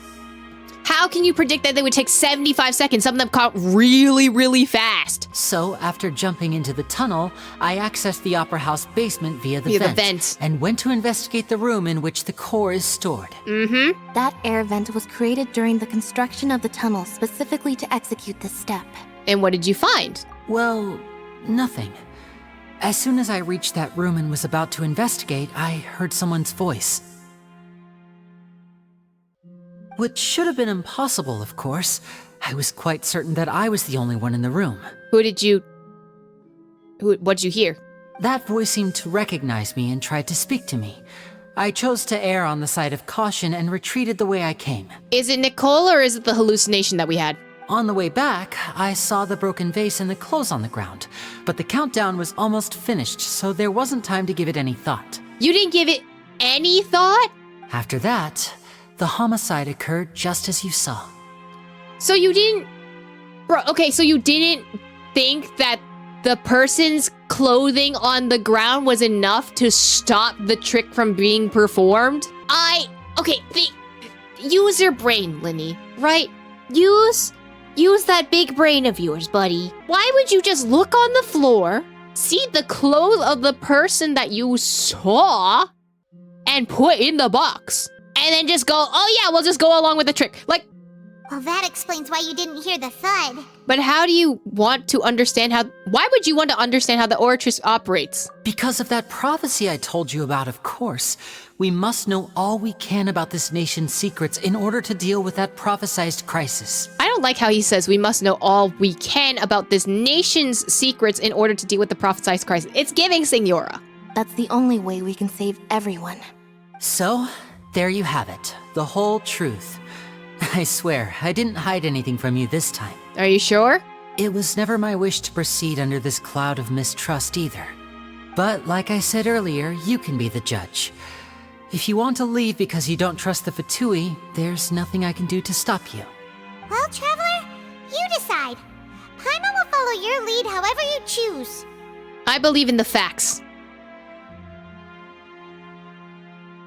Oh. I will defend you from these charges, or I believe that judgment will be dispensed as it should. So one is kind of mistrustful, but you're going along with it, and the other one's I will defend. I trust you. I trust you. For now. Okay. Thank you. Thanks for giving us a chance. The current problem problem is that the scales are tipped pretty badly against you two. If we want to refute the Hydro Archon's accusations, we're gonna need a seriously watertight defense. Actually, we already have the key evidence we need. Huh? The adjournment's almost over. Let's go back. Oh, Paimon thinks she gets what you mean. Linny's statement. Linny claims that he headed to the chamber containing the Oratrice core upon entering the tunnel and did not witness the crime taking place, and thus did not hear the loud thud. The voice in the Oratrice core chamber. Linny claims to have heard a mysterious voice within the chamber that houses the Oratrice core within the Opera House's underground structures. The brief adjournment ends and the nail-biting trial reconvenes. Both parties have returned to their positions. Let us continue the trial. When last we left off, Mr. Linny acknowledged the new evidence presented by Lady Farina as fact. Therefore, Lady Farina may continue stating her reconstruction of the events. The way he said when we last left off sounds like an anime bit. Ugh, that took long enough. Now then, if everyone would lend me their attention, at this stage, let's revisit that scene from Linny's perspective. Oh, hello, what is this? Based on the opposition's account of the events, you can identify loopholes in their statements. Oh, at 2 o'clock in the morning, you want me to find loopholes, buddy? Use evidence and clues obtained during the investigation to refute any erroneous assertions of fact and replace them with new inferences. Use your refutations to convince the audience and obtain more support from the people. The Oratrice will display such shifts clearly. When you find and refute all incorrect content, you can complete the cycle of refutation and unveil the truth. Oh, hello, what is this, a Pokemon battle? As the countdown began, he entered the tunnel. When the flatbed trolley passed, he opened the box and got into an altercation with Halsey, which caused the loud thud. He did not realize that this sound could be heard by everyone in the Opera House, which is why he claimed earlier that he could not hear the sound. Finally, he used the vase to knock her out, before making her change clothes to prevent others from recognizing her. At this time, Cowell arrived in the tunnel, having heard that strange noise, and caught Linny red-handed. So Linny proceeded to knock him out too before stuffing him into that box. Afterward, Linny passed the unconscious Halsey to his accomplice through the magic box in the audience stands, before operating the devices such that Cowell's death would be ruled an accident. That's too dramatic to lead it as an accident. That's the truth behind what happened. Does the defendant's side have any objections to Lady Farina's description of the events? Yeah, a lot of objections. The key to refuting Lady Farina is the order of events, what Linny experienced, and what he saw. Oh my god, Zach gets voice lines. Let's go! We love Zach getting voice lines. Okay, so first of all, he did enter the tunnel as the countdown began. I cannot refute that. But it was not from Lene and Halsey's fight. The loud thud...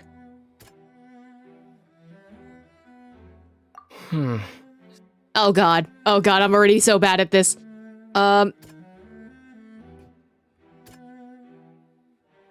Was here. Lene's statement, because According he to was Linny, not there. He left via the vent after entering the tunnel. He couldn't have had that altercation with Hulk. Oops, sorry, Zach. Oh no, I cut out his voice lines. Okay, so that's done. So he didn't kidnap Halsey because he was literally not in the tunnel. I can't use that. But he heard a voice. Went to the room that contains the Oratrice's core. This is the actual truth. And then of course he couldn't have knocked Cowell out because,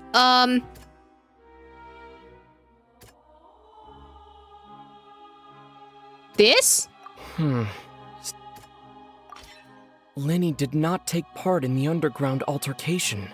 He only witnessed traces of the aftermath. Attention! Ace Detective Paimon has something to say! Oh god, Paimon's voicing this, I'm so sorry. When the countdown started, Linny did indeed go into the tunnel.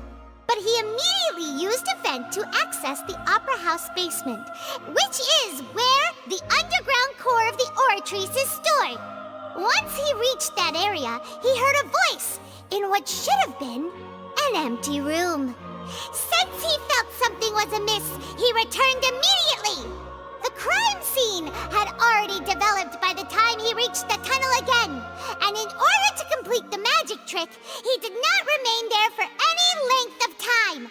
Finally, he reached the surface, and that was when the accident happened from his point of view. Therefore, he's innocent. Of this crime, but not of the next one.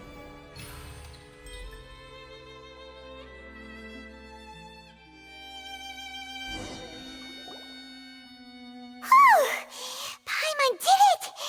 Paimon actually managed to say all that!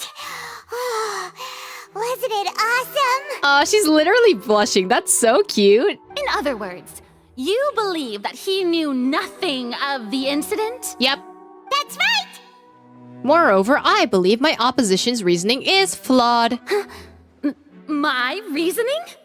The onstage equipment was clearly tampered with a premeditated fashion. However, you could say that Cowell bumped into Liney by chance. If that's the case, then if Cowell hadn't entered the tunnel, who was the entire setup meant to kill? Assuming that what you say is true, Linny only needed to kidnap the young girl to cause a new disappearance case. What would the point of killing someone on stage be? Linny looks a little bit too happy right now when she's talking about murder and, like, kidnapping. I'm sorry. Oh, they have a point. That's right, you tell them! And that's why they're partners of mine. They've managed to turn things around. Oh, well, your denial is very strident, I'll give you that. But what proof do you have to back your claims? How you refuted Liney's alibi initially? Of course I do. If he had been in the magic box the whole time, how could he have not heard that sound? Why do you ask? Paimon literally explained it. Why he couldn't hear the box. Bro, Paimon literally explained it already. You're saying that he wasn't? Yes. Your claim has also become a critical clue.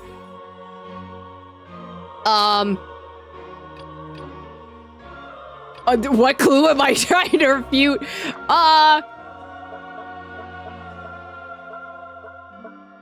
Irrelevant. Oh, okay. So it's either these three choices.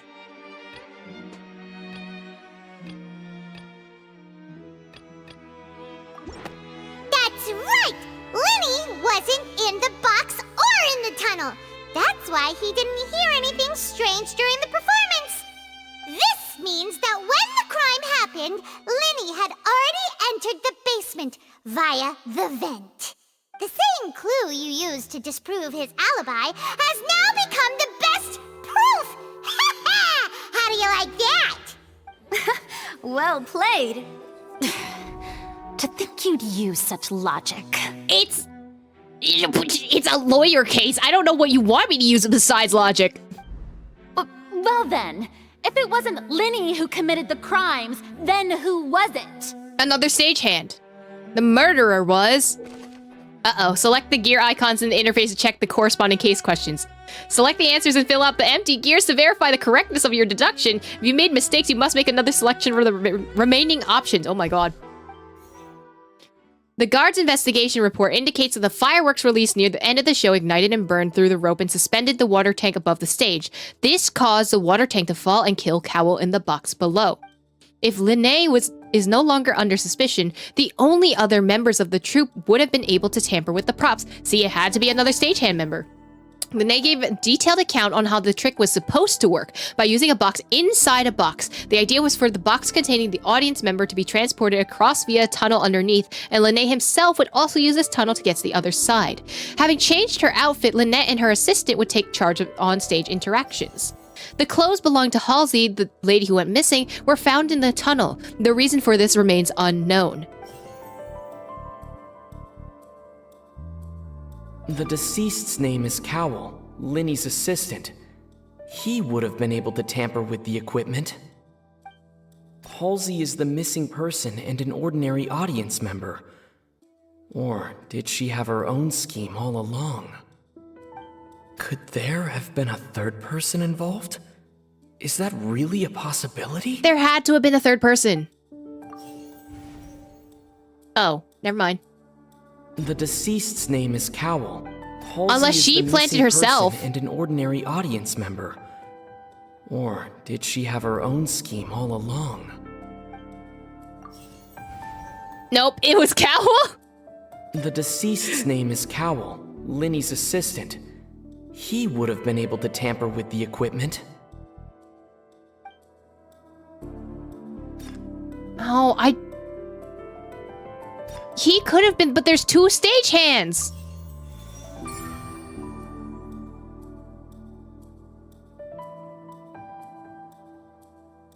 It doesn't make any sense, because why would he die? That can't be right. Are you serious? No, it had to have been the other stagehand. There were 2 stagehands.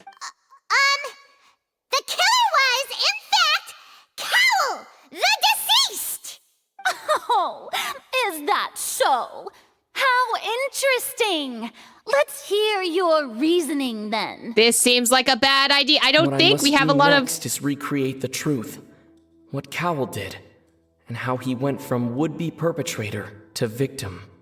This doesn't make any sense. What? How can we unsave Linné and having been unable to interfere with the crime? Linny was not in the tunnel at that moment, which gave our criminal ample time. The sound we heard may have come from a clash between the missing Halsey and the criminal. The deceased's name is Cowell. No one entered or left the Opera House through... It would have been tough for both people to fit into that vent. Halsey's clothing was in the tunnel, so there must have been some fear that she would attract attention. What? That doesn't make any sense. It was just that? No one entered or left the Opera House through its entrances, so where would the criminal have wanted to take Halsey? It would have been tough for both people to fit into that vent. They would likely have bumped into Linny as... No one entered or left the Opera House through its entrances. Associated with the Fatui as well? Halsey? I mean, I'm assuming that maybe, I don't know, maybe Linné and Lynette have broken ties with the Fatui, and now someone's trying to get back at them, specifically Arakino, and the lady was in fact planted there, possibly? What? It would have been tough for both people to fit into that vent. They would likely have bumped into Linny as well.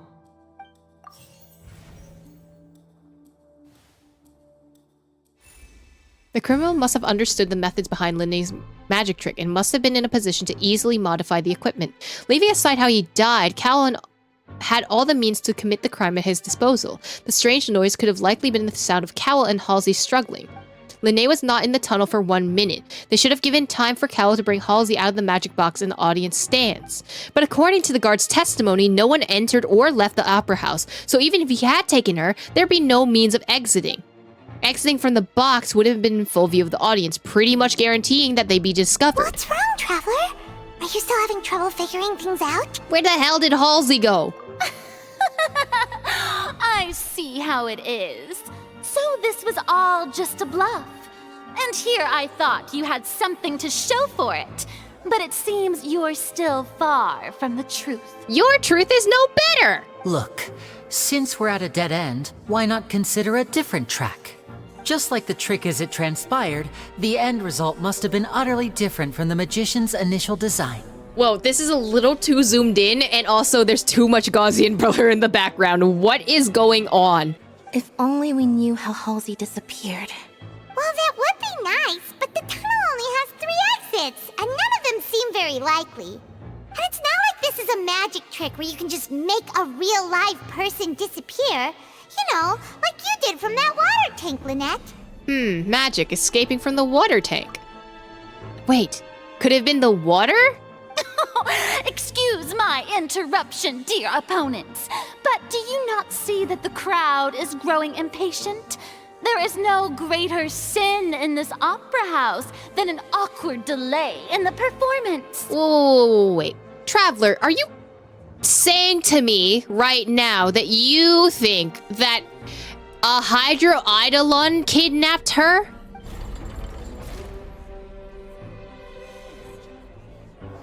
If the defense is unable to make further effective arguments, we will move on to the next stage of the trial. I would rather... No. Hold on a second. Linny was not in the tunnel at that moment, which gave our criminal ample time. The sound we heard may have come from a clash between the missing Halsey and the criminal. The deceased's name is Cowell, Linny's assistant. He would have been able to tamper with the equipment. Oh god. The vase was not broken by chance. It was used to cover important evidence. The water. Okay, never mind. I thought it was a Hydro Eidolon. Maybe not.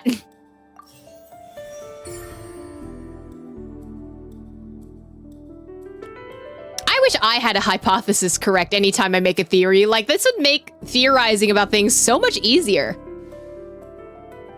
Paimon gets it! It all comes together if Halsey disappeared instead of being kidnapped. Lynette escaped from the water tank, vanishing gradually and leaving only clothes behind. If there's a similar method where a person could be transformed into water...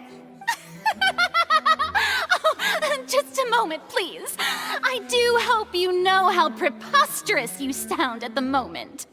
How could a person ever be transformed into water? This is reality we're talking about here, not some magic trick. I would like to request that we examine Cal's personal effects. We might find something there. Must we really? I should think that of anyone. Your friend Linny already knows this truth very well. Magic tricks are ultimately just illusions and misdirection. But Halsey's disappearance is very real. We're talking about two completely different things. Even so, I trust the Traveler's judgment. The truth must be out there somewhere. Perhaps some new line of reasoning may open if we try to gather all the focal points that don't make sense. Since Cal was the deceased, we haven't placed much attention on him. But given that we aren't making much progress with the case, it wouldn't hurt to have a look at his belongings, would it? People really do come up with all sorts of harebrained schemes when at the end of their rope. The way I see it, your suggestion that we broaden the scope of our investigation is nothing but a tactic for stalling the trial. Nevertheless, I believe that this is a reasonable request on the part of an attorney. Since the trial does indeed appear to be at an impasse, I believe that additional evidence may help us make more progress. Oh my god, are we underneath Nouvelette's boots? When they said step on me, I did not expect the shot of the boot being over me. Thanks. Guards, please step into the lounge and examine the personal effects of the deceased, Cowell. After some time, a guard returns with news. We are still examining the items, but we have already made critical progress that we feel must be shared with everyone post-haste. We discovered several test tubes of fluid within Cowell's baggage, each labeled separately. The notebook in his backpack claims that these fluids are... water from the primordial sea. He's a Hydro Eidolon, oh no. The primordial sea. The note's contents also indicate that Cowell belonged to an organization that sells illegal drugs and that he had an accomplice. Oh. The notebook has many entries concerning safe usage of these fluids, in which the keyword dissolve appears many times. Oh, that's not good. One of these tubes was labeled Opera Epiclese, along with yesterday's date. It is empty. The notes also state that these dissolution properties work exclusively on people from Fontaine. It's likely that Halsey was chosen as some sort of test subject. Is Halsey? Did we? That puddle with the water next to the vase? Was that Halsey? Did we just step in Halsey? As such, we believe that the defense's hypothesis is, in fact, supported by sufficient evidence. You've gotta be kidding! People dissolving into water? Could something so ridiculous actually be true? Wait a moment. This reminds me of a certain prophecy, but it's just a coincidence, isn't it? Huh. If people can become water, does that mean that the water tank's real use was as a means to hide water stains? And if Cowl was targeting that girl... Wait just a minute. Could that mean... You two, with me, quick! Demoiselle, wait! What about your partners? Let's go. Just trust me. Order! Order!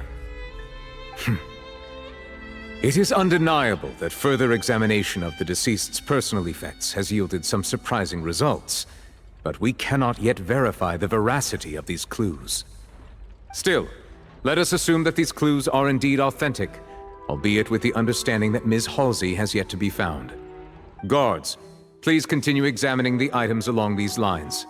Mr. Linney, it appears your hypothesis is supported by the evidence, so please continue speaking. Of course. Thank you, Your Honor. If we uphold this hypothesis, I believe that many of this case's seemingly unrelated clues can be connected together. Right! Like the metal hook! That one didn't make sense at all. Let's think about this. Cowell's methods must have something to do with that water from the primordial sea. The liquid guards found in Cowell's luggage seem to have the ability to dissolve Fontainians into water.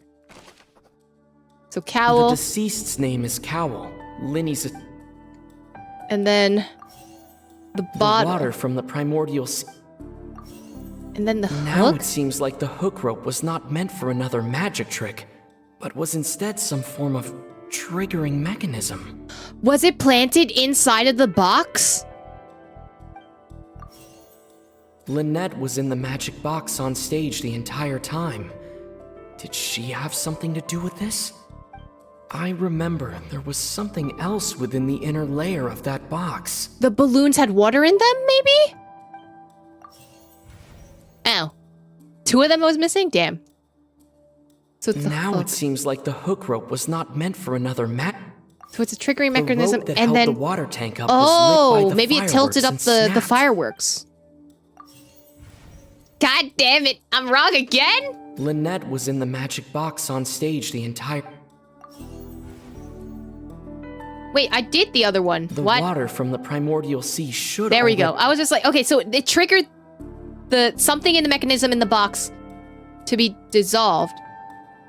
You need sleep. Listen, I used all my big brain energy for figuring out the magic trick, and now I can't even big brain anything.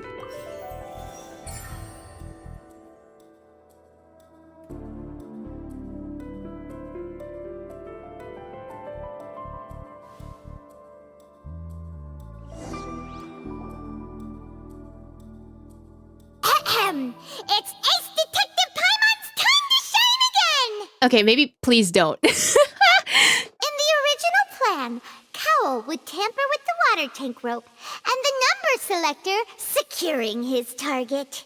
When the magic box containing Halsey was lowered, the metal hook would retract gradually and pierce the balloon at the top of the box.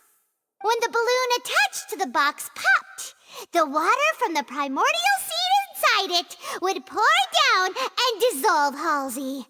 Afterward, Cowell would enter the tunnel and break the flower vase to conceal the water inside the tunnel, with the remaining evidence being covered up by the water tank on stage.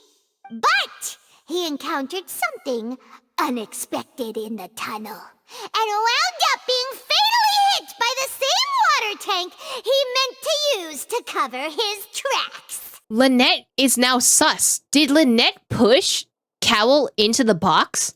Huh. That does make sense. That actually links together a lot of the more confusing pieces of evidence.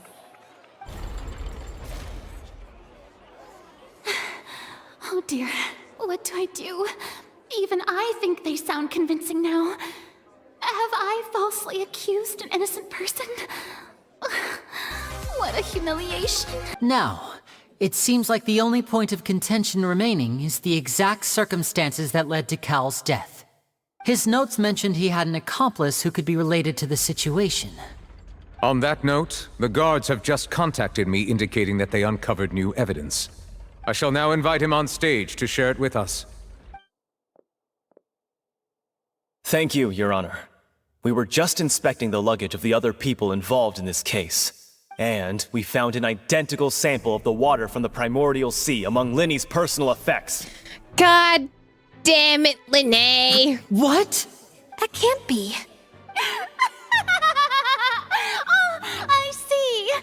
Well, how wonderfully comedic to have your own counterattack only to come back and wound you. So that was planted. Does this not clear all doubt?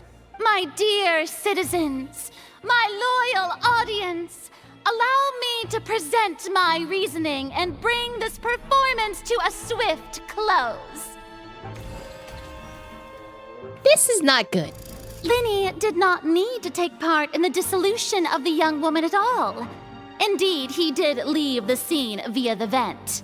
Having made modifications to the props beforehand, his accomplice Cowl then caused Halsey to vanish using the water from the primordial sea. But upon his return, in cruel avarice, Linny desired sole credit and prepared to do away with his partner in crime.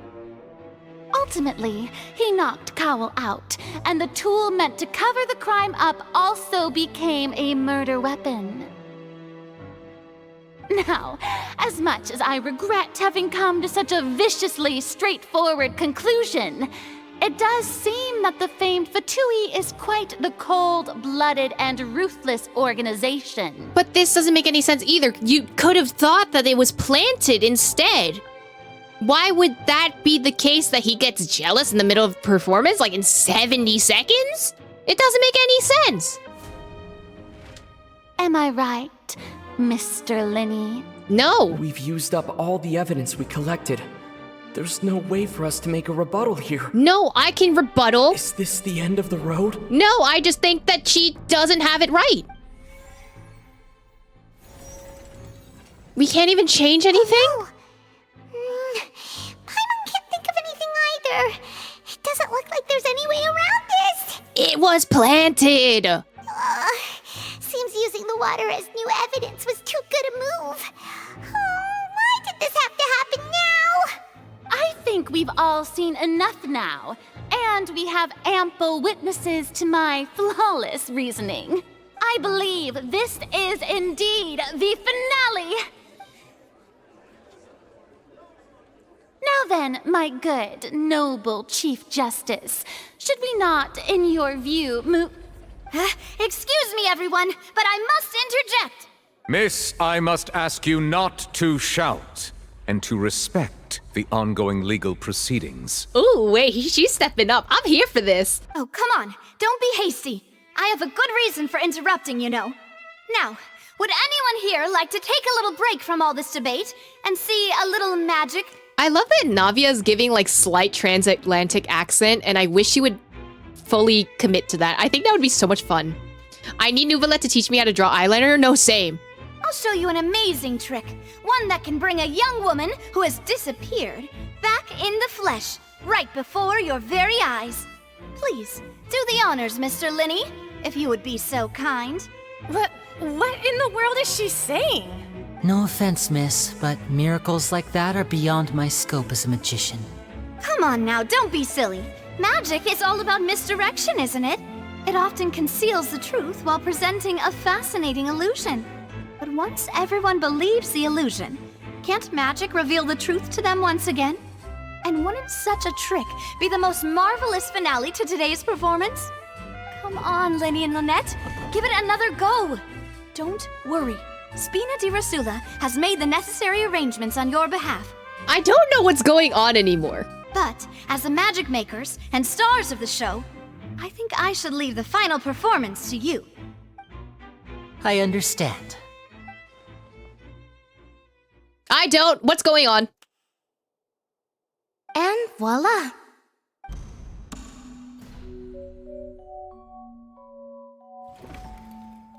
Huh? Sorry for the interruption. Wait, isn't that Halsey? So the whole thing about people dissolving wasn't true after all? To be clear, I'm only here because this person told me that if I testified, the merit of doing so would lessen my sentence. I was hiding outside this room listening to the proceedings because I was afraid that I would be the one put on trial. I was just feeling happy that no one had noticed me, and then before I knew it, she caught me. That'll teach you to underestimate us three. Where should I begin? I'm sorry. I'm the one who killed Cowl. I admit it. What is happening? I am losing my brain cells. What is going on? What? Why? Was she the thief all the way in the beginning? Firstly, my name isn't Halsey. It's Lillian, and I'm originally from Mondstadt. I heard that Linny's show was gonna be a real thriller, but I missed the chance to buy a ticket, so I stole one. You can just do stage door, bro. You can do standing room. That's how I make a living. I steal stuff here and there. And I'd never been caught before. But I was noticed at the harbor a few days ago, and I barely got away. Linny was the one who caught me in the act. Hey, no wonder you look familiar. So you were the thief! Liddy even mentioned that you were pretty skilled. Well, and I thought that would have been the end of it, but then the number selector chose me. He even mentioned the Fortress of Meripede.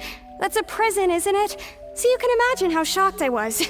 I thought he was onto me for sure. So I played along with the show while looking for an opening to flee, but then I got water poured on me for no reason, and then someone jumped into the tunnel to nab me. I wasn't going to take that lying down, so I knocked him out and stuffed him into the box. Oh my god, so Cal was the the kidnapper. There was nowhere to run from there, though, so I had to change my clothes and hide in a box containing performance costumes.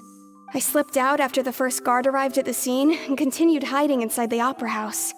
Can a person even hide in there? Their practice hand concealment, probably. A professional thief could make it work. But I swear I didn't know that the water tank would fall down. Really, I swear it. Had I known that, I wouldn't have put him in the magic box. I may be a thief, but I'm no killer. Well, that makes everything pretty clear now, doesn't it?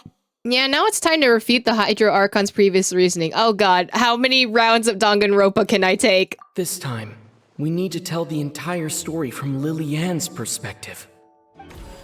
I'm slowly losing my mind. Okay, so he did enter the tunnel. Halsey was in fact not dissolved because she's standing here right before us. I'm gonna keep pressing buttons until I get it, buddy. The strange sound wasn't from a fight. It was Lily-Ann's attempt to break out when she was frightened. And then there was not, in fact, fighting between these two because... The flower vase was not broken to cover anything up, but was smashed during the struggle between Lily-Ann and Cowl. So I was right that it was a struggle and not just, you know, a coincidence.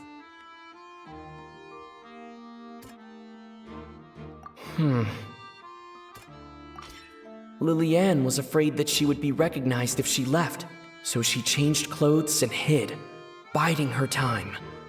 Just what... Oops. I'm sorry, Zach! And it's Ace Detective Paimon time! Oh god. M. Night Shyamalan wrote this Archon quest clearly. My brain hurts, dude. Having been selected out of the blue, Lily-Ann panicked. Her panic only intensified after she entered the tunnel and had water poured on her head. So she kicked the door open, producing the thud we all heard. Hearing the commotion, Cowl leapt into the tunnel, only to discover that Lily-Ann had not dissolved. He did not know that Lily-Ann was not from Fontaine, but was a thief who made her way in by stealing a ticket. Mistakenly believing that the water from the primordial sea needed time to take effect, he tried to force Lily-Ann back into the box. The two broke the flower vase during the struggle, but Lillian came out on top, knocking Cowell out and putting him in the box. With no way of escaping, she changed her clothes and hid in the costume trunk until the performance ended. Paimon's voice is giving me a headache. I'm so sorry.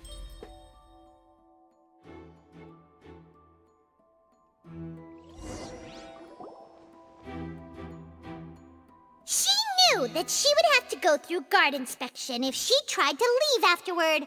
So, she has been trapped in the Opera House these last 2 days. It's been 2 days? And all we ate were macarons? Bro, how are we not dying? She had already become desperately hungry by the time we were chatting over macarons. So, she swiped 2 of them right under our noses. Talk about a sneaky thief. Huh. So that's where the macarons went. At this point, all the events that happened in the tunnel have now come to light. Ah, so that's the whole story. Bravo! Bravo! Now then, Lady Farina, do you wish to speak against the defense's statements? Please answer the question, Lady Farina. Also, if I may add, the trial has not yet ended. As such, I request that the prosecution not leave the room before the proceedings have concluded. What? Are you reading my mind now? No, I have no further arguments. I admit defeat. But really, could you at least have left me with some dignity? Wow, look at that! She's like a deflated balloon now. If there are no objections, then as the Chief Justice of Fontaine, I shall once again repeat the full sequence of events. I love that you two are on opposing sides of this struggle right now. It's so funny. The actual perpetrator of the serial disappearances, Cowell, selected his next victim from the audience reservation list. With some modifications to the selector, he could ensure that the pre-selected young woman would be chosen. To cover up any evidence while committing the deed, Cowell thought of allowing the water tank to fall, which would conceal the water left behind after the young woman was dissolved. He also tampered with the rope suspending the water tank, using the fireworks at the end of the performance to cause the tank to drop and hide the watermarks. He poured the water from the primordial sea into a balloon during the preparation of the magic box and stuck it to the box's lid. Finally, he passed the prepared hook on a rope through the gap in the magic box's door when bringing the young woman to said box. When the magic trick officially began, the box containing the woman was lowered into the tunnel, tightening the hook rope and bursting the balloon containing the water. If all had gone to plan, the young woman would be dissolved at this time. However, Lillian was not from Fontaine, and thus fled the box with a loud noise. Realizing that there was trouble, Cowell entered the tunnel and met Lillian. Thinking that the waters had not yet taken effect, he decided to proceed. However, his opponent was more capable than he thought, and he was overcome, knocked unconscious, and placed into the magic box, and thus became his own final victim. Lillian, according to her own statements, then changed clothes and hid until the performance ended, before hiding in other parts of the opera house. As for Linny, he was in the underground structures within the opera house, and was thus ignorant of these happenings. I love that whole, like, his voice is so calming. It's like listening to a nice podcast, and it's giving Welcome to Night Vale voice, and I appreciate this, and he is slowly putting me to sleep. From this reconstruction of events, we can conclude that Linny, the accused, is in fact innocent. Okay, but they're gonna get accused for, going underground to try and investigate the opera epiclese, you know? I love how we thought Howell was just a poor boy that died for no reason. No, for real. We really thought. I trusted Cowell. While there is much in Linny and Lillian's conduct that should still be investigated separately... Okay, not the problem right now. This case, at least, can be handed over to the Oratrice to make the final decision. Hello? What is this warp? Hello, Hawkeye Syra Hoomst?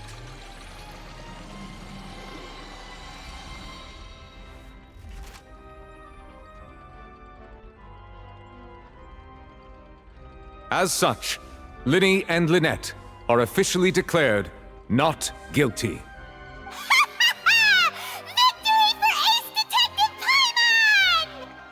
Close enough. Listen, I'll take Nubilet over Welt.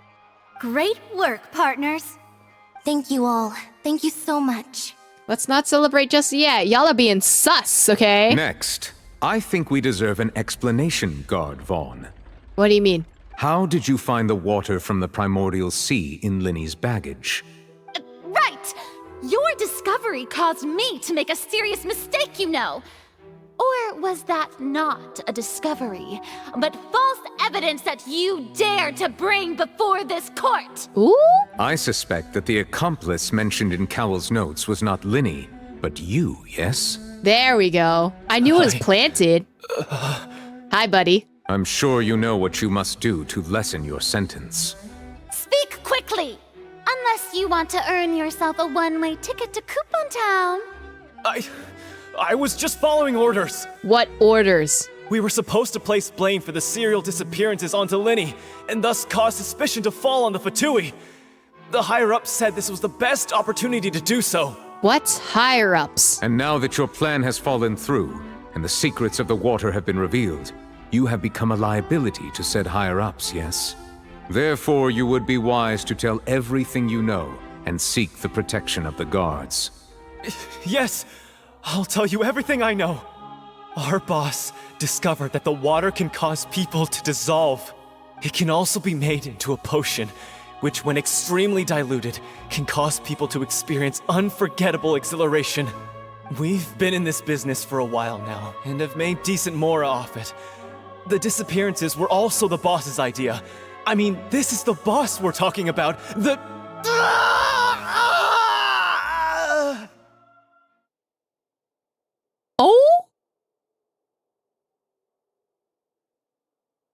Oh, he's dead! What? He turned into water.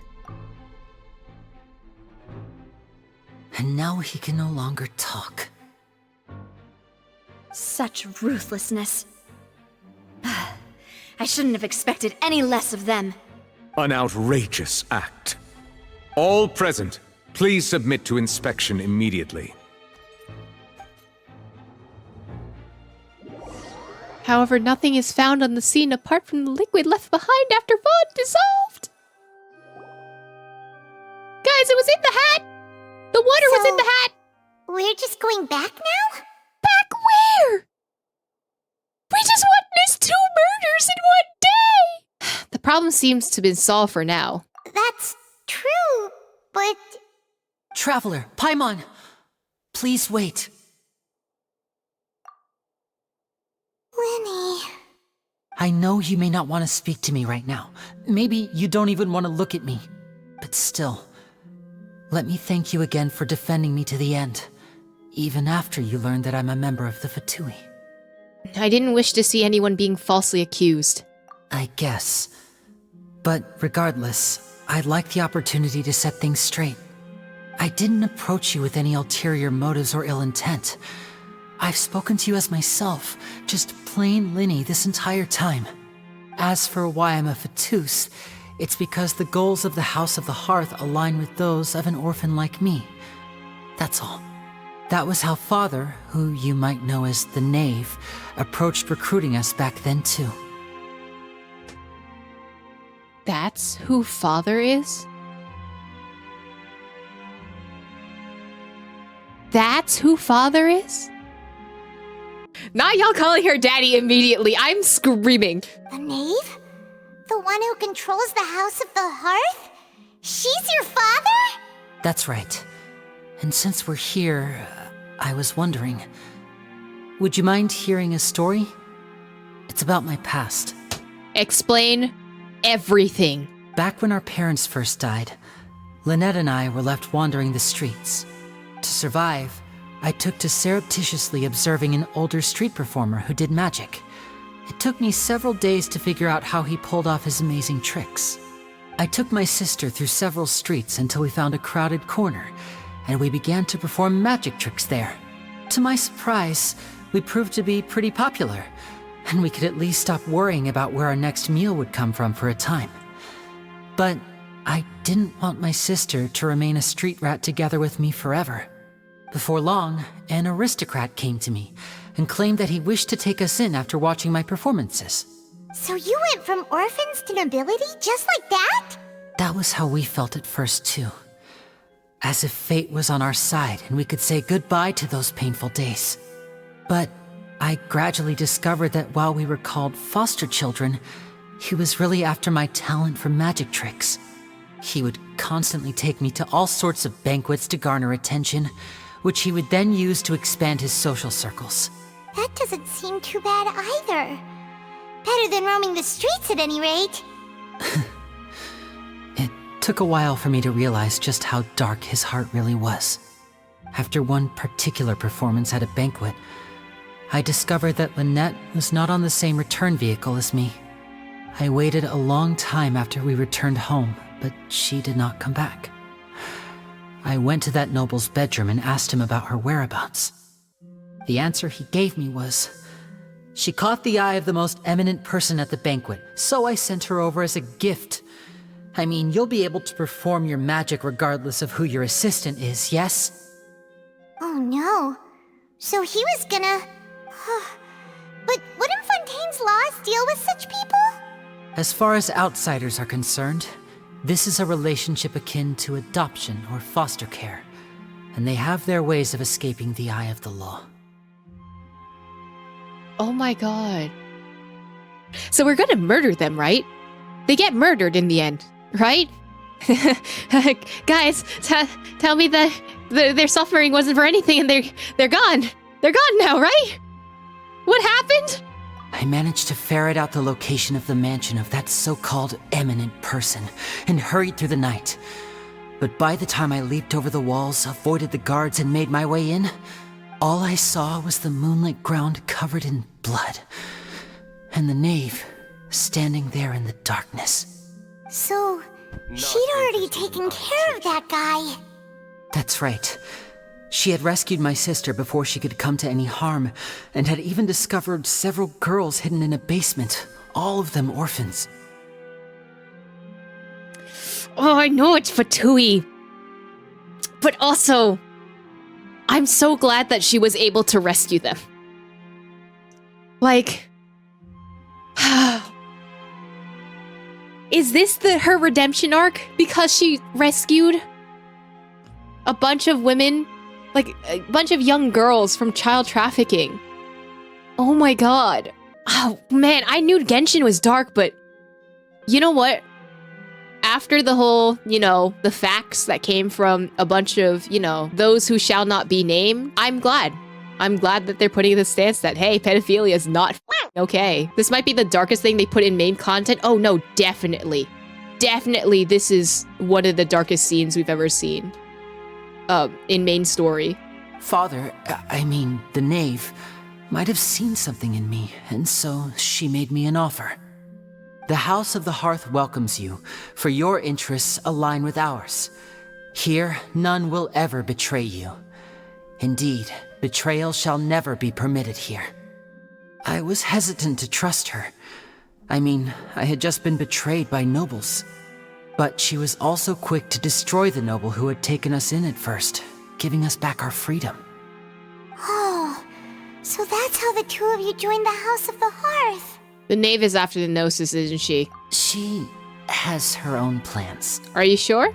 She has gained permission from the Tsaritsa to first use the Gnosis' power once she obtains it. She plans to use it to find a way to break the prophecy and save Fontaine. So, she believes in that prophecy too? That's right. The whole House of the Hearth is currently working to combat that crisis. Today's case has also proven that people from Fontaine can indeed dissolve into some sort of water, thus further supporting the prophecy. All of us house members here, Lady Arlecchino herself included, are from Fontaine. We won't give up on defending our homeland. To us orphans, the only connection we have left to this world, apart from our family, is our homeland. This from Mineno. So, from small deeds like distributing magic pockets to huge schemes like stealing a Gnosis, everything is aimed at dealing with that prophecy. I'm sorry, but I can't completely trust you. It's all right. I understand. The only thing I can do is relate all this to you. I just hope you can understand that even as a member of the House, I have never stopped making my own decisions, and that I believe what I'm doing is right. If you should need anything at all in the future, feel free to find me.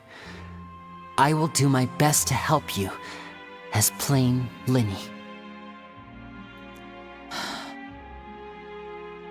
I understand. Goodbye. The back turn from Pine Road. Bye, Linny!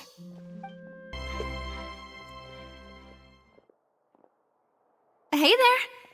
What was with the disappearing act you pulled right as the trial ended? Were you looking for us, Navia? Well, this whole thing isn't exactly over, is it? I do feel that we're getting closer to solving the serial disappearances case, though. Don't you think so, too? Well, I'm sorry, Navia. Huh? What's wrong, my dear partner? I was really only trying to defend Linné. I wasn't necessarily looking into serial disappearance case. Besides, are you sure we're the ones who can crack a case that's been cold for decades now? And given that there's new evidence from the trial, there should be a trail of breadcrumbs for the Hydro Archon's people to follow now, right? Ah, I see. Well, I won't lie. I'm a little shocked to hear that from you. But I suppose you are just travelers who have only arrived in Fontaine after all.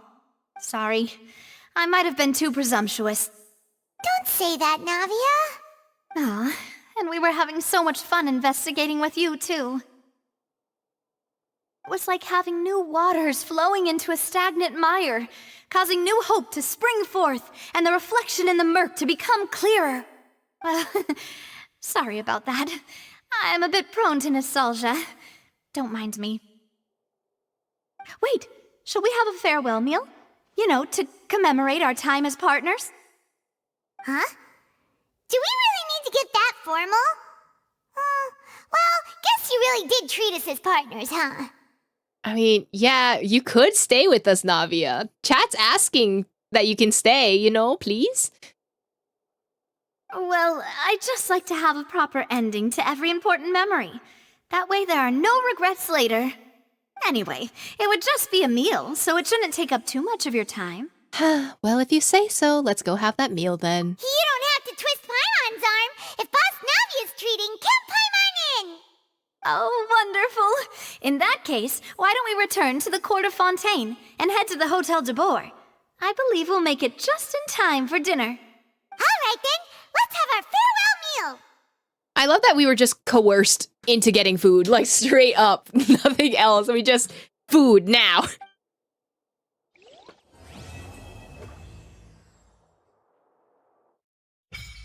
That's the end of Act 1? What's happening? I don't know what's going on anymore. I feel betrayed. I feel betrayed. I don't know what to think anymore.